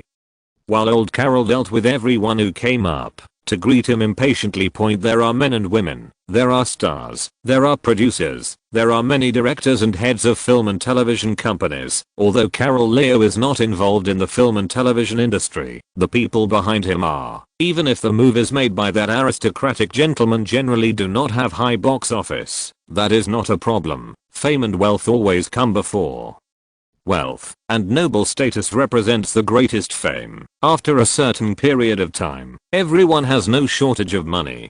Just like Cameron's favorite actor Arnold, he is now a popular star in Hollywood. How much is his current salary? $20 million. Not even bargaining point. And even if someone does offer $20 million to Arnold to make a movie, whether he takes it or not depends on his mood. A movie can take as short as 3 or 4 months, or as long as half a year after deducting taxes. You can get $10 million just like that. You can work hard to make 2 or 3 movies a year. Isn't this money difficult to make? In addition to the remuneration, after each film is completed, the actors can continue to receive dividends from the copyright income of the film in the next few decades, which is more than the remuneration. Just like Alan, he mainly sells videotapes. Every time a videotape is sold, part of the income earned from these copyrights has to be distributed to the actors, even if it is renting the videotape or playing it on TV. Copyright fee. This is a long-term income. It can be said that for an actor of Arnold's level, if he acts in a movie now, his continuous income over several decades can add up to hundreds of millions of dollars in income.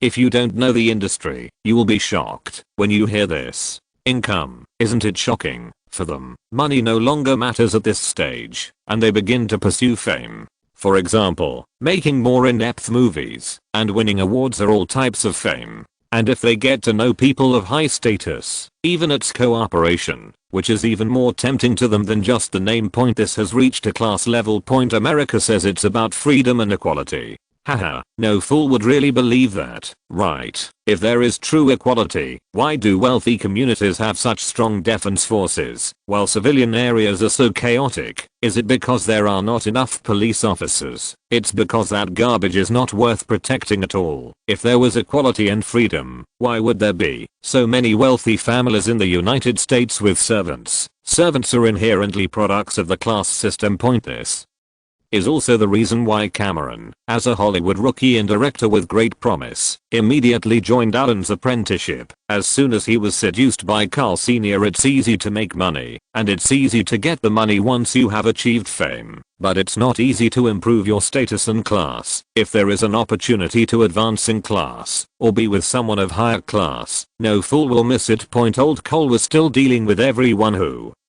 handed him business cards and talked to him. Suddenly there was a muffled sound in the distance, not a loud bang, but a very muffled sound, like the muffled thunder before the spring rain. Along with the muffled sound, there was a faint firelight lighting up the sky due east of the Los Angeles Music Center. Old Carl pretended to be surprised, and quickly turned to look in the direction of the muffled sound. Point. The Los Angeles Music Center and Coreytown are not even 6 kilometers apart in a straight line, so they are extremely close. Before anyone could figure out what was going on over there, the second, third, and fourth muffled sounds came one after another, and the sky over there became brighter. It was as if something exploded, and then, crackling sounds sounded intermittently. Point. Abroad, no one would think that this kind of crackling sound is a firecracker, but this is America. Everyone subconsciously heard it. It was the sound of gunshots. Although it was intermittent, the gunfire was so intensive that anyone with some knowledge could tell that at least hundreds of guns were fired at the same time. At this time, it was the end of the Oscars.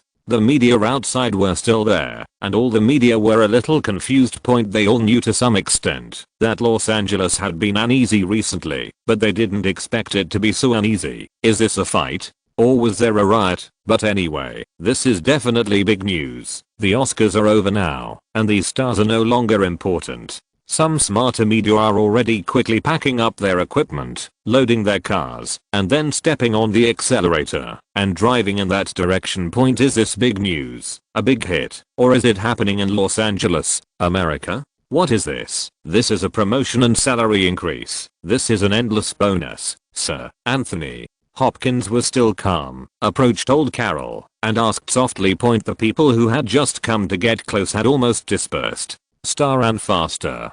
Gunshots were heard over there, and they had already started running away. Don't panic. We are still some distance away. Go back quickly. Pay attention to safety tonight and watch the news tomorrow to see what happened. Old Carol sighed, pretended to be calm, and said something to the people around him in a loud voice, and then he took Anthony Hopkins with him to the car in old Carl's villa in the suburbs of Los Angeles. This place is relatively far away from Coreytown. From here, you can't even hear what is happening over there. Even if you can see the sky being faintly reflected in red, no one will care about that direction. Isn't that where the Oscars are being held tonight? Who knows what those stars are doing? Point. Seelan had just finished his supper when he suddenly received a call from Carol Leo. Hello, Jazz. Seelan, I just attended the Oscars.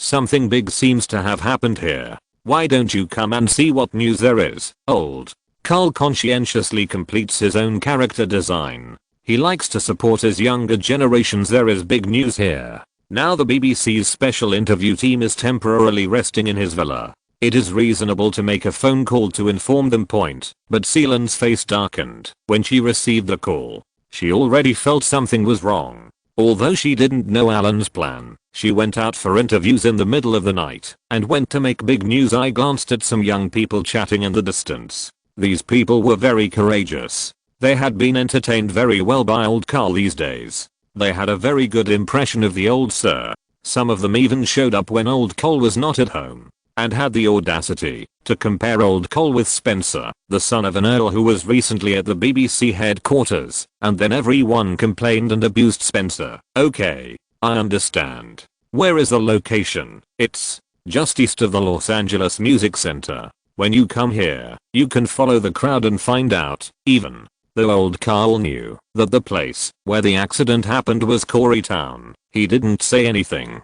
He never said any key information on the phone. The young master had warned him a long time ago that the Yankees are very insidious and they like to monitor the phone, no matter who it is, no matter who it is. At no time should you give critical information over the phone. Sealan took everyone and equipment and went out to report big news. From the suburbs into the city, the further in, the greater the flow of people on the streets, but this is only relatively large compared to the situation in the suburbs, where no one comes out at night. The closer you go to the city, the better the public security is, so people dare to go out at night. As for the specific location of the accident, there is no need to ask, just follow the opposite direction of the flow of people. When we were still 1 block away from Town, cars could no longer drive in. The outside was surrounded by Los Angeles police, various interview vehicles, and some people watching the excitement. Sealan asked people to go over and negotiate with the police with their documents. There was a smoky and burnt smell in the air, as well as the aroma of barbecue, and it was a little bit spicy to the eyes, but since it was night, I couldn't see anything clearly. Sealan hasn't figured out what's going on with these smells yet. And the people who negotiated in the past have returned. Boss, the police said it's unsafe to go any further. If we insist on going in, any accidents will be our own responsibility. This person looked extremely excited as he spoke. The more danger there is, the more big news there is. As a reporter, how can you be afraid of danger? Sealan glanced at the young man in front of him with a complicated expression. He was such a good guy, but he was a bit shy, too. Move the equipment, let's go in, and ask everyone to be careful, and don't run around, walking along the alley. There are obvious traces of black smoke on the wall in the alley. It is about 2 or 3 meters high. It is extremely obvious. You can see it just by shining a flashlight. It feels like what happened just now. There had been a fire, but apart from being unusually dry and filled with an unpleasant smell, there were no traces of the fire in the alley. Sealan was walking on the far left side of the team, neither in front nor behind. They had just walked out of the alley. Their current location could be reached in less than 1,000 meters along this straight road. Town. There were several unknown people lying on the road. These people were covered in darkness, and it was impossible to tell what race they were. They were just lying on the ground. Some were curled up, and some seemed to be in extreme pain. There was still darkness on the ground. Scratches, vomit. Some people with shallow stomachs in the team had already begun to vomit while holding onto the wall. They finally knew where the smell of barbecue in the air came from. The vomiting man was just about to raise his head and say something when there was a crisp sound of pop. The person who was vomiting froze with an expression of disbelief on his face. He swayed twice and then collapsed with a plop. This scene shocked the team, who were still feeling disgusted just now. Sealan was also shocked, and there were even some fragments in her mind. She had thought about many situations, but she had never thought of this. So direct, just so above board, just one shot. Where is the enemy? I don't know. Who fired the shot? Have no idea. Why they attacked them? I still don't know. Without giving everyone a chance to be confused, starting from the first shot, several more gunshots were fired, and several more young people fell down in the team. This scene even scared everyone who was still excited just now. Some people howled and started to hide in the alley, and some people lay on the ground and yelled. The whole team was in chaos. Sealan was so frightened that she hid behind the photographer carrying the camera and subconsciously said loudly, "Don't panic, don't panic, hide in the shadows, bend down, don't mess up." But the team was crying and causing chaos for a long time, and no one listened to him at all. The crackling gunfire was not dense, but with every gunshot, someone fell down and ran. There were even gunshots coming from behind them, and they were blocked at the entrance of the alley, with no way to escape. There are tall buildings with red brick walls on both sides. There are no windows below the second floor. There is not even a trash can in this alley that can be used as a cover. Sealan didn't even care about how dirty the ground was. She lay on the ground and curled up. With every gunshot, her curled up body shook with the sound of the gunshot. She didn't know how many people had died, and she didn't know when the gunfire would stop, but she felt that as the gunfire continued to come, The other party was getting closer and closer to them until there were footsteps behind him. Seelan was so frightened that he didn't even dare to raise his head. Boom. The sound of gunshots even rang in Seelan's ears. The photographer hugged his legs and wailed. His camera was also picked up and taken away. When the masked man squatted down to pick up the camera, Seelan turned his face sideways. Eyes just met these eyes. Seelan's pupils suddenly shrank. She knew these eyes. She had even seen him in the villa in the morning. A very shy young man. You can't go wrong. She remembers the other person's eyes. The two parties looked at each other, and the other party held a gun in his left hand. Under Seelan's shocked eyes, he raised the gun towards her. Bang. Chapter 342 Operation. With the sound of a gunshot, the world did not quiet down. Scattered gunshots rang out in the blocks outside the alley, and the intermittent screams and exclamations did not stop. So, you're not black? You're lucky. Get out of here. A hoarse voice sounded, as if the attacker was talking to himself. As these words came out, he did not continue to shoot. Seelan's subconsciously closed eyes opened a crack, and looked into those familiar eyes. The back of her neck felt a little hot. Seelan didn't understand what was going on, but the only thing she understood was that she was not dead. Those eyes seemed to blink at her, and then they walked out of the alley and disappeared into the street with the only camera they brought. The screams around her brought Seelan back to her senses. Several unfamiliar people had fallen down, and there were several people she was familiar with before who seemed to have no major problems. Some people had injured their arms. Some people were injured in their legs, and no one in the entire team could still stand. Ma'am. Madam, are you okay? While Seelan was looking at the team, her leg was pushed lightly. It turned out to be the photographer who had been shot just now. When he saw that the attacker had left, he quickly moved over, resisting the pain in his leg, and looked at Seelan. Land situation. I'm fine. Seelan stood up and just stood up. When he shook his head slightly, he realized that his braid was gone. He had a ponytail hairstyle when he came in. Half of the ponytail was gone. When he reached out and touched it, he found that the ends of his hair were somewhat irregular. The break marks looked like half of it had been directly burned off by something hot. At this time, Seelan was really scared. The opponent must have missed the shot just now, and the shot grazed the back of her neck, even knocking off her braid. I just don't know if the opponent did it on purpose, or if it really missed the target. It's too dangerous here. How is everyone doing? We need to evacuate quickly. At this moment, they have long lost the momentum they had before. Regardless of their own safety and indomitable spirit, they should just eat shit about any big news. Survival is the most important thing. There were a few people with minor injuries. After confirming that the attacker had really left, they quickly got up, checked a few of the dead ones, and then supported each other and retreated along the way. It was too dangerous here. In the suburbs of Los Angeles, police sirens continued to sound. A large part of Los Angeles was in chaos. The police force was definitely not enough. This was probably the police transferred from other places to support Los Angeles and were entering the city. Sir, the operation over there is completed. Old Carroll sat alone at the dining table with a newspaper on his left hand. He held a fork in his right hand, forked a piece of beef, and stuffed it into his mouth, reading the newspaper while eating. A young man stood next to old Carroll with a note and reported softly, "Oh,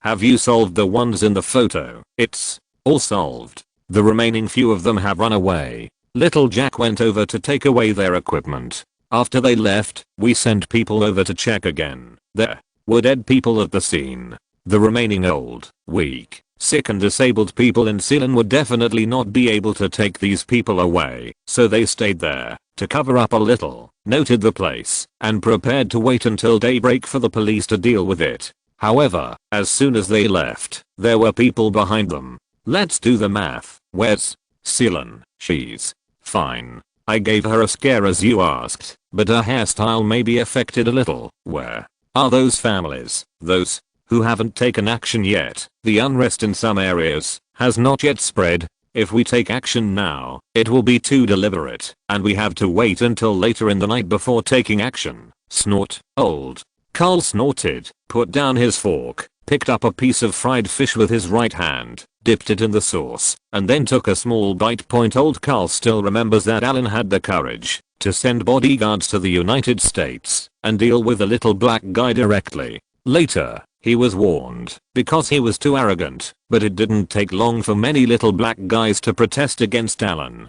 Come out, these people have been at large for a long time. Old Carl has kept each of them in mind. This time, taking advantage of the turmoil, he has deployed manpower to solve them together and settle the old and new accounts together. The young man looked at old Carol and said nothing. He was not in a hurry. He just stood next to old Carol and waited for old Carol to eat slowly. This old knight is not very particular about food, but he likes to eat high-calorie foods, especially fried things. After waiting for a few minutes, old Carl finished eating a small plate of fried fish nuggets. He put down the newspaper and picked up a paper towel to wipe his hands. Old Carl stood up and walked around and explained, "Send someone to call the driver and look at Celine. When will they come back? When she comes back, bring her to see me as soon as possible. Clear." It's 4 o'clock in the morning. 4 or 5 hours have passed since Celine went out for the interview. In the dark little study, old Carl sat alone on a large American high-backed single sofa with a small blanket covering his legs.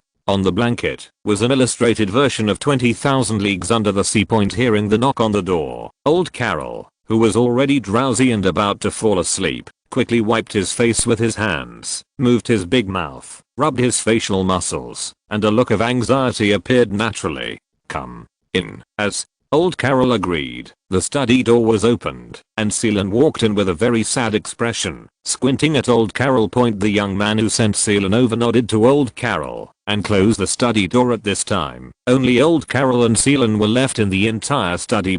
Seeing the expression on old Carol's face, which was mixed with anxiety and worry, Celine almost believed it for a moment. "Jazz, I almost died. I almost died. Sit down first. Sit down first." Old Carol stood up, picked up the glass, poured Celine a glass of whiskey himself, and handed it to her. "I almost died." Celine took the wine glass, as if feeling aggrieved or venting her anger. She repeated the words that she almost died several times in a row.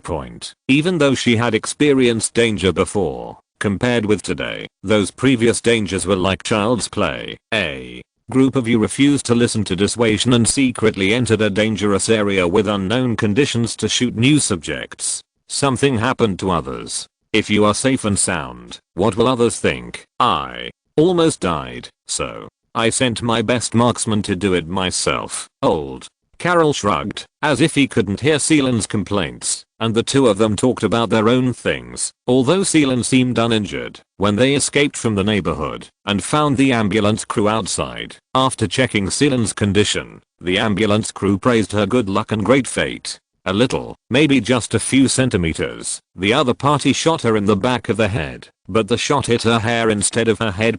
No one would doubt whether there was something fishy about her, except for the few people in their team who were directly killed on the spot. Several others were more or less injured. Celine's situation was to survive a catastrophe, not just to survive. It's as simple as a minor injury, but me enough. Old Carl's patience was gradually weakened. His temper was not good to begin with, and his endurance was now at its limit. Seeing that Celine was about to continue speaking, old Carol shouted, staring at Celine with a gloomy face, and said, "Do you know how many servants the Hill family has?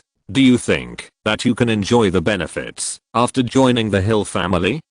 As a reporter and host like you, do you think that you are doing a great job by handling some news affairs for the young master?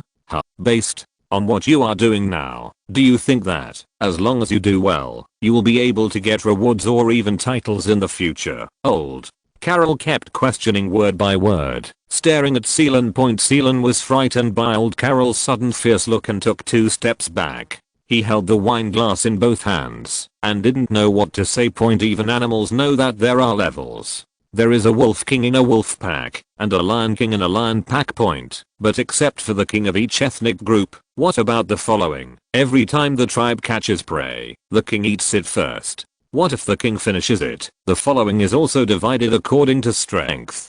Who ranks second and who ranks third is important point, of course. A family is no exception. Of course, Alan is the biggest in the entire family, and his orders are everything. But what about Alan? Now of course Hooten is the one with the most senior qualifications, and is the chief steward of the house, so no one will question his status. And what about underneath Hut? This also needs to be divided into levels. It doesn't mean how many years you have worked for the family. Some servants have been in the castle for more than 10 years. Aren't they still servants? There are only 3 knights in the whole family now, in addition to Hutter, old Carl, and last year's new knight, Syphis. These are all old men who have served the family for many years, and have made many contributions. But old Carl is more old school. He kind of hates Celine, who seems to be aloof and looks down on people like him who do rough and dirty work. To put it bluntly this time, there are other ways to kill those people, but old Carl deliberately arranged it this way.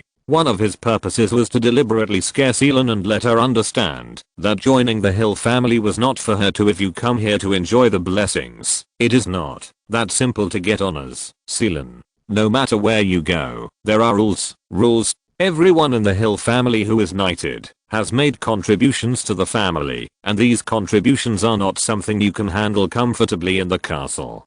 Documents will do the trick, and the credit and risk are directly proportional. Celine took a big gulp of whiskey. Her whole face turned red from holding it in, but she held back. He looked at old Carol with a complex expression and said, "Sir Carol, do you mean that this kind of danger today was specially prepared for me? Is it dangerous today? Isn't it dangerous, old?" Carol took 2 steps forward and directly helped Celine tidy up the somewhat messy collar. While doing so, he said softly, "Celine, since you entered the Hill family, in this world, except for your own accidents, other times, the young master did not say that he would let you die, and no one can kill you. If the young master lets you die, no one can save you. All you need to do is use all your energy and work hard for the family. Do you understand?" Celine couldn't tell whether this was a threat or a statement of facts, but she understood what old Carol said. Although she felt aggrieved, this was the price to pay for following the nobles. There were dangers, but only with dangers came opportunities. "Okay, you go and rest first. Until tomorrow, your remaining task is to send the news back, to prevent the Yankees from secretly fabricating the news." Celine lowered his head and nodded gently, as if he was resigned to his fate. Seeing that Celine had just opened the door and was about to walk out of the study, and there was another subordinate standing outside the door, old Carol smiled and said, "What's the matter, sir? Miss Lily would like to see you." Upon hearing that the niece he recognized was coming to see him, old Carol smiled. "Oh, Lily is here? You don't need to see me, just say I'm busy and let her do it as planned. I'll send someone to do the rest. It should be sooner rather than later. Let them go as soon as dawn." Yes, there were more than 200 arson cases in Los Angeles tonight. As for the casualties, there is no way to count them. The police force is definitely not enough anyway. Under such circumstances, as a veteran gentleman, although Carl Sr. was not an American, he still sent someone to send £100,000 to the Los Angeles Police Department as a donation. By the way, he sent someone to express his concerns about the security situation in Los Angeles. Alan's previous plan was to transform Lily, a local family in Los Angeles. They are now halfway through the transformation. At least they have followed their family's previous path and registered with the military. They can be regarded as a super small logistics supplier for the US military family. But this time, such a big thing happened in Los Angeles, and a large number of people would definitely be arrested. So what should we do with these arrested people? Put him in jail. But now that the prisons around Los Angeles are clearly running out of capacity, what should we do? Do we need to open new prisons? It just so happened that Carl Sr. had just donated £100,000 to the Los Angeles Police Department. Lily, the niece of Sr. Carl Sr., was well known to everyone. She would visit the Los Angeles Police Department early in the morning and mention the opening of a new prison. "Son, with old Carl's connections and money, this matter can almost be done in this special period. Not everyone can play with things like prison. This is serious business in America." "Yes, Prison's a serious business in America. When a prisoner enters prison, you want to live a good life and have food and drink for free. Of course it's impossible. You have to work part-time to make a living. In a country of capital, nothing is free. Even air has to be charged. As long as you live a day and earn a penny, you have to pay taxes. When you go to prison, there are usually supporting factories in the prison, and the products in these factories are generally of good quality, mainly because of the huge price advantage, because there is no need to pay prisoners in prison. This thing is like a modern version of a slave concentration camp, which is very easy to use. If you work 10 hours a day, you only have to take care of your food and shelter, and you are guaranteed a small amount of work and rest time. You even only have 1 day off per week, and you don't have to pay wages. Isn't this considered a good business? As long as a privately run prison operates well, and the managers are ruthless, the annual income can even be higher than that of some smaller listed companies. This is not an exaggeration at all. It is just that this kind of quota is very difficult to obtain. It depends on the right time, place, and people, and now is a great time. Chapter 343. Your Highness, I have a surprise for you. The riots in Los Angeles occurred on the evening of March 30th and lasted 4 whole days. In the past 4 days, there have been hundreds of arson incidents in dozens of neighborhoods, and the number of incidents of vandalism, smashing and looting has not yet been calculated. The most outstanding thing here is not that the little black men were killed and nearly 1,000 people were injured, but that the Koreans who fought head-on with the little black men only suffered more than 100 casualties. The battle damage ratio of nearly 1 to 10 is an exaggeration. If it had been white people beating up the gangsters, these gangsters would have tolerated it, but if it had been a conflict between Koreans and gangsters, they wouldn't have been able to bear it.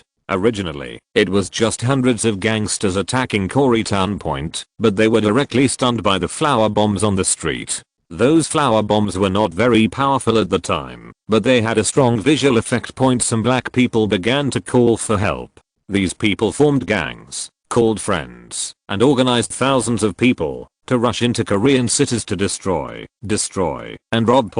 And in Koreatown, Koreans have a big advantage. Among the people who immigrated to the United States from South Korea, basically 99% of the men have served in the military. It's not about how strong they are, but in terms of professional skills and handling of emergencies, their advantages come out when compared with the ragtag bunch of little black men. Coupled with the secret command of the few people sent there by Allen, although the organized Koreans faced the impact and suffered heavy losses in the first wave, they organized their manpower and took advantage of the terrain to standing on the top of the building, using high to hit low, causing heavy casualties to the little black men. In the chaotic situation, many people lacked judgment on the surrounding situation. In addition, it was night and they could not see clearly. When daylight came, they discovered that hundreds of people were injured on both sides. This anger and hatred was built. During the day the next day, the Koreans continued to make preparations, and Ziohezi also continued to call for support, looking for fellow villagers, looking for gangs, and asking for help.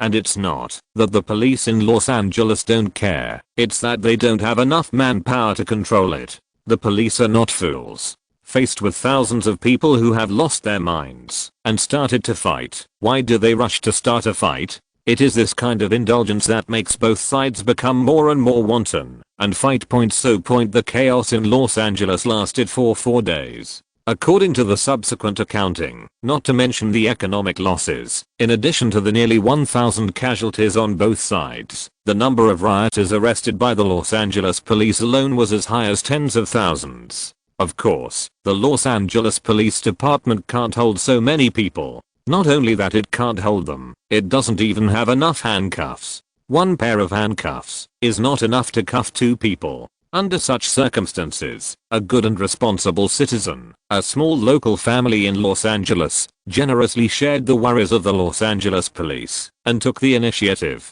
to shoulder the heavy burden of opening a new prison. Faced with such a major event, the United States originally wanted to hide the news as much as possible, because the Academy Awards happened to be held that day, and too many reporters gathered in Los Angeles. They couldn't hide it, even if they wanted to. A group of BBC reporters was even attacked. It was painful. We have lost several outstanding journalists. What about this kind of thing? To say it is small, it is definitely not small. So many people have died, but this is still only part of the data point. But speaking of big, it seems that it is not big point. People die every second in the United States, but this time it was just a very concentrated number of people who died in a short period of time. This incident seemed big, but it happened in a very concentrated area, and the two parties involved in the riot were motivated by private enmity. The people who died were all ethnic minorities. In the end, the Los Angeles police identified it as a case of Koreans and gangsters gang violence. A vicious gang incident involving tens of thousands of people. A simple characterization minimized the impact of this matter. The news pictures in the newspapers are very interesting. Taking the 3 kilometers east of the Los Angeles Music Center as the dividing line, the wealthy area on the left has been singing and dancing in recent days.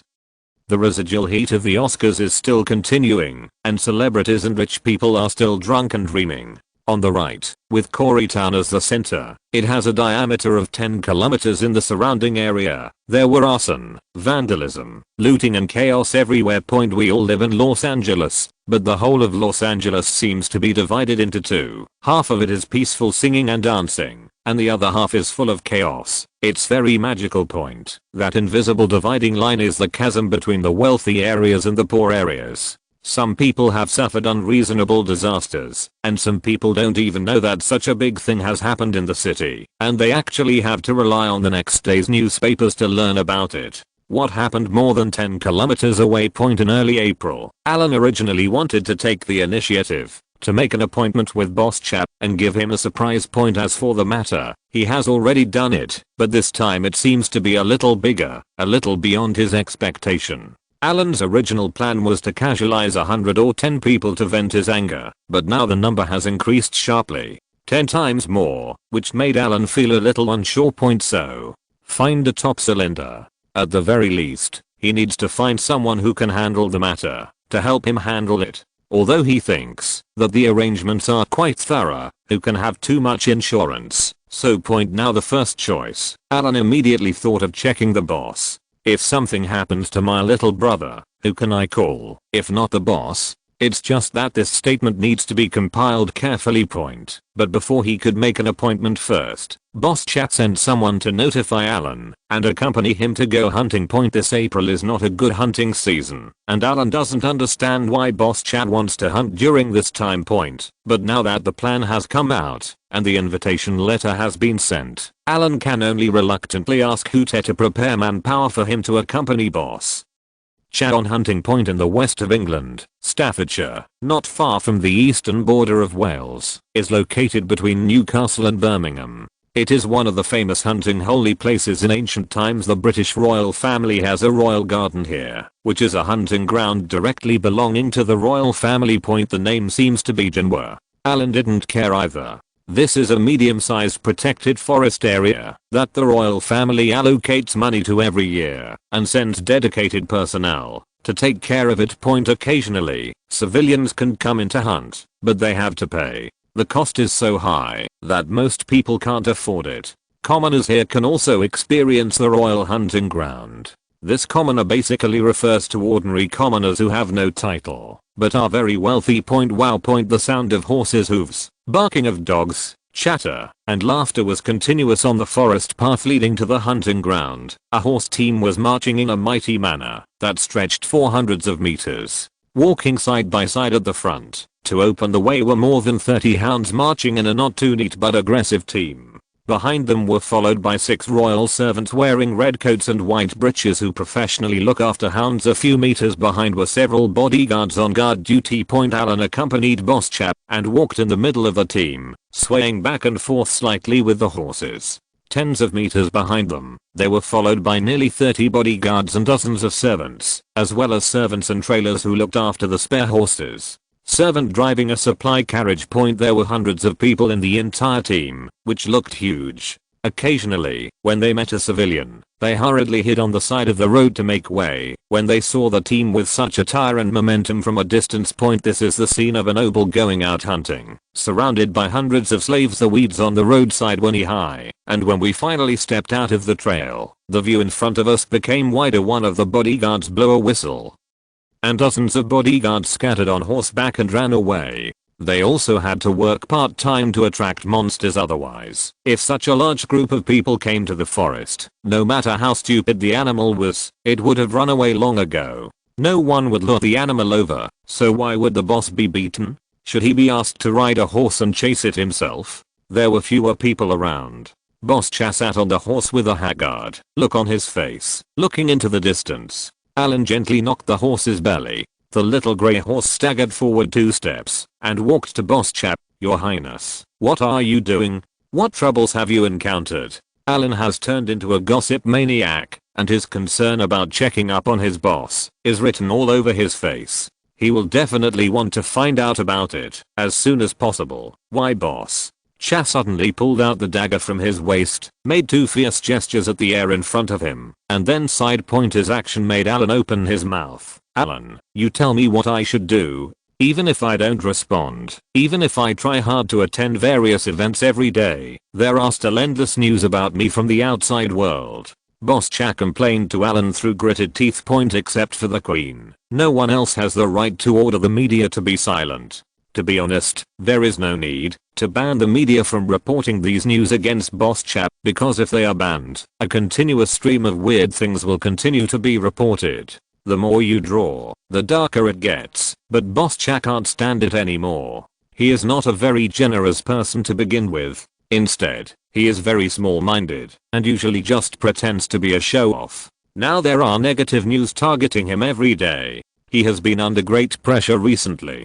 Big, often suffer from insomnia point, and if you want to vent your emotions, sometimes relying on the opposite sex is no longer enough. Only killing is the best way to relieve stress. At least for men, a violent killing is the best way to relieve stress, and hunting is the best killing. Alan was a little confused when he listened to Boss Cha's words. He has been busy doing things recently, but he didn't pay much attention to the news related to Boss Cha. "Your Highness, I originally wanted to report the situation to you these days." "Oh, what are you reporting?" Seeing Alan take the initiative to change the topic, Boss Cha was not annoyed. Instead, his curiosity was aroused by Alan. "Your Highness, I have prepared a big surprise for you." "Surprise?" "Yeah. Have you read the newspaper these days?"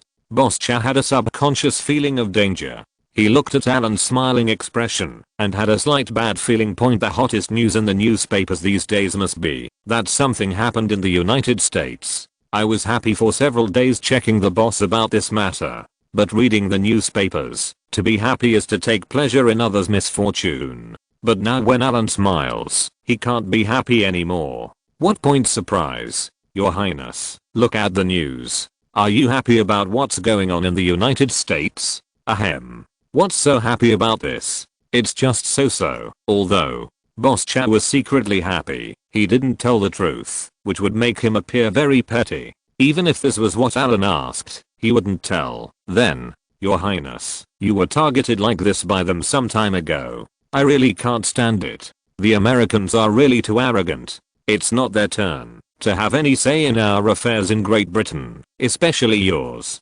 until they point fingers." Alan first set the main tone with an angry look. These words sounded more dangerous. Boss Cha stared at Alan, ready to see what he wanted to say. "So, as you know, Your Highness, I still have some arrangements in Los Angeles, so I will let them cause some trouble and take advantage of the Oscar ceremony to make some small moves to vent your anger." As Alan spoke, his mood was a little low, and he said sincerely, "I just didn't expect these idiots to act without measure and make things a little bigger." When Boss Cha heard this, his eyes grew bigger and bigger, and he had some regrets. "Is there some arrangement in Los Angeles to make trouble at the Oscars and take it out on him?" At this point in time, coupled with the fact that he just asked himself if he had read the newspaper, "Did you cause that riot?" After saying this, Boss Cha's voice trembled a little. "Point. He's not afraid, he's angry. You started a riot just to vent my anger, and you didn't even say hello to me. You did this for so many days, and you didn't tell me until it was almost over? You said it was a surprise? Oh, not entirely. I just guided them a little bit. The rest is because the American people are so hospitable and spontaneous. It's all their own initiative. Alan sniffed and admitted it, but he didn't admit it completely and quibbled a little. Seeing Alan's innocent but a little aggrieved look, Boss Chow almost laughed out of anger. It was no longer a matter of whether he should vent his anger, but that this matter gave him a headache. What did I tell you before? Huh. A few years ago, people talked about you a lot in the newspapers, but you sent your bodyguards to the United States to kidnap people at their doorsteps. You also deceived people out of the United States, and then tricked them into Africa, and then killed them. You are very smart. Huh. Did you know that people from the American Security Department came to complain at that time, and the Queen knew about it? Not only did you not repent, but you have done so much now. Boss Cha became angrier as he talked, pointing at Alan with his trembling right hand and yelling curses. Your Highness, I just can't stand the arrogance of Americans. If they weren't behind it, would the media dare to slander you like this? I must teach them a lesson. You. Boss Cha wanted to continue scolding, but seeing the stubborn look in Alan's eyes, he couldn't say the words that came to his lips. The matter has been revealed, and it is no longer a matter of pointing fingers. Besides, Alan has a very reckless temper. Isn't it known to everyone? As the head of his own bodyguards, although Alan is young, in order to vent his anger, he kills people first, and then tells them later. Who is he doing for? It's not like he said, just to make himself angry. Thinking of this, Boss Cha couldn't even bear to quarrel with Alan. But this feeling of causing him trouble every time is really unpleasant. But what Alan did cannot be said to be wrong, only that he forget it. Boss Cha can't even convince himself that a guard who takes the initiative to do things for the sake of the monarch's face, just to vent his anger, there is really no need to quarrel with him. Even if he does something wrong, he can't. You have to deal with the aftermath for him. Because outsiders have no idea whether Alan is willing or under his instruction. Chapter 344. Take it from the people. You sit for the people. Although Alan did this, it was a bad breath for himself, but Boss Cha was holding another breath in his chest, and was extremely upset. He somewhat disliked this feeling of killing first, and playing later. If it were another person to do this, he would not forgive me at all. But it was Alan who did this, so Boss Cha would have trouble telling the truth. He thought he knew Alan very well, so he did this to Alan. When Alan just gave him a rough outline, he had already figured out the whole process by himself, and even what kind of mentality Alan was in. He had figured out who was doing this through the process. He glanced at Alan with a somewhat complicated look. Boss Cha couldn't tell for a moment who was whose bodyguard between the two. It seemed that he was both protecting Alan. Boss Cha sighed and said, "How did you do it yourself? Did you leave any clues? Please tell me the process carefully." Now that Alan has done it, Boss Cha will not ignore him. His subconscious idea now is to first listen to Alan's process for doing this, and then check for any omissions and fill in the gaps. If this is not possible, if someone really gets caught, at worst, go find the Queen. Anyway, something happened. With Alan's current status, even if outsiders want to cause trouble for him, they have to go through him to check the boss first. It depends on the owner to beat the dog, not to mention that this is a retainer of the prince. Are you the outsider who beats him just as he says? If a monarch cannot even provide shelter to his ministers, how can he ascend to the throne in the future? At this point, Boss Cha is extremely conceited. Well, Alan thought about the timeline for a moment. It can't be said that he sent people there in January, right? Once Boss Cha hears about this time period, the secret will definitely be exposed. It must be said that after he came back from India, he felt that his boss was being bullied by the Americans, so he took countermeasures. The timeline is set at the end of February until the incident occurs at the end of March. 1 month of preparation time is reasonable. Your Highness, after I came back from India, I couldn't bear the news about you from the outside world. I was in torment every day and night. For a prince who is as hardworking as you, they don't understand you at all. You have to attend several events every day. What are you doing for? You are not doing it for the empire, the image of the royal family, or the country of Great Britain. They don't understand at all. When Boss Chow listened to what Alan said, the corner of his mouth subconsciously grinned. The loyal Earl of Carmarthen understood him. He turned his face away slightly, fearing that Alan would see him smiling. Don't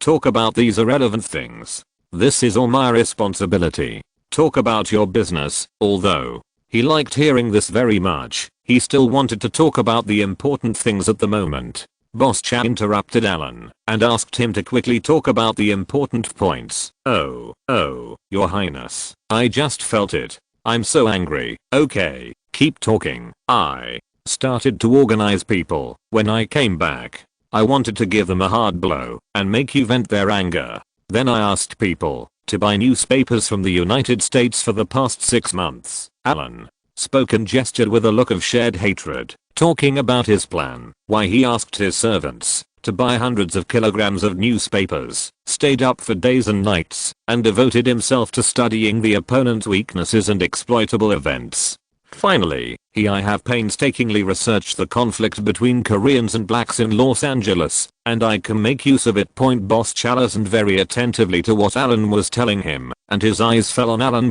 This kid is not just reckless sometimes, he is still a bit clever at critical moments. He is not stubborn, but sometimes he is very impulsive. This is the Alan he is most familiar with. Know how to take advantage of hot social events and take advantage of the situation instead of creating an incident just to vent your anger. Moreover, this kid seems not very good at doing serious things, but he seems to be very talented at doing these crooked and evil ways. Alan studied the plan by himself, then selected the personnel, and finally arranged the plan in Los Angeles, etc. He recounted it to Boss Chow with all the truth and one lie. Alan will not lie about this kind of thing. For some things, it depends on whether there is a suspect and whether the other party wants to investigate.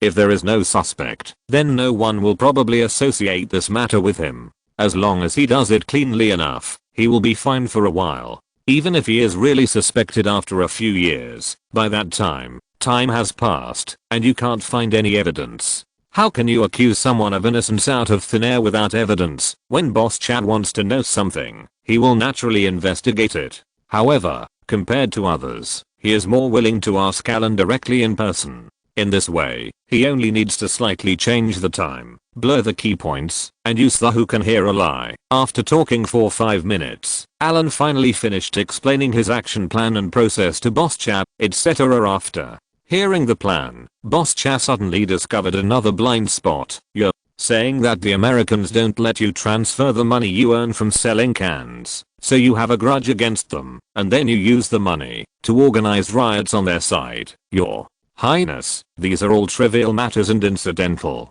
I'm mainly angry that they are targeting you. Isn't there an old saying in the East? It is said to take from the people and use it for the people. I made all my money in the United States, and now it is used in American civil affairs, which just proves this point of view. Boss Chow understood what Alan meant. He was not only venting his anger, he also had selfish motives. This sentence seemed like he was doing something private under his own name, but Boss Chow was not angry. Instead, he felt more at ease with Alan. No minister would serve a monarch wholeheartedly without any selfish motives. Being selfish is the true nature of human beings, but Alan didn't hide it from him at all, and dared to say it directly to his face. This is the greatest trust in him. It's okay to have selfish motives, as long as he doesn't hide it from himself, and dares to speak out openly. Boss Chow will look at Alan favorably. It's just that this old Eastern saying takes it from the people, and uses it for the people. Is this what it means? America makes money and America spends it.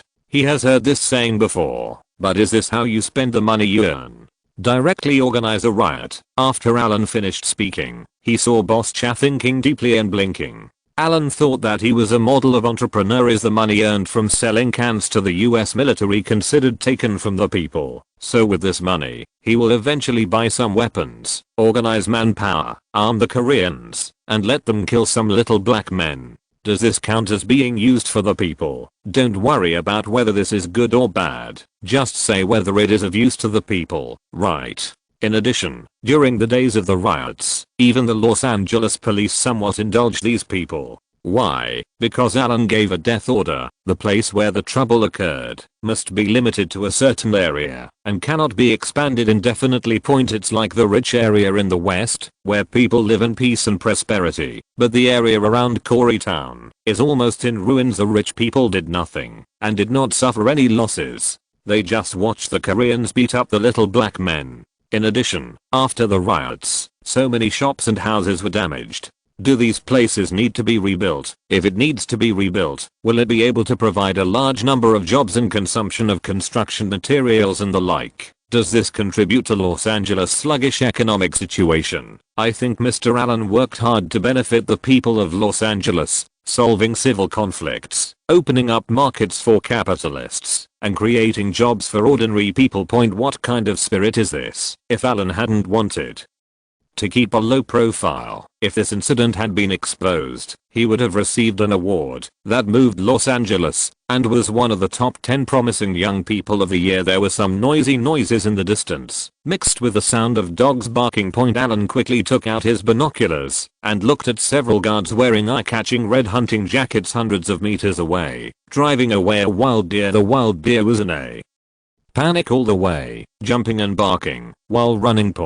When it got a little closer, Alan could see clearly that there were 5 or 6 terriers chasing it behind, plus 3 knights. This thing could only run in the direction in front of Boss Cha. This deer is brown in color with white spots on its body, and the antlers on its head are very beautiful. It should be a male deer. The female deer in this season should still be pregnant. These bodyguards who are proficient in hunting also know not to lure the female deer, but to hunt it. Only male deer can be hunted, and the species should be fallow deer, which is a very common deer in England. It is the most widely distributed in the royal hunting grounds, and the meat quality is the best among deer. Your Highness, there is prey ahead. Alan quickly interrupted Boss Cha, who was thinking. There are some things that you can't dwell on. The more you think about it, the more flaws you will find. You need to interrupt Boss Cha's train of thought quickly. After waiting, Boss Cha is so busy, how can he have time to think about this? Sure enough, after Alan reminded him, Boss Cha subconsciously took out his gun and took aim.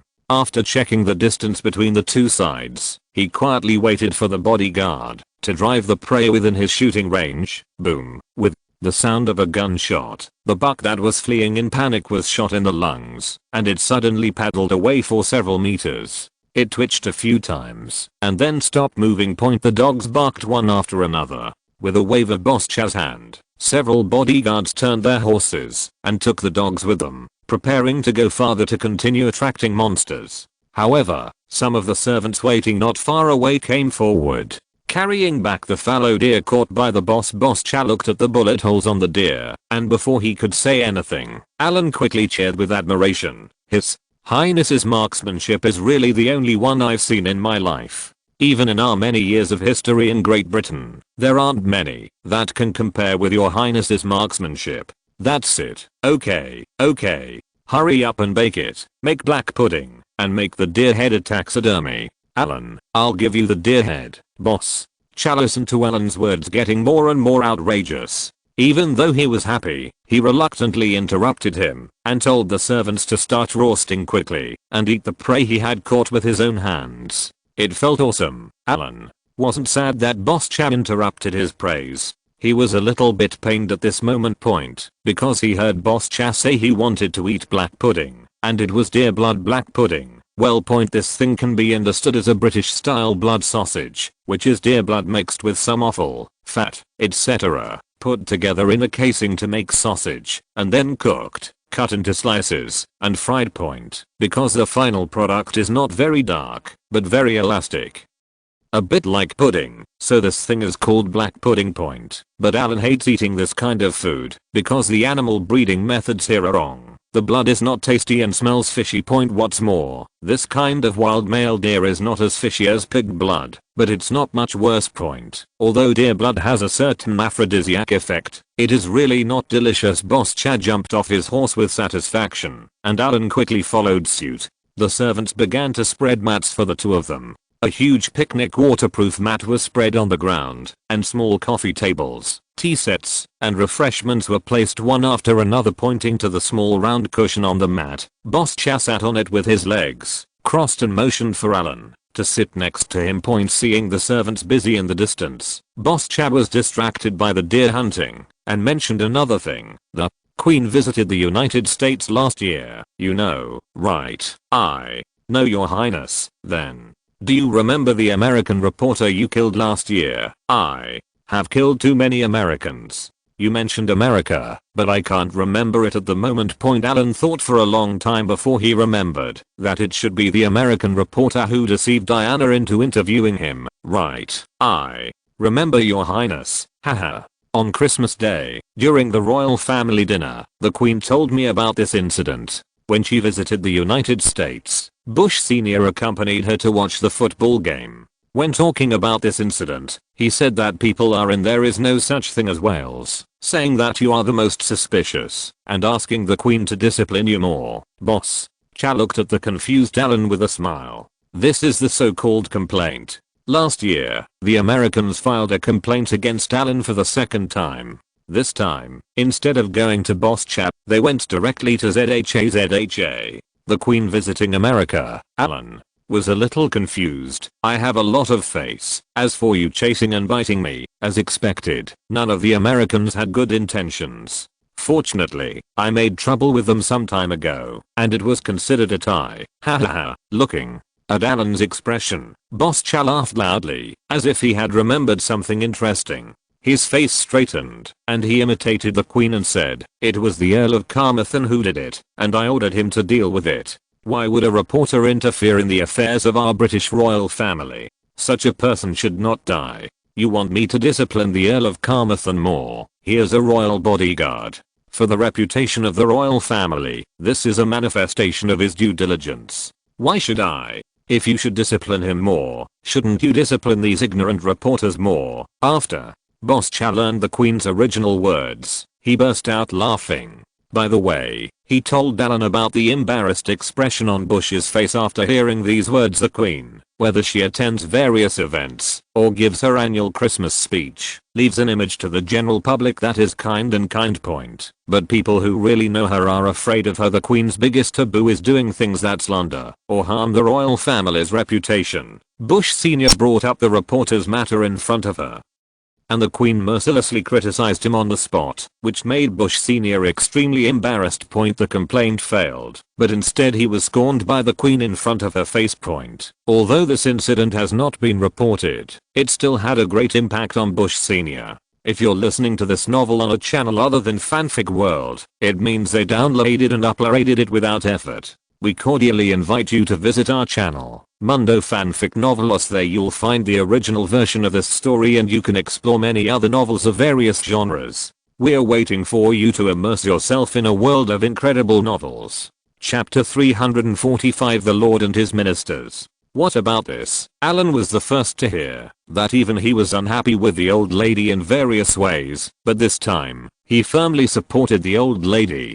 This backer was stronger than Boss Cha. This person's temper is like this, and everything else is easy to talk about. But if you dare to have some evil thoughts when it comes to things that disgrace the reputation of the royal family, she will fight you to the death. The honor of the royal family is the goal she protects throughout her life. It is the only thing she has left. She values the honor of the royal family more than anything else. Think about Prince Philip, who has cheated on his wife dozens of times. The Queen has to endure it for the sake of the reputation of the royal family. If a woman can endure it to this extent, you can imagine how cruel she is now. An American reporter came to trick Diana in a sneaky way, hoping to use her to damage the reputation of the royal family. In the end, she was killed by Alan. The master behind him actually dared to find her uncomplain. The Queen was angry on the spot. She bluntly said that she was the one who asked Alan to die. She admitted it in front of you. What do you dare to do? After doing this, the problem was clarified, and the Americans also figured out the Queen's attitude, and they also understood why Alan dared to be so arrogant every time. Only the master of the royal family, the Queen, can handle the people of the royal family. Anyone who dares to bypass the Queen and directly touch her people is the biggest provocation to the royal family. Even if it is handled The queen has to handle it herself, not to mention that Alan was killed for the honor of the royal family, and he was very decisive. The queen must protect him, not only to protect him, but also to protect him very strongly. If outsiders have opinions about them, just hold it in. This is the biggest difference between retainers and foreign ministers. Even though the queen's impression of Alan is not very good, Alan has not committed any crimes in the past few years. Regarding the killing of an American reporter this time, the queen very much agrees with Alan's approach. It feels like this boy is very suitable to his taste, and he deserves to be spared his life in the first place. Alan didn't know what to say, so he could only smile awkwardly and thank the queen for protecting her boss. Chad is not usually like this, that is, he can let go a little bit in front of Alan. At other times, he has to hold on, force a smile, and face the various negative reports about him that come every once in a while. After a long time, this person has not gone crazy, and he has already found out that the boss is arrogant. He asked Alan to go hunting with him today. He had been under too much pressure recently, so he came out to relax. Now chatting about gossip, Boss Cha was in a better mood and started telling Alan other things about the royal family. This is a way for Boss Cha to relax. Because of his status, he doesn't have many other friends. Only Alan, the loyal guard captain and junior, can make him put down his pretense and speak his mind. A man. Having tea or wine, chatting, and making random remarks can be considered a way to relieve stress. This is similar to how ordinary people would go out for a drink and brag when they are upset. Alan was a conscientious listener and didn't say much. He just looked at Boss Cha with a sincere face and encouraged him, because Alan himself also likes to listen to gossip. If he didn't check his boss, who would tell him some secret royal secrets, Annie and Mark have broken down and can't get along anymore. After taking a sip of tea from the cup, Boss Cha sighed and talked about another person. Damn, this is big news again. Anne is Princess Anne, and Alan has been to her house to meet her before. After he finished filming his first movie, Princess Anne made an appointment with him through Boss Cha, and the two even chatted a few words at that time. Alan's impression of Princess Anne was a bit strange. She had a carefree personality. She had also participated in the Olympics as an equestrian. She was considered a very unique person in the entire British royal family. The husband she found back then, Mark, was also a maverick. After he married Princess Anne, because his status was too low, the queen wanted to reward him with the title of Earl, but he flatly refused. At that time, the prince consort has created a very tough persona for himself. But then not long after the marriage, both of them began to let themselves go, each having their own fun. Princess Anne is not ugly in appearance. The outside world describes her as the flower of Great Britain, because they praise her appearance. It's just that Alan has a lot of contact with Boss Cha, and he always feels that she is the long-haired version of Boss Cha. The two look so similar, and every time he thinks about it, Alan gets goosebumps all over his body. I didn't expect that these two people would be unable to survive now. I quietly glanced at the boss and saw that these two siblings were really a family. You have met Annie before. If you have time, you can talk and you can persuade her. Hey, boss. Cha sighed. As long as it didn't involve his own affairs, he was still very sober. He was a little worried about the sister who was closest to him, but he had nothing to do. He was also in a mess when dealing with emotional issues. Thinking about Alan taking a crooked way like this, might he have some crooked ideas? Your Highness, Alan suddenly narrowed his eyes and called Boss Cha softly. What's wrong? Alan hesitated slightly, but after thinking about it, this was a good opportunity. If I remember correctly, no one in the royal family has been divorced for more than 90 years, since 1901, right?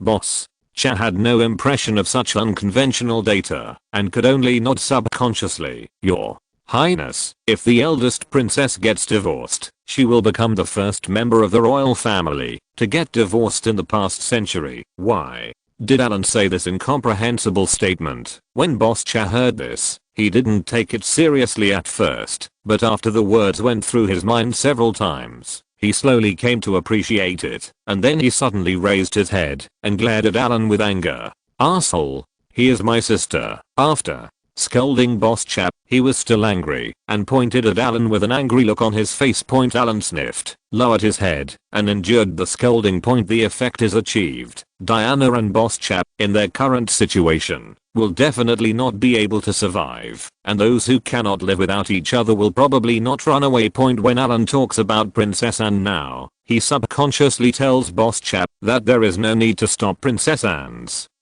divorce. Although Alan didn't say anything to add fuel to the flames, the meaning is similar. No one in the royal family has been divorced for nearly a century. If Princess Anne gets divorced earlier than boss chap, she will definitely bear the biggest stigma. In this way, if boss chap divorces again, she will be scolded. It will definitely be much younger than Princess Anne, who broke the rules first. This is the best way to reduce the loss of his reputation. Although this approach is cruel, boss chap is the heir, and his reputation is much more important than Princess Anne's reputation. Alan considered it from the perspective of absolute interests for boss chap. But boss chap is very affectionate towards the people he recognizes. Among all the members of the royal family, he has the best relationship with Princess Anne. He is angry when Alan can say such a cold thing. Although Alan didn't let him add fuel to the flames, now Alan's intention is to let him die without saving anything, and even rely on selling out his sister to save himself. This was unacceptable to boss chap. After scolding him for several minutes, boss chap finally became a little depressed. He understands the truth, but he can't do it. He also has his own family ties. And final bottom line, but what Alan said is not bad. Hey, your highness. After boss chap finished speaking, Alan finally raised his head, looked at boss chap, and said word by word, if we are destined to lose, then we have to consider the plan with the lowest loss. You are different from the eldest princess. After all, you are. At this point, Alan has finished expressing his meaning. These words may seem to cause boss chap to be dissatisfied with him, but this kind of thing is temporary. The persona Alan set for himself was a persona that he wholeheartedly considered for boss chap. Even if boss chap was angry now, it was because he couldn't accept it for the moment. His arrogance made him disdain to take advantage of his sister, but he can still tell who really thinks about him. A relative of Diana like Alan can say this in front of him. Doesn't this count as thinking about him? Taking a deep breath, boss chap glared at Alan coldly and said, don't mention this matter again, and you don't have to worry about it. Recently, boss chap has been having a headache due to the events in India and domestic news. Karami complained about him repeatedly. She even thought that the leak of the recording between them was caused by Diana. So she is now collecting dirty information about Diana and preparing to fight back. Boss chap can't tell her that there are Americans outside causing trouble, right? This made it even harder for him to explain, so he had a headache. Boss chap had to deal with family affairs, outside affairs, and finally his lover's affairs at the same time. He was almost overwhelmed, and now Alan gave him such a cruel idea. But after scolding Alan for a few times, boss chap suddenly felt that the burden on him seemed to be relieved a little, and he felt a little relieved. Calamy thought that the information that was exposed some time ago was created by Diana, and now she wants to fight back. After checking his boss's ink for so long, he finally told his troubles. He was going to see if Alan had any good solutions. Hold, isn't this just messing around? Boss chap is busy maintaining his image in the front, but these two women are holding him back like crazy. It's not easy for boss chap to persist to this day. Making a wiping gesture with his right hand on his neck, Alan said casually, your highness, how about I deal with her directly? After Alan finished speaking, this time it was boss chap's turn to glare. The anger that had just calmed down suddenly came up again. I came to you to solve the problem, but this is not how to solve the problem. Yes, when the problem cannot be solved, it is also a good way to solve the person who caused the problem, but this method cannot be used here. Fake. You are not allowed to touch her. Do you hear me, boss? Chap's face turned red with anger, especially with Alan's casual attitude. He knew that, as long as he spoke, Alan would really dare to kill her. He supports his divorce from the perspective of interests, but this does not mean that Alan has no grievances about the divorce. After all, he and Diana are relatives, and the reason for the divorce is because of Karami. If there is a chance, boss chap believes that the person who wants to kill Karami most is definitely Alan. His attitude today is the best evidence. The more I ask, the worse it gets. Seeing that Boss Cha was really angry, Alan's heart moved. Who else could Boss Cha care about so much? Boss Cha usually showed no weaknesses. Even when Diana was playing around outside, he was not very angry. This was the first time Alan had seen his attitude like this today. Is the person he cares about so much really so magical? This actually made Alan more interested in the interferer who he had not seen a few times. This is to check the boss's weakness. Highlight the key points and write them down. Maybe you can do something about her in the future. Hey, wait. Alan thought of this and suddenly remembered. It seems that the person is not divorced yet, right? Her husband's identity is not simple either. Given their relationship, under such circumstances, that man dared to blatantly fight Diana in the ring. What did she think? And what did her husband think? Does cuckolding show a sense of superiority? Alan didn't understand. This relationship was too messy. Let's put it this way. Princess Anne is the sister of Boss Cha and Princess Anne's former partner. The two did everything, but they didn't get married in the end.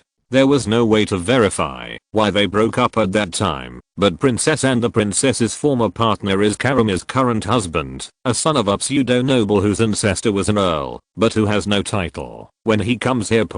And that Karami is also very interesting. He first met Boss Cha only a few years ago. At that time, not long after they met, the relationship naturally developed further, but during this critical period when the relationship between the two was heating up, Boss Cha went to serve in the gilded service. When Boss Cha returned from retirement, Karami was already married, and the husband she was looking for was the ex-boyfriend of Princess Anne who had just broken up. Later, Boss Cha met Diana again and got married. Then Boss Cha miraculously got in touch with Karami again and successfully rekindled their old relationship. Think about it this way. A relationship line emerges. Princess Anne is 0, her ex-boyfriend is 1, Karami is 0 again, and Boss Cha is 1 again. In this series, 0 is stuffed with 1, 1 is stuffed with another 0, and 0 is stuffed with 1. Actually magically connected the 4 people. How is this a love triangle? Normal people wouldn't be able to do this kind of thing,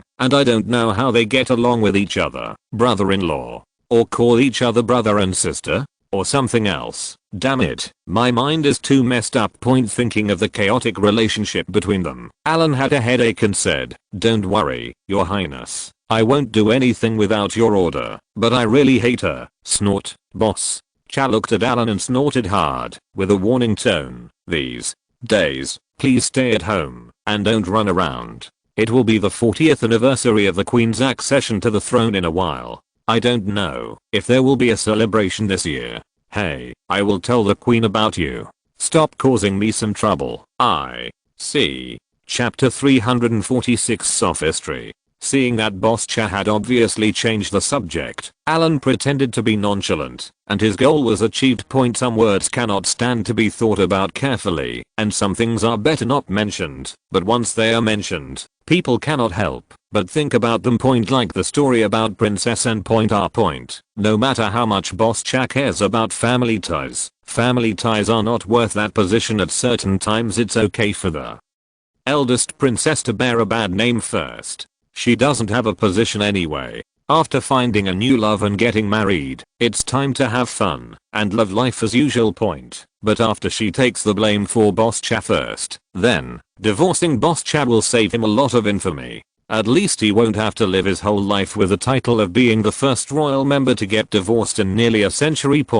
If no one had mentioned this kind of stakes to him before, he probably wouldn't have considered it. But now that Alan has taken the initiative to make it clear, people seek advantages and avoid disadvantages, and Alan didn't believe that Boss Cha could bear to think about it. Boss Cha wants Alan to stay at home and keep a low profile for a while. Although the outside world doesn't know that this matter has anything to do with him, it is always right to keep a low profile. First, there is a barbecue grill set up in the distance, and the peeled venison is roasting on the fire. The fallow deer in the royal garden is a little fatter than the pure wild deer, and the meat quality is not bad, so the roasted smell is a little grassy. A burnt smell mixed with fishy smell and grease. Boss Cha suddenly asked about another thing seemingly casually. "Did you have a conflict with Spencer some time ago? I heard that you two had a fight." He had no plans to care about his brother-in-law. In Boss Cha's impression, this brother-in-law with the same name as himself is a loser who only knows how to eat,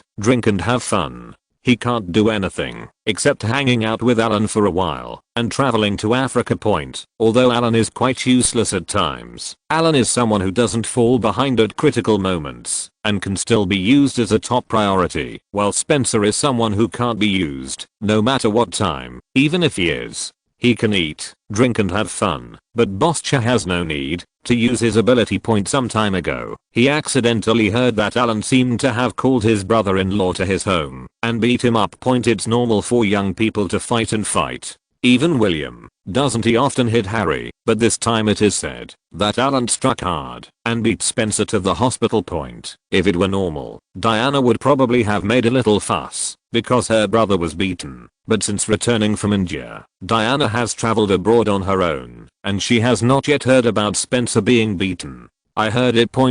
Foreign. Thinking of this, Boss Cha suddenly remembered something else. Something he had just ignored. I remember that some time ago, Alan helped Spencer get into the journalism and media major at Cardiff University, and then his brother-in-law went to study at the BBC headquarters, right? Then it seemed as if someone had reported to him that his brother-in-law seemed a bit arrogant and domineering over there, and was complained by some civilians. Before he could intervene, Spencer was beaten by Alan, and then the BBC sent people to the United States to interview him. There happened to be a dead person in the interview team this time, so there must be a connection. Thinking of this, Boss Cha glared at Alan next to him and said, "You arranged the BBC interview team that went to Murray, right? Those people who died are the ones who accused Spencer, right? I told you, how many times have you grown up? Don't be so explosive." Alan was a little irritable. He just felt very unhappy when he was with smart people. Like Boss Cha, if he doesn't want to think about it carefully, he will get over it by being confused. But if he knows enough about the situation and connects it with each other, many things will be easy to guess along the way. But Alan doesn't want to admit it. "You have guessed everything about me. Doesn't this make me look stupid?" Even though he didn't hide anything at all, he was still a little unhappy when Boss Cha guessed it. Squinting at the roasted deer leg, Alan sniffed and already thought of words. "Your Highness, not entirely. The main reason is that these people despise the authority of the nobles too much." Alan first told what Spencer had done, and then a little bit about his own thoughts. At this point, Boss Cha understood that there was nothing wrong with this idea. Just like in some places, there are some things that you just can't say, and if you say the wrong thing, your comment will be deleted, or your account will be banned.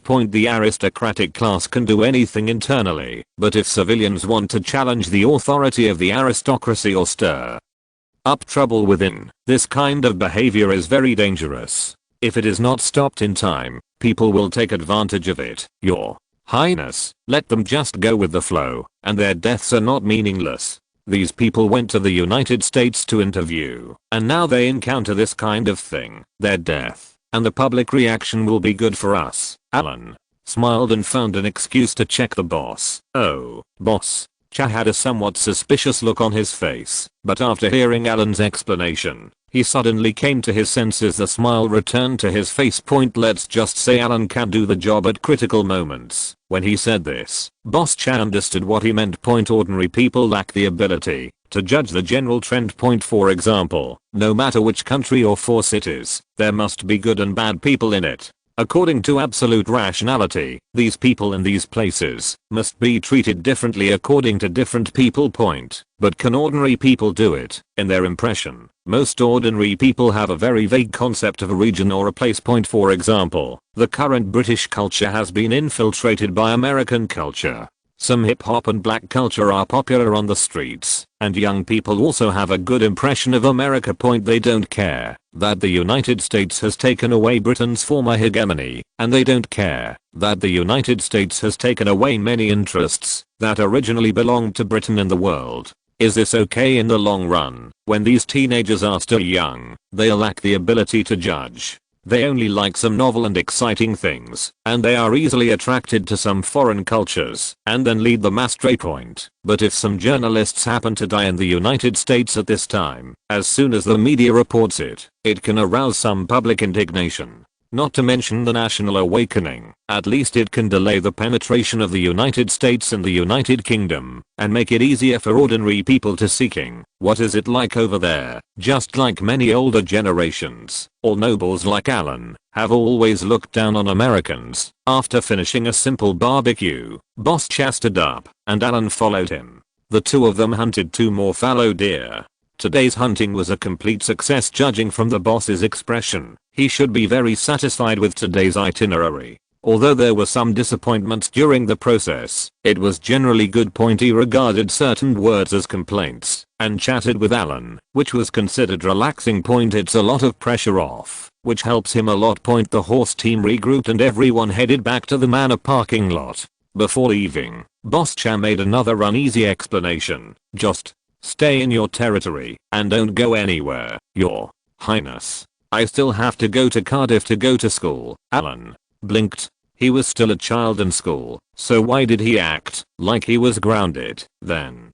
Don't leave Wales. That's it. Get out, boss. Cha waved his hand and glared at Alan again. Okay, Your Highness. I will go back first. Alan bent down to salute, turned around and smiled, making people quickly pack their things and prepare to go home. There are 2 roads from Staffordshire to Carmarthen. One can take the highway, but you need to go all the way south to Birmingham, then follow the border all the way to the southernmost part of Wales, detour to Cardiff, and then take Swansea, and finally return to Carmarthen, which requires a big circle. The other is a small road, which goes diagonally from Stafford to the southwest. There is no highway along the way. The whole journey is more than 200 kilometers and takes 3 or 4 hours to walk. The road here is like this. It's unsafe to drive too fast. It's quite difficult to drive more than 200 kilometers for 3 or 4 hours. Even if you take the high speed and make a long detour, it actually takes longer than taking the small road. Alan asked the team to take a small road so that they could see the scenery along the way. The environment in the car was quite quiet. Alan got into the car and squinted in his seat for a while. Although he had already bought a Bentley, the car he was currently riding in had not been changed yet. It was still one of the 3 Bentleys the old Earl had bought before. The next 2 cars HMM.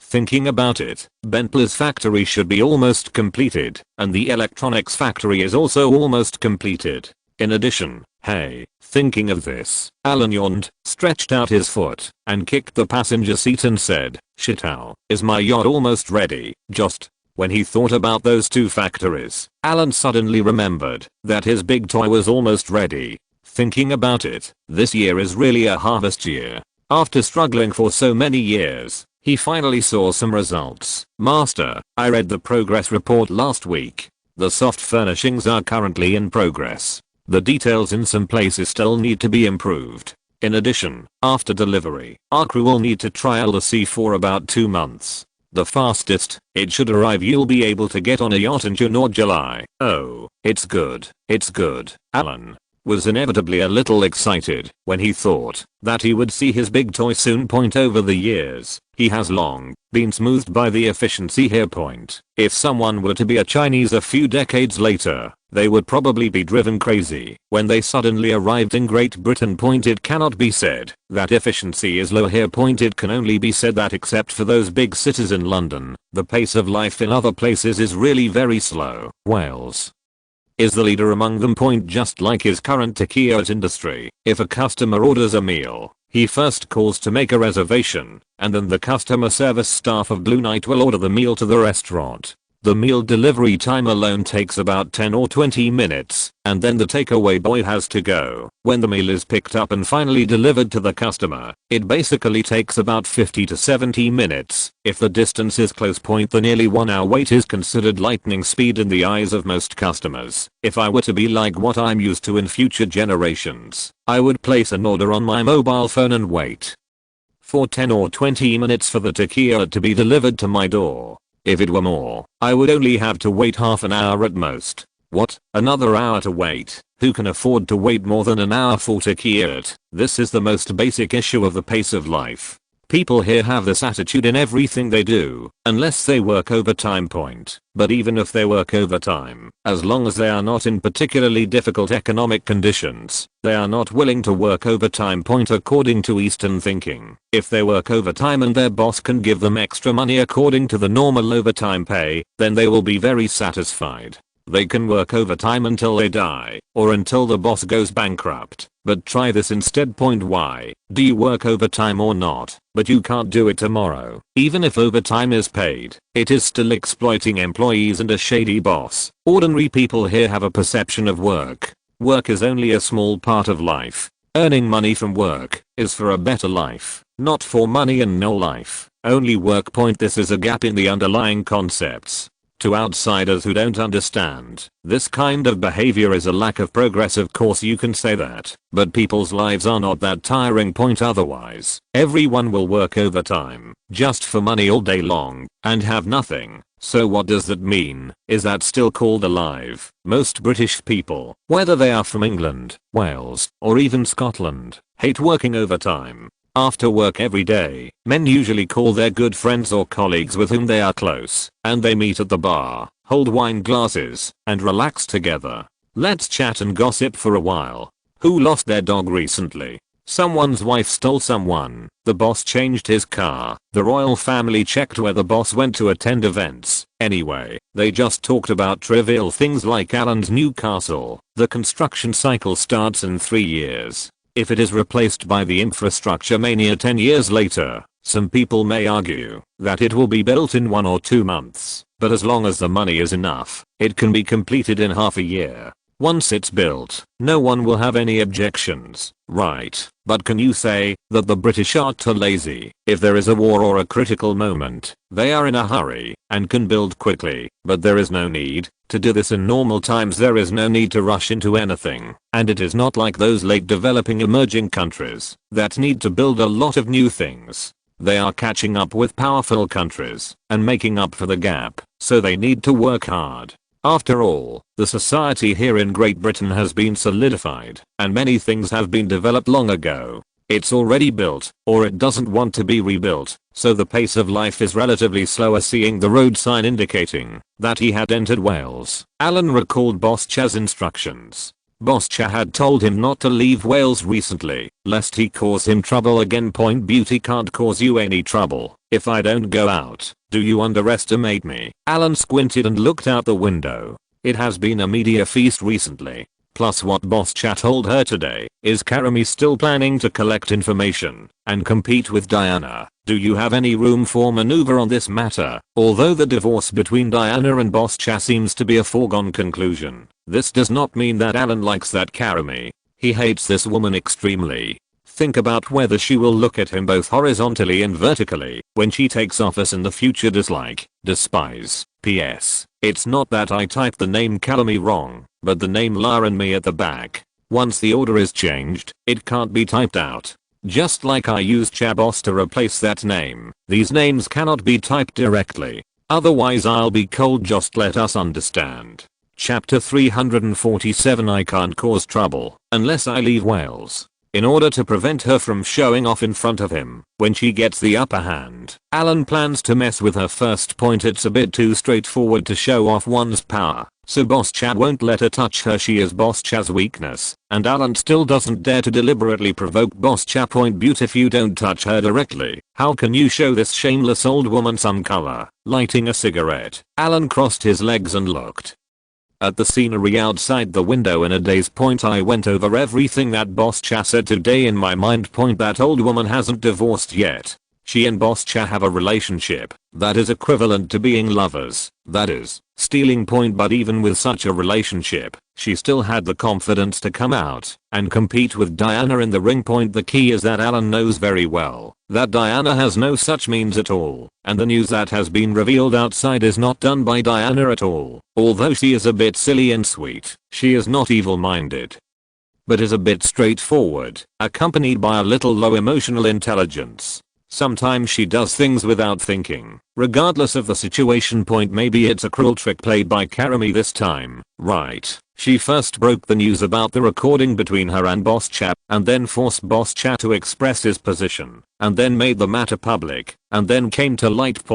If you think about it this way, this woman has a very vicious mind. This old lady must not be kept. She's so vicious. Before she takes over, if she does, her family will be turned into a mess by her, which will definitely affect her. Alan is Boss Chap's retainer, and he must consider his own future. With the precedent of Edward VIII, the British people are probably already somewhat accepting of their monarch finding a second married woman. It is not a good idea to start with her status. In addition, Boss Cha wouldn't let her touch her. Alan suddenly narrowed his eyes and had some ideas. If you can't touch her, can you touch the people around her? This was the inspiration brought to him by the Americans. In order to smear Boss Cha, they could trick Diana and let her take the initiative to break the news, thereby influencing Boss Cha through some side scandal. So, if Americans can do this trick, why can't I do it? It doesn't matter who invented this routine, as long as it's easy to use. Then this routine now belongs to Mr. Allen. Just mess with the people around her. Master, you are back. How was your harvest today with His Highness? Who? Te happily opened the car door for Allen to welcome him home. Every time Allen goes hunting with Boss Chap, Hu Te is very happy. This means that the relationship between the Hill family and His Highness is getting closer, which is a good thing. Yeah. I hunted 3 fallow deer, and His Highness rewarded me with 1. There is also a fallow deer that His Highness killed with his own hands. It will be made into a deer head specimen, and will be sent to me after a while. Haha. I feel relieved to see how harmonious you and His Highness are getting along. Young master, Hu Te, come to the study with me. Zio Shitao, go arrange for them to put things away, and come back later. The first time he got home, Alan didn't even change his clothes. He hurriedly called Hu Te to go back to the study. First, taking out a pen and paper, Alan wrote a mind map of his plans for the road. His idea was to focus on Karami and surround her. Whether it was spreading rumors or attacking from the side, he would first deal a severe blow to her reputation. After all, she hasn't come out to the public yet, right? How can you be so awesome as a mistress? Did you check that your boss supports you? You have it, and so do I. The two offset each other, which means that no one has anything. In this way, it will be a direct duel between Alan and her. At her point, I'm a great British hereditary Earl, but I still can't deal with you as a mistress. The worst case scenario is that Boss Cha will get really angry later and go find the Queen. The Queen knows what's going on, but she also hates Karami. Back then, it was the Queen who arranged for Karami to get married while Boss Cha was away at home. Now she is dishonest and has taken care of it herself. Even if Alan kills him first, I believe the Queen will definitely support him. Well, it can also improve the Queen's bad impression of herself. Well, in this way, on the premise of ensuring safety, the other party's reputation will be ruined, and she will be unable to stand up for the rest of her life. In the future, even if she is in power, she will not dare to make mistakes when she sees herself. As for blowing pillows to Boss Chap, haha, the boss really can't tell what is what. If you dare to brag, I will complain to the Queen. What are retainers? Retainers can take care of family affairs. This is the retainer. Dear Royal Highness Anne, there have been a lot of things going on at home recently. I haven't seen you for a long time, and I miss you very much. After that meeting, I deeply felt that my ability was low. Now I'm studying at Cardiff University. Today, I went hunting in Stafford with Your Highness. Your Highness talked about you, and I also learned about your current situation. Why? I still remember your grace in the past. Your graceful and agile figure in the Olympic Games fascinated thousands of living beings. I often heard about your name as the flower of Great Britain when I was on vacation in Australia. Your Highness told me that you have been very haggard recently and often suffer from emotional problems. I'm deeply concerned about your situation, but I am still single, and there are some places where I can't help but feel your difficulties. However, from my personal point of view, emotional issues cannot be tolerated. I heard His Highness say that you want to end this short and extremely unhappy marriage.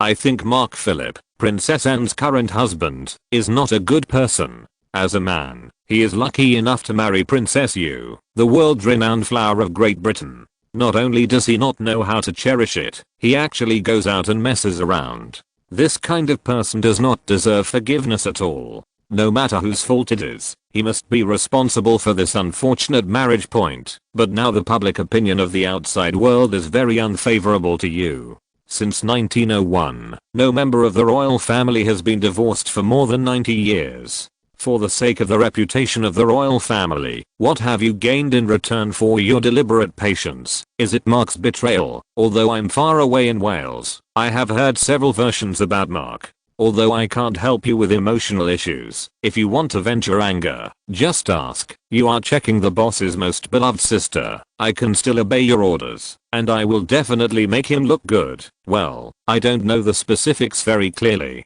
I just happened to hear about your current situation when I was hunting with His Highness today, and I wrote a letter angrily. Alas, His Highness has been in a bad situation recently, and another hateful woman has appeared. I also comforted His Highness today. I have been troubled by these things recently, and have been unable to sleep at night. Alan shook the letter paper, and he first wrote a letter to Princess Anne that was a little bit ti and a little angry. Throughout the whole process, he complained for Princess Anne. As a retainer of the royal family, Princess Anne was theoretically her patron. There was nothing wrong with him writing this letter to express his sympathy and indignation. But when Princess Anne receives the letter, she cannot tell how she will feel after reading it. Alan also mentioned Karami in a very vague and anonymous way at the end of the letter. When it comes to finding foreign aid, Karami and Princess Anne are very difficult to deal with. They are love rivals. Alan believes that in Princess Anne's current state, if she wants to do something to divert her attention, then Karami is a good target.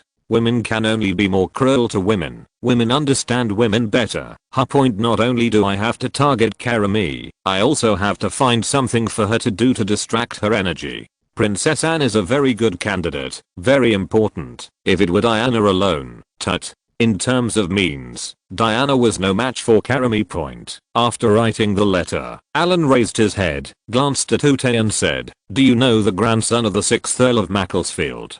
Master, what do you mean? Alan suddenly asked this. Ute didn't know who he was for a moment. The 6th Earl of Macclesfield was from the last century. This was hundreds of years ago. Well, that's the man who married Karami. Isn't he the grandson of the 6th Earl of Macclesfield? Oh, I remembered. It's him. He's not a nobleman, and his father didn't inherit the title. Their family should be considered a collateral branch now, right? With more accurate information from modern times, Ute thought about it for a moment, and knew who the young master was asking. This is a current situation of some aristocratic children. There are many children in the family, and some children are not favored, and cannot be assigned a title. They gradually become ordinary people. However, if the family has a strong relationship, they can still engage in some industries related to the aristocracy, who reluctantly got into the aristocratic circle. The only difference is that they are not aristocrats, but just descendants of aristocrats. Master, you should be talking about Andrew Parker Bowles, right? Ah, yes, it's this old guy. After hearing this name, Alan finally remembered. This is it. In Alan's opinion, he looked a bit like Prime Minister Turtle. He didn't know why Princess Anne was so obsessed with him at that time. Is it because I like green? Where is his home now? What does he do now? HMPH, I want to know this. Who? Tef frowned and thought for a moment. If we talk about the ancestral land, Master, the place where you and His Highness hunted today is Stafford. That is the ancestral land of the Parker family. But if we talk about the place where he lives now, I have no impression of this. I have not been in contact with him. Pass. The other party was not a noble, and even Ute looked down upon him. The only information he got was from the family's collection of books about their ancestors. But what he is doing now, I heard the master said before. Oh, my father has communicated with him before. Alan was stunned for a moment, and then he was relieved. Since Ute said so, his father used to be Boss Cha's bodyguard. Boss Cha was still young at that time. It happened that they had communication, which was normal. Haha, this Andrew Parker Bowles. He used to be one of the members of His Highness's polo team. I heard the master say that his polo skills are terrible, his character is not good, and his personality is a bit cowardly, often beaten by the master. Hooter was about to say that the old count often beat him violently, but thinking about it, it would not be good to say this in front of Alan, so he stopped talking about the rest. Later, he couldn't stay in the polo team anymore, so he engaged in some polo related industries.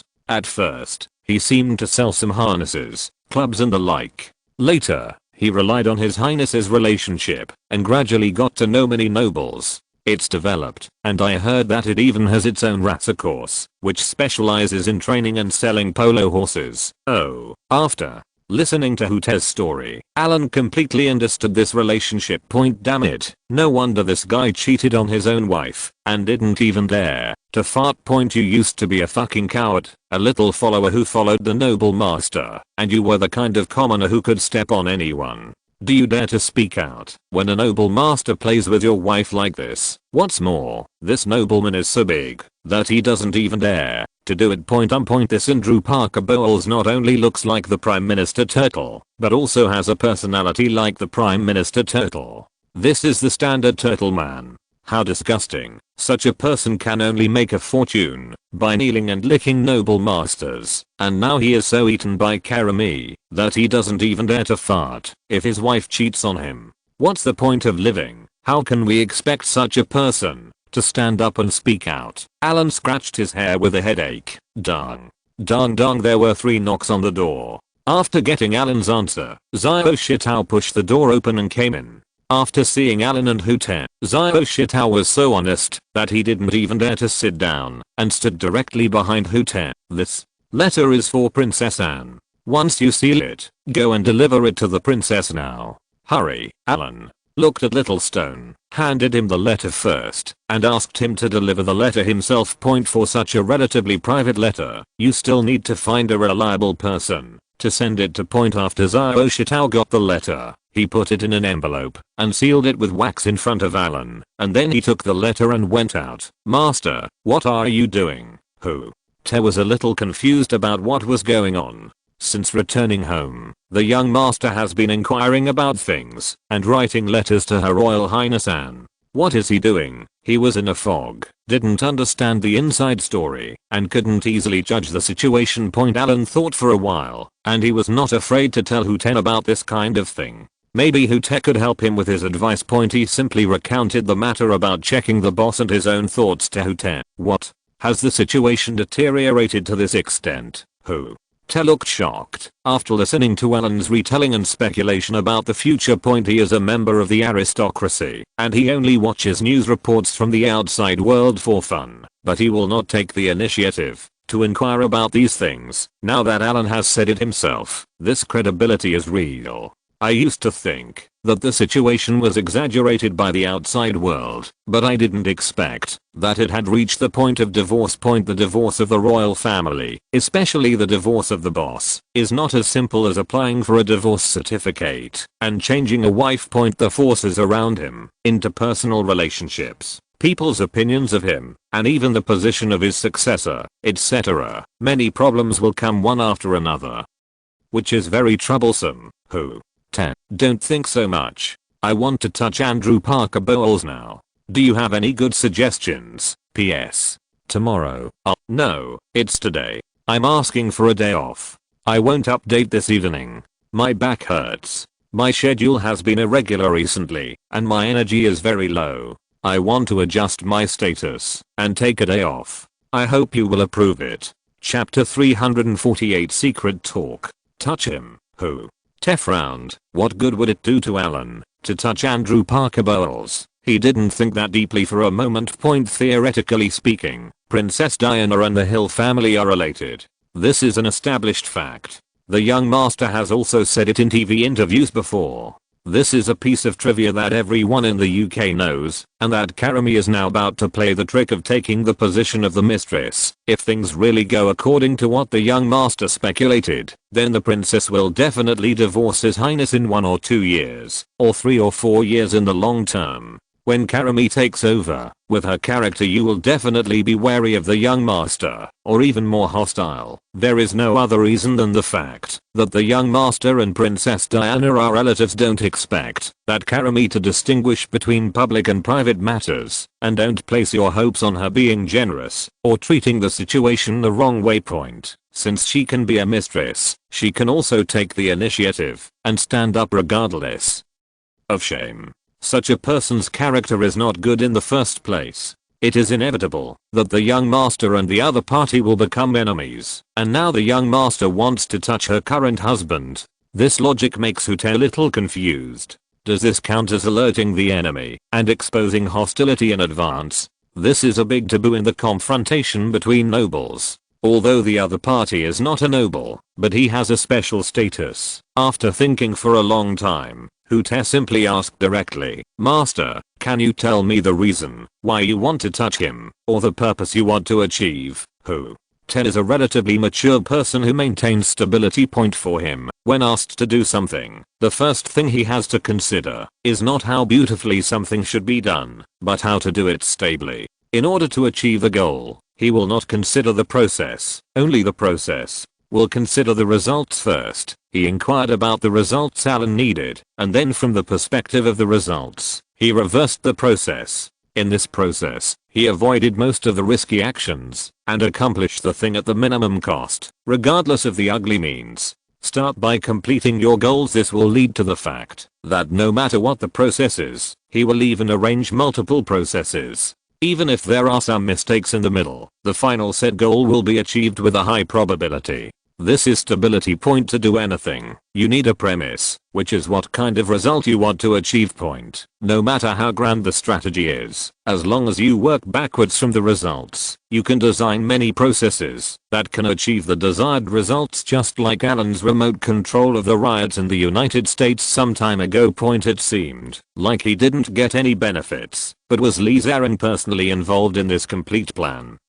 And did he leave behind complete criminal evidence? With these criminal evidences exposed, even if the Yankees continue to support their Lee family, Lee Zarin will not be safe. Americans like to raise dogs, but they do not like to raise dogs that can bite their owners. And these evidences can make Alan oppressed him all his life, and from now on he will be a dog for Master Alan. And another benefit achieved is that it completely exposes the illusion of America in the past, allowing the outside world to take a good look at it. It is a beacon of freedom promoted by the media. It is so damn free. On Oscar night, Koreans and black men can have such a big incident in the street riots on a massive scale. Third, after the riots were over, didn't they also get a place in a private prison for the small family Alan supported? The more than 10,000 rioters who were arrested were not just handed over to the management of that small family. Those people all belonged to him. Mr. Allen, let's calculate it based on the most rubbish minimum standard salary here in the UK.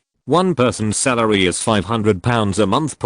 If these more than 10,000 people are allowed to work in prison without giving them any money, will they be able to save £5 million every month just on wages? How big a benefit is this? Outsiders have no idea at all. Although those people cannot be locked up for a long time, and will be released sooner or later after the interrogation is clear. As long as they have a private prison, they can arrest people reasonably, legally, and openly. Have you ever heard of phishing law enforcement? Donate some supplies to the Los Angeles Police Department, and express in a subtle way that the prisons are empty and the security in Los Angeles needs to be improved. It is okay to arrest dozens of people a day. If things go on like this, it won't be a problem to maintain thousands of free workers in prisons every year. This is only the income that ordinary prisoners can bring him. What if it were changed to something else? In the future, no one will dare to criticize Mr. Allen in newspapers or the media like before. At her point, this is not like before. Allen can't do anything to them. You always have to go out. Right, whenever you go out, the police can catch you. Has your car insurance expired? When you just crossed the road, did you cross the line when turning? Even if the car is dirty, Gaolu will charge you with affecting the appearance of the city. They will arrest you first, and then let it go. They will lock you up for a few days, and wait for them to be sent to prison. What awaits these people? There are all kinds of people in prison. Is it reasonable to have an accident? If a criminal who is already serving his sentence kills another criminal, at most he will only be able to extend his sentence, which will benefit him in both directions. This prison is the biggest achievement of Allen's organization of the Los Angeles riots. It can be said that in the future, whoever dares to slander Mr. Allen behind his back, he will have a powerful way to fight back.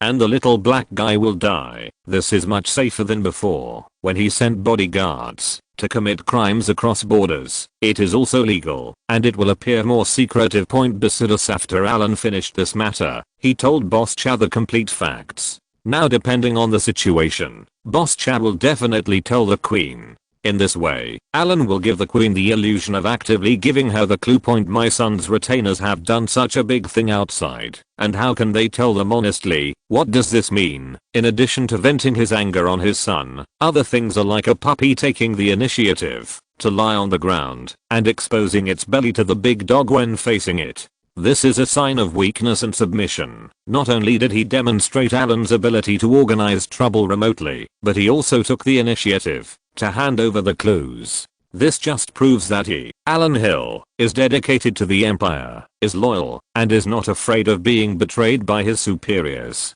He also took the initiative to show that Allen Hill then hated the Yankees stance. Point It seems that he just organized a riot, but he can get so many benefits secretly. Is this riot organization worth it? This is what Allen finally achieved. Point 210 now wants to know what his young master wants to achieve this time, so that he can make further arrangements. Purpose.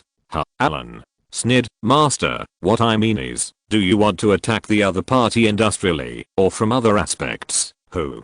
Te followed up with another explanation. Point He didn't ask Allen if he wanted to kill Andrew Parker Bowles, because with his young master's temper, if he really wanted to kill him, he would have sent people there long ago, and there was no need to play any more tricks. Yes, it's simply unnecessary. Point however, Te, who has always been shrewd, had a very different thinking from Allen this time. I have just said that, since the marriage between Aunt Diana and His Highness has become like this, I can already predict what will happen next. With that Karama's personality, you say. I know that she has feelings for me. What should I do in a hostile situation? Just wait for her, and wait for her to come to trouble me when she takes over. This. Te frowned, and just as he was about to interrupt, Allen continued, HMPH, I was originally going to kill her directly. It would be the most enjoyable way. But today His Highness warned me not to let me touch her. This plan will be cancelled. But now I can't just sit back and wait for death, giving the enemy a chance. That is in chronic suicide. I don't want to imitate what I did a few decades ago, when the idiots in the Empire kept the Germans, and as they continued to raise them, they got out of hand. In the end, most of the Empire's overseas colonies and military bases were ruined. Allen sneered. It was not his character to sit still and wait for death. Although the two of them had never said a word to Camilla so far, he just knew that the other party was hostile to him. Such a person would not be able to kill the other party if he could not kill him. What to do? You can't just wait to die, right? Master, what do you mean by attacking Andrew Parker Bowles and then influencing Karami? But although her relationship with His Highness has not been made public, the public has already known about the recordings released some time ago. You were warned by His Highness again today. If you are so open and above board to cause trouble for her husband, will His Highness do it? Te looked at Allen with a worried look. He had only warned him during the day. At night, the young master began to make plans to touch the other person's husband. This was a sign of disobedience to the monarch. This, haha. Te, I didn't say I wanted to take action first. I just wrote a letter to Her Royal Highness Anne. The relationship between Her Royal Highness Anne and Karami has always been bad. I also know that Her Royal Highness Anne is somewhat hostile to Karami. Your Highness Anne, Te was stunned for a moment, remembering the letter that Xiao Shitao had just taken away. He didn't read it at that time, he just thought it was a casual letter written by the young master to communicate with each other on a daily basis. But now, even if I write to Her Royal Highness Anne, what does this have to do with attacking Andrew Parker Bowles? Haha. I heard His Highness say today that Her Highness Anne is going to get divorced recently. Her recent state is not very good. I just expressed my support for Her Highness Anne in words in my letter, and also mentioned my love in a subtle way. Difficulty. What do you think Her Royal Highness Anne will do after she receives the letter? Judging from Alan's experience accumulated through contact with all kinds of young ladies over the years, if a man cheats, he may not necessarily change his mind. Sometimes it may be purely for physical pleasure, but women are different. Whenever they dare to get a divorce, if there is someone outside, they must have changed their mind. This is a probability of up to 99%, and this is the situation of Princess Anne now. She has a new love outside. She has a new love, which is why she dislikes her current husband horizontally and vertically. The reason why they didn't get divorced was just because they were concerned about their reputation and public opinion.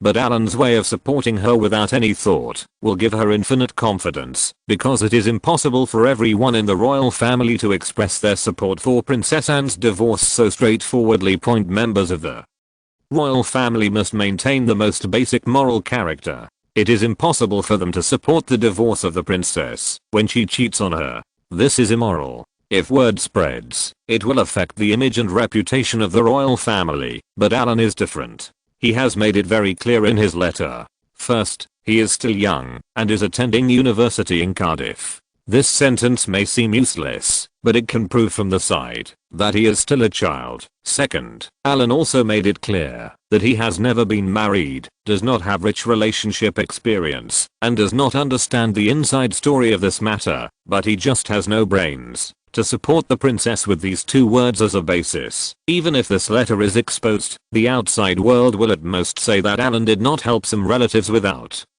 knowing the inside story, and others were avoided by him in advance. While the relatives isn't it human nature not to help, Alan's external persona is that he has a very reckless personality. What does Princess Anne lack most now? It is the recognition and support of her from outsiders. Before she got divorced, she must have made up her mind to get divorced. It was just a matter of a few days earlier and a few days later, and whether someone gave her the courage to do so. She needed someone to identify with her in order to relieve her inner guilt, and Alan's appearance was like a ray of light, and he actively and brainlessly supported Princess Anne in this way. Although the two of them didn't have much contact before, with the help of this incident, they can instantly get closer to each other. Princess Anne even feels that Alan is her soulmate. At the end of the letter, Alan expressed in a very subtle way that he was in trouble. At her point, her new best friend, or best friend, little Alan, is in trouble.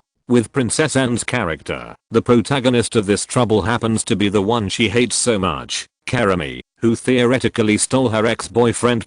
Will Princess Anne be unable to hold back? Not only does she lack support now, she also needs a punching bag. Princess Anne is not a quiet lady. She has played equestrian since she was a child. She has a very strong temper and can be said to be easygoing. Otherwise, Alan would not write to her now. Being instigated by Alan, there is a high probability that Princess Anne will get excited and take the initiative to cause trouble for Jeremy first, and as long as the two of them meet, the matter will not end in a short period of time. Boss Chad will definitely have a headache by then, and he will have to start a fight. And one is his lover and the other is his biological sister. Just say, who should he help? It's a dilemma.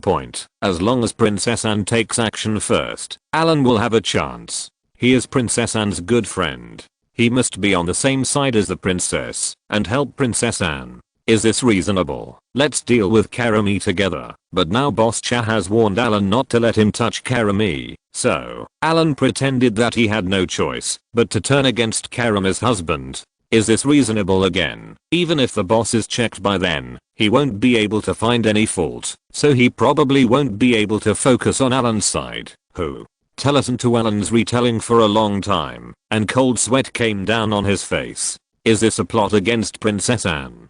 This is really an animal behavior at the most vulnerable time of the Princess Anne's emotional crisis. Oh no, this is my young master. Hey, anyway, who frowned and looked indescribably aggrieved by this approach. Chapter 349 Secret Talk. Master, you mean to instigate Her Royal Highness to come first? What about you? You have to tell me what exactly you want to achieve by touching Drew Parker Bowles. Me. Of course I want to kill him. Alan.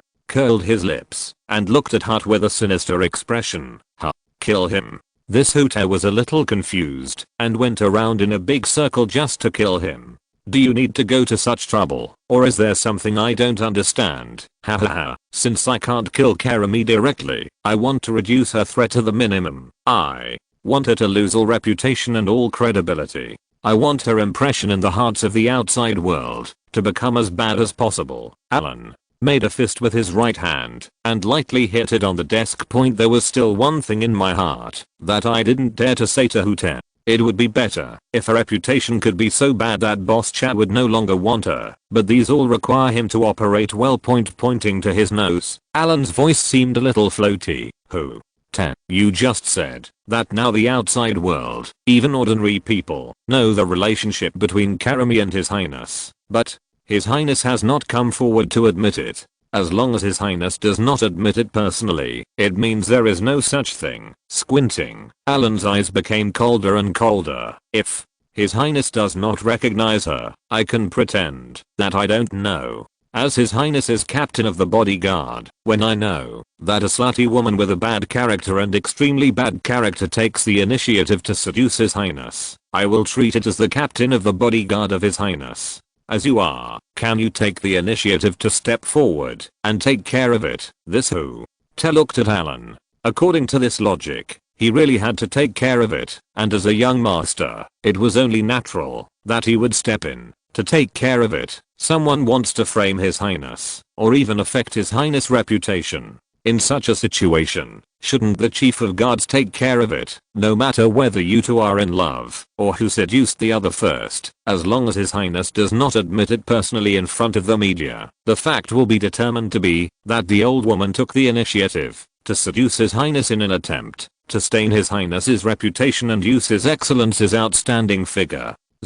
Is Your Highness someone who would take the initiative to seduce others? If his young master dares to throw out this established fact first and convict Karami, even His Highness, he will have to hold his nose and admit it. His Highness will not and cannot admit that he took the initiative to seduce Karami. If, Master, you listen to me. Alan watched Hooter figure it out and interrupted Hooter's words directly. If I give Karami a definite character first, I will tell her that she took the initiative to seduce His Highness. Under such circumstances, Your Highness did not let me touch her, and I was very angry, so I targeted her husband, that is, Andrew Parker Bowles. I asked someone to send him a message asking him to take care of his wife, and not let her come out and mess around. What do you think he will think? Who?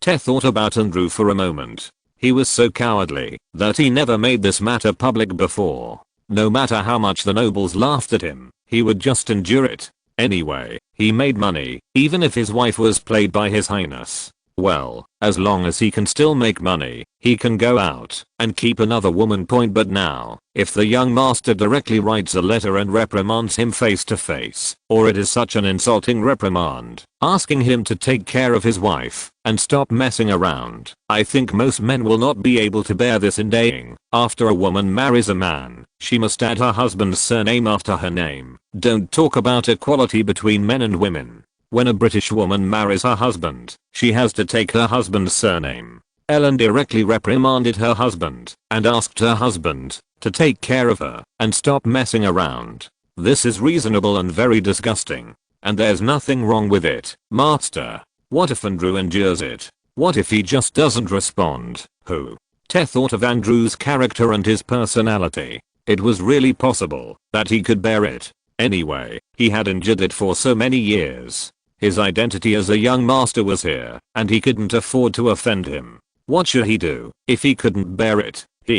When Alan heard Hooter's concerns, his laughter became more sinister. He endures it? He can endure it once. Can he endure it twice? What about 3 times? What about 4 times? What if I write letters and scold him every day? What if I let the media come to their door to report the whole process? I'll let people splash water on their door. What about paint? What about having people write big characters on their doorsteps? What about throwing big excrement? When it comes to bullying, Mr. Allen is a professional. With his current rank, if he could pass the exam, he could pass the level 8 bullying professional certificate point. As for the bad boys bullying methods, he can do it for a year without repeating the same thing. Point, he didn't believe it anymore. No matter how long a man could bear it, how long could he endure being scolded in letters every day? This when Hooter heard the methods described by Allen, he swallowed subconsciously. The young master's self-taught bully methods are quite similar to the master's appearance when he was young.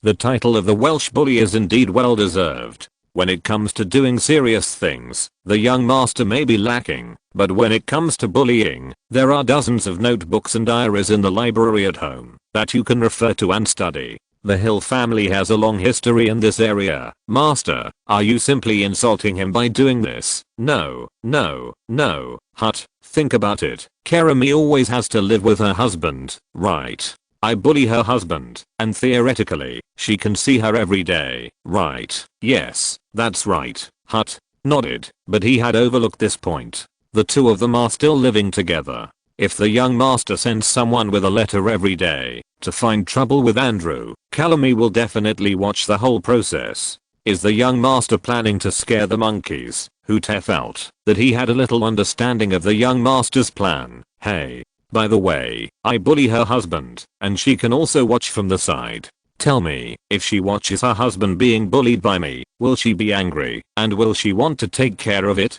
If she wants to, no matter, she is an ordinary civilian, how dare she control me? The more Allen talked, the happier he became, and he even had time to light a cigarette for himself. You mean she will find His Highness? Who?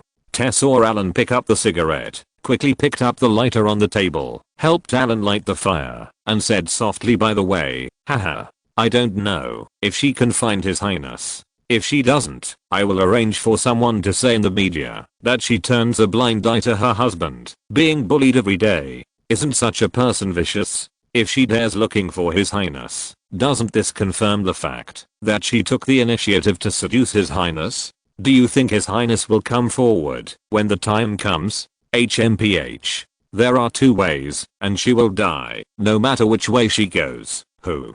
Tess' eyes narrowed. According to what the young master said, if you do this, even if His Highness likes Keremy, given the situation at that time, His Highness will not dare to stand up. The young master is going to put His Highness on the fire. After taking a deep breath of cigarette, Allen stretched his feet on the small stool next to him and leaned back slightly. I asked her to just watch her husband being bullied by me, but she couldn't do anything about it. I wanted her to experience what despair means. Who?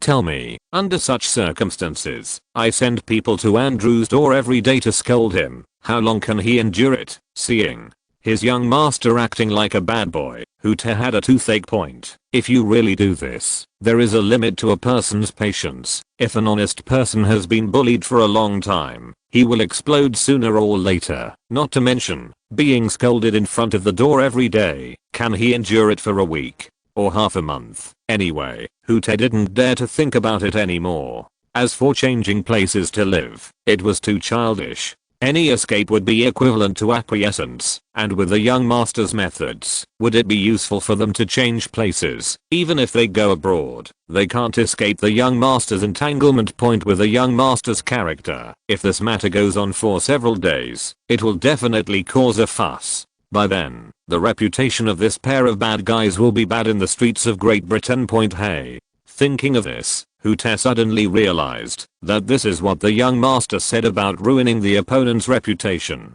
This trick, although it is dirty, it is very effective. Master, what if Andrew can't bear it? What if he fights back? Haha. Is it just him thinking that Hooter had just introduced the other party's character as a loser? Allen liked to bully such a loser. In this way, it always gave people a sense of déjà vu as a bad boy bullying good people, which was very satisfying. Even if he dares to fight back, how can he fight back?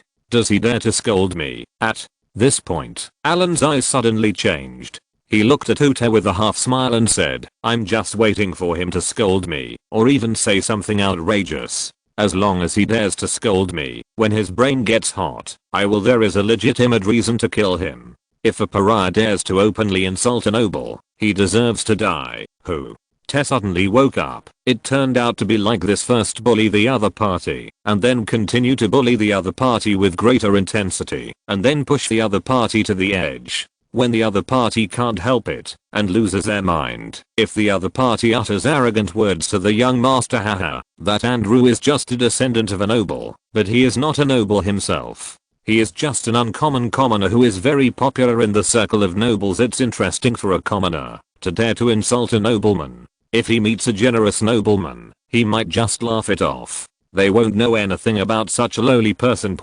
But his young master took the initiative to bully the other party with a purpose. If the young master really used this as an excuse to kill the other party, then the other party's death was in vain. Nobles are exempt from crime in Great Britain. The nobles of Great Britain have always kept a low profile, but this does not mean that they are easy to provoke. At worst, if the young master actually kills the other party, he will be questioned by the House of Lords, or he will be reprimanded by the Queen. This will be the ultimate punishment. As for being arrested or put in jail, don't even think about it.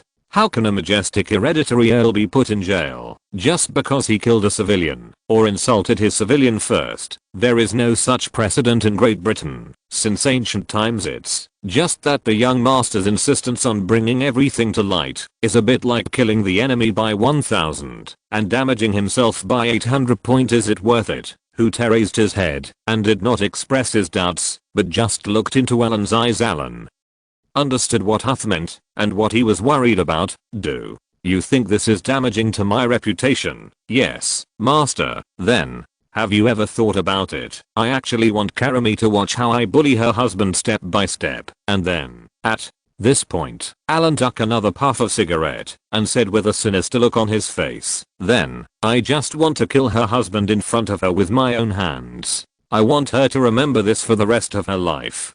I want this scene to become her inner demon. I want to be the devil in her heart. I want to scare her to death. Even if I can't scare her to death, I want to make her scared every time she sees me and have a psychological shadow. In this way, even if she becomes a leader in the future, will she still dare to cause trouble for me? Ha ha ha. Alan smiled very arrogantly and sinisterly. At least he hadn't scared Karami yet, but he had scared Hooter first. Hooter was already stunned by his young master's unbridled ideas, and he went through such a big deal just to scare her. By the way, His Highness said he couldn't touch her, so the young master really didn't touch her this time. Since some things can't be stopped, according to the current young master's plan, there is indeed a high probability of scaring the other party, and then with the help of this incident, the opponent's reputation is also bad, which can minimize the opponent's threat. And there is another benefit here that is easily overlooked. Even if the young master is known to the outside world for his violent behavior this time, if the outside world knows the inside story, Hooter believes that most people will understand the young master loyalty to protect the Lord. Such a thing is worthy of praise, no matter where it is. Even if what he did was not very good, it still deserves praise. After all, the young master has always had a good reputation with the outside world.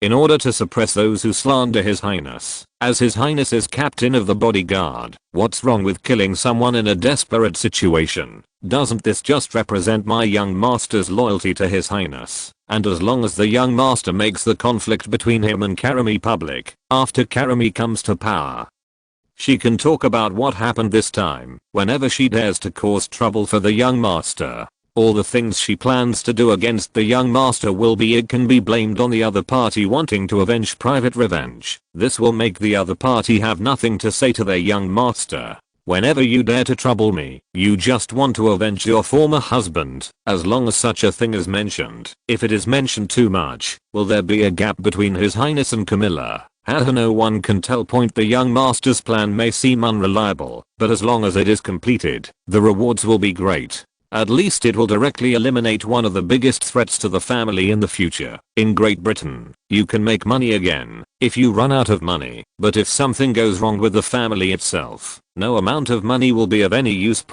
In order to eliminate the foreseeable threats in the future, the young master now strikes first. Even if the means are dirty, it doesn't matter. Hute thought about it in his heart for a long time, and found that the only thing lacking in this plan was his highness. As long as his young master dares to do this, with his highness's temperament, he will definitely be able to tell that this is what the young master did deliberately. When the time comes, because of this incident, his highness will inevitably criticize the young master, and may even become alienated. It's a headache. Master, your plan is generally not a big problem, but how are you going to explain it to his highness? Who? Tess said with a worried look. Your Highness chapter 350 write a letter to the queen? Alan smacked his lips. He had been thinking about this just now. If he wanted to fool him this time, he would definitely not be able to fool him into investigating the boss, but he had to do it. In order for him to continue to enjoy prosperity and wealth for decades, Alan was determined to mess with Camilla. On the one hand, he was disobedient to his boss chap, and on the other hand, he was about to face the situation in the next few years' threats. Of course Alan chooses to deal with the threat first. It's just that boss chap can't be blamed for this incident point. Although he encouraged Princess Anne first, Alan still felt that it was not safe, and it was necessary to add some more insurance to himself. Hey. At this moment, Alan suddenly felt that he needed a new supporter for the top tank. He has a backer who can keep his word even more than boss chap, and he also needs to be able to restrain boss chap. This person. It seems that there is only one point. Thinking of this, Alan glanced at Hute. Hute nodded firmly under Alan's half confused and half certain eyes. Hute didn't have much contact with boss chap, but he had heard a lot from the old count before. Hute only knew that boss chap was a very narrow-minded and conceited person, but he was very conservative in certain situations. Be polite and generous, for example. In certain uncontestable situations, he won't care so much. Then, I write a letter to the queen, Alan murmured somewhat uncertainly. If this matter were authorized by the queen, the effect would definitely be different. But how to say this? You can't just ask the queen directly, right? Aunt Elizabeth, your son, my eldest boss chap, is in love with an old lady that you hate very much. Do you need me to do it for that old lady? Just write me a reply. TSK. Alan estimated that if he really dared to write like this, let alone whether the queen would receive the letter or not, even if she received the letter, she would probably not pay attention to him. This matter needs to be considered in the long term. First of all, Alan actually has no right to write directly to the queen. Although any ordinary person in the UK can write to the queen, this is the official statement, and it seems to be correct.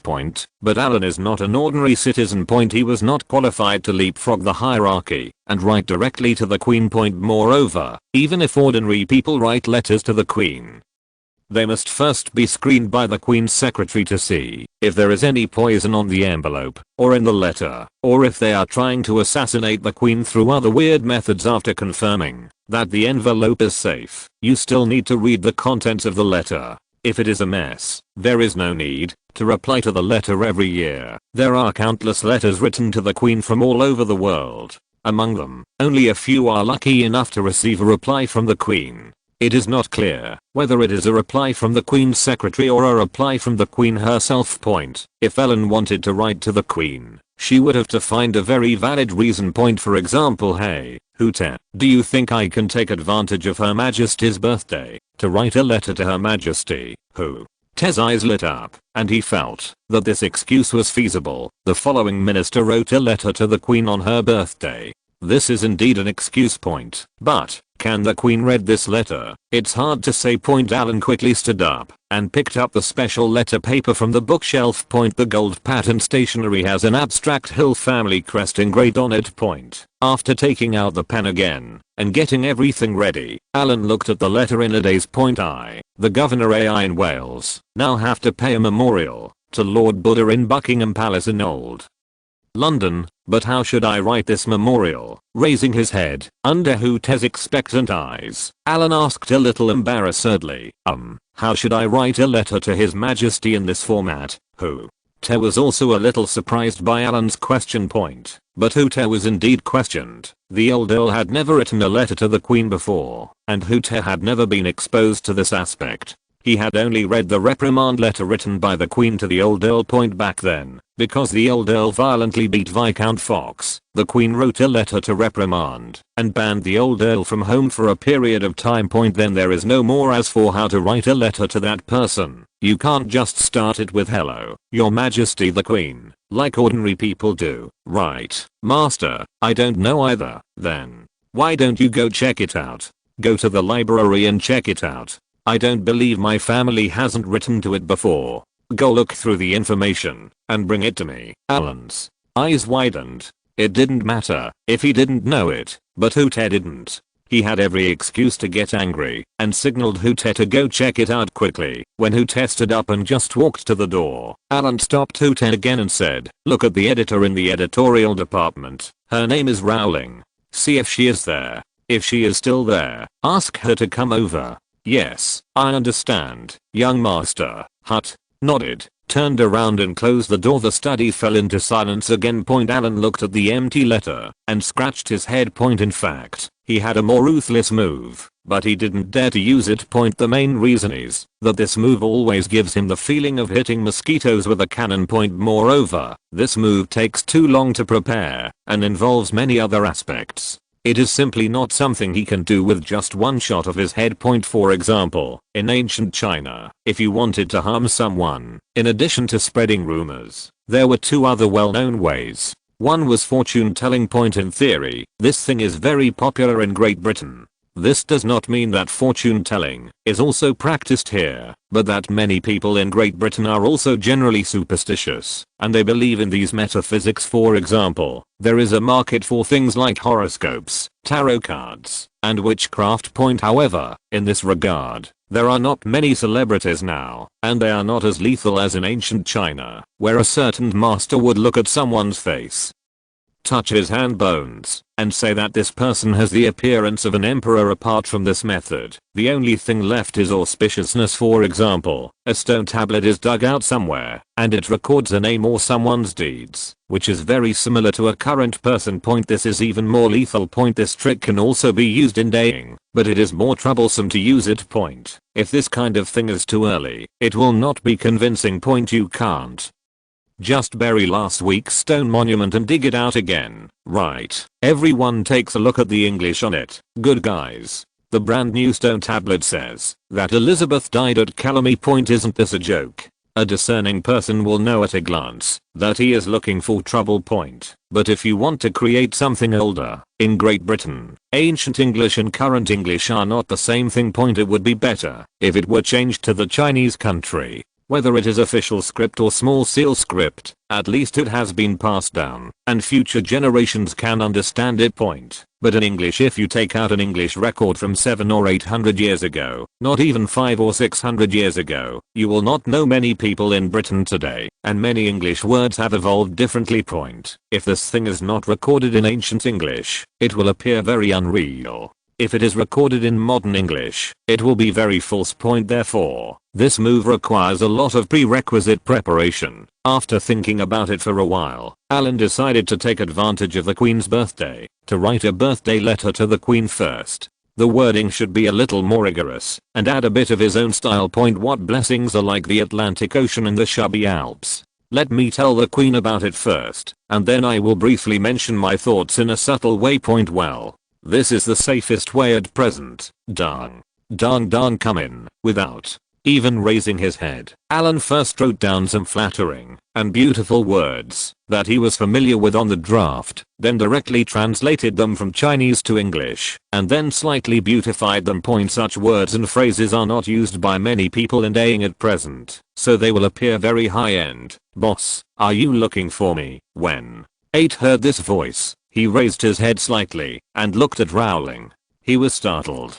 "Good guy, why are his eyes so red? Sit down and say, what are you doing?" Alan was a little confused. What was wrong with Rowling? Was she being bullied? It shouldn't be. In this castle, apart from him being able to bully others at will, other people can also be wronged for no reason. When Rowling heard Alan ask about this. She felt aggrieved and sobbed in a low voice, unable to speak completely, as if a sinister boss was exploiting his employees. Looking at Rowling sitting in front of him, Alan rang the bell and asked the servant on duty outside to bring some hot towels to wipe Rowling's eyes. After she finished crying, Rowling shyly began to explain to Alan. Rowling finally wrote the first book of Harry Potter some time ago. This gave her a little money and fame. It's not that she didn't have money before, and the salary Alan gave her was not low, but people mentality will change depending on a person's long-term living environment and the changes in the people he comes into contact with on a daily basis. People will also change accordingly. Just like Alan is the best example. If you let him suffer now, it would be better to kill him. The same is true for Rowling. She went from a fresh graduate to the current middle class. He drives his own car to work in the castle every day and has an ID card issued by the Earl's Palace. He is superior to others wherever he goes, especially in Wales. Now that she has money, her colleagues around her are all social elites from prestigious schools. The people she comes into contact with on a daily basis are either internationally renowned directors or big stars, as well as people from all walks of life in Wales, who she thought were superior in the past, such as parliamentarians and hospital leaders. After becoming more informed, Rowling's mentality changed. But her mentality changed, and the boyfriend she met in school became more and more disdainful to her. Her boyfriend, who used to be casual and free-spirited, is now classified as useless and unmotivated by her. Her previous love and tolerance were characterized by her as weak, cowardly, and lack of opinion. Anyway, I don't like it anywhere.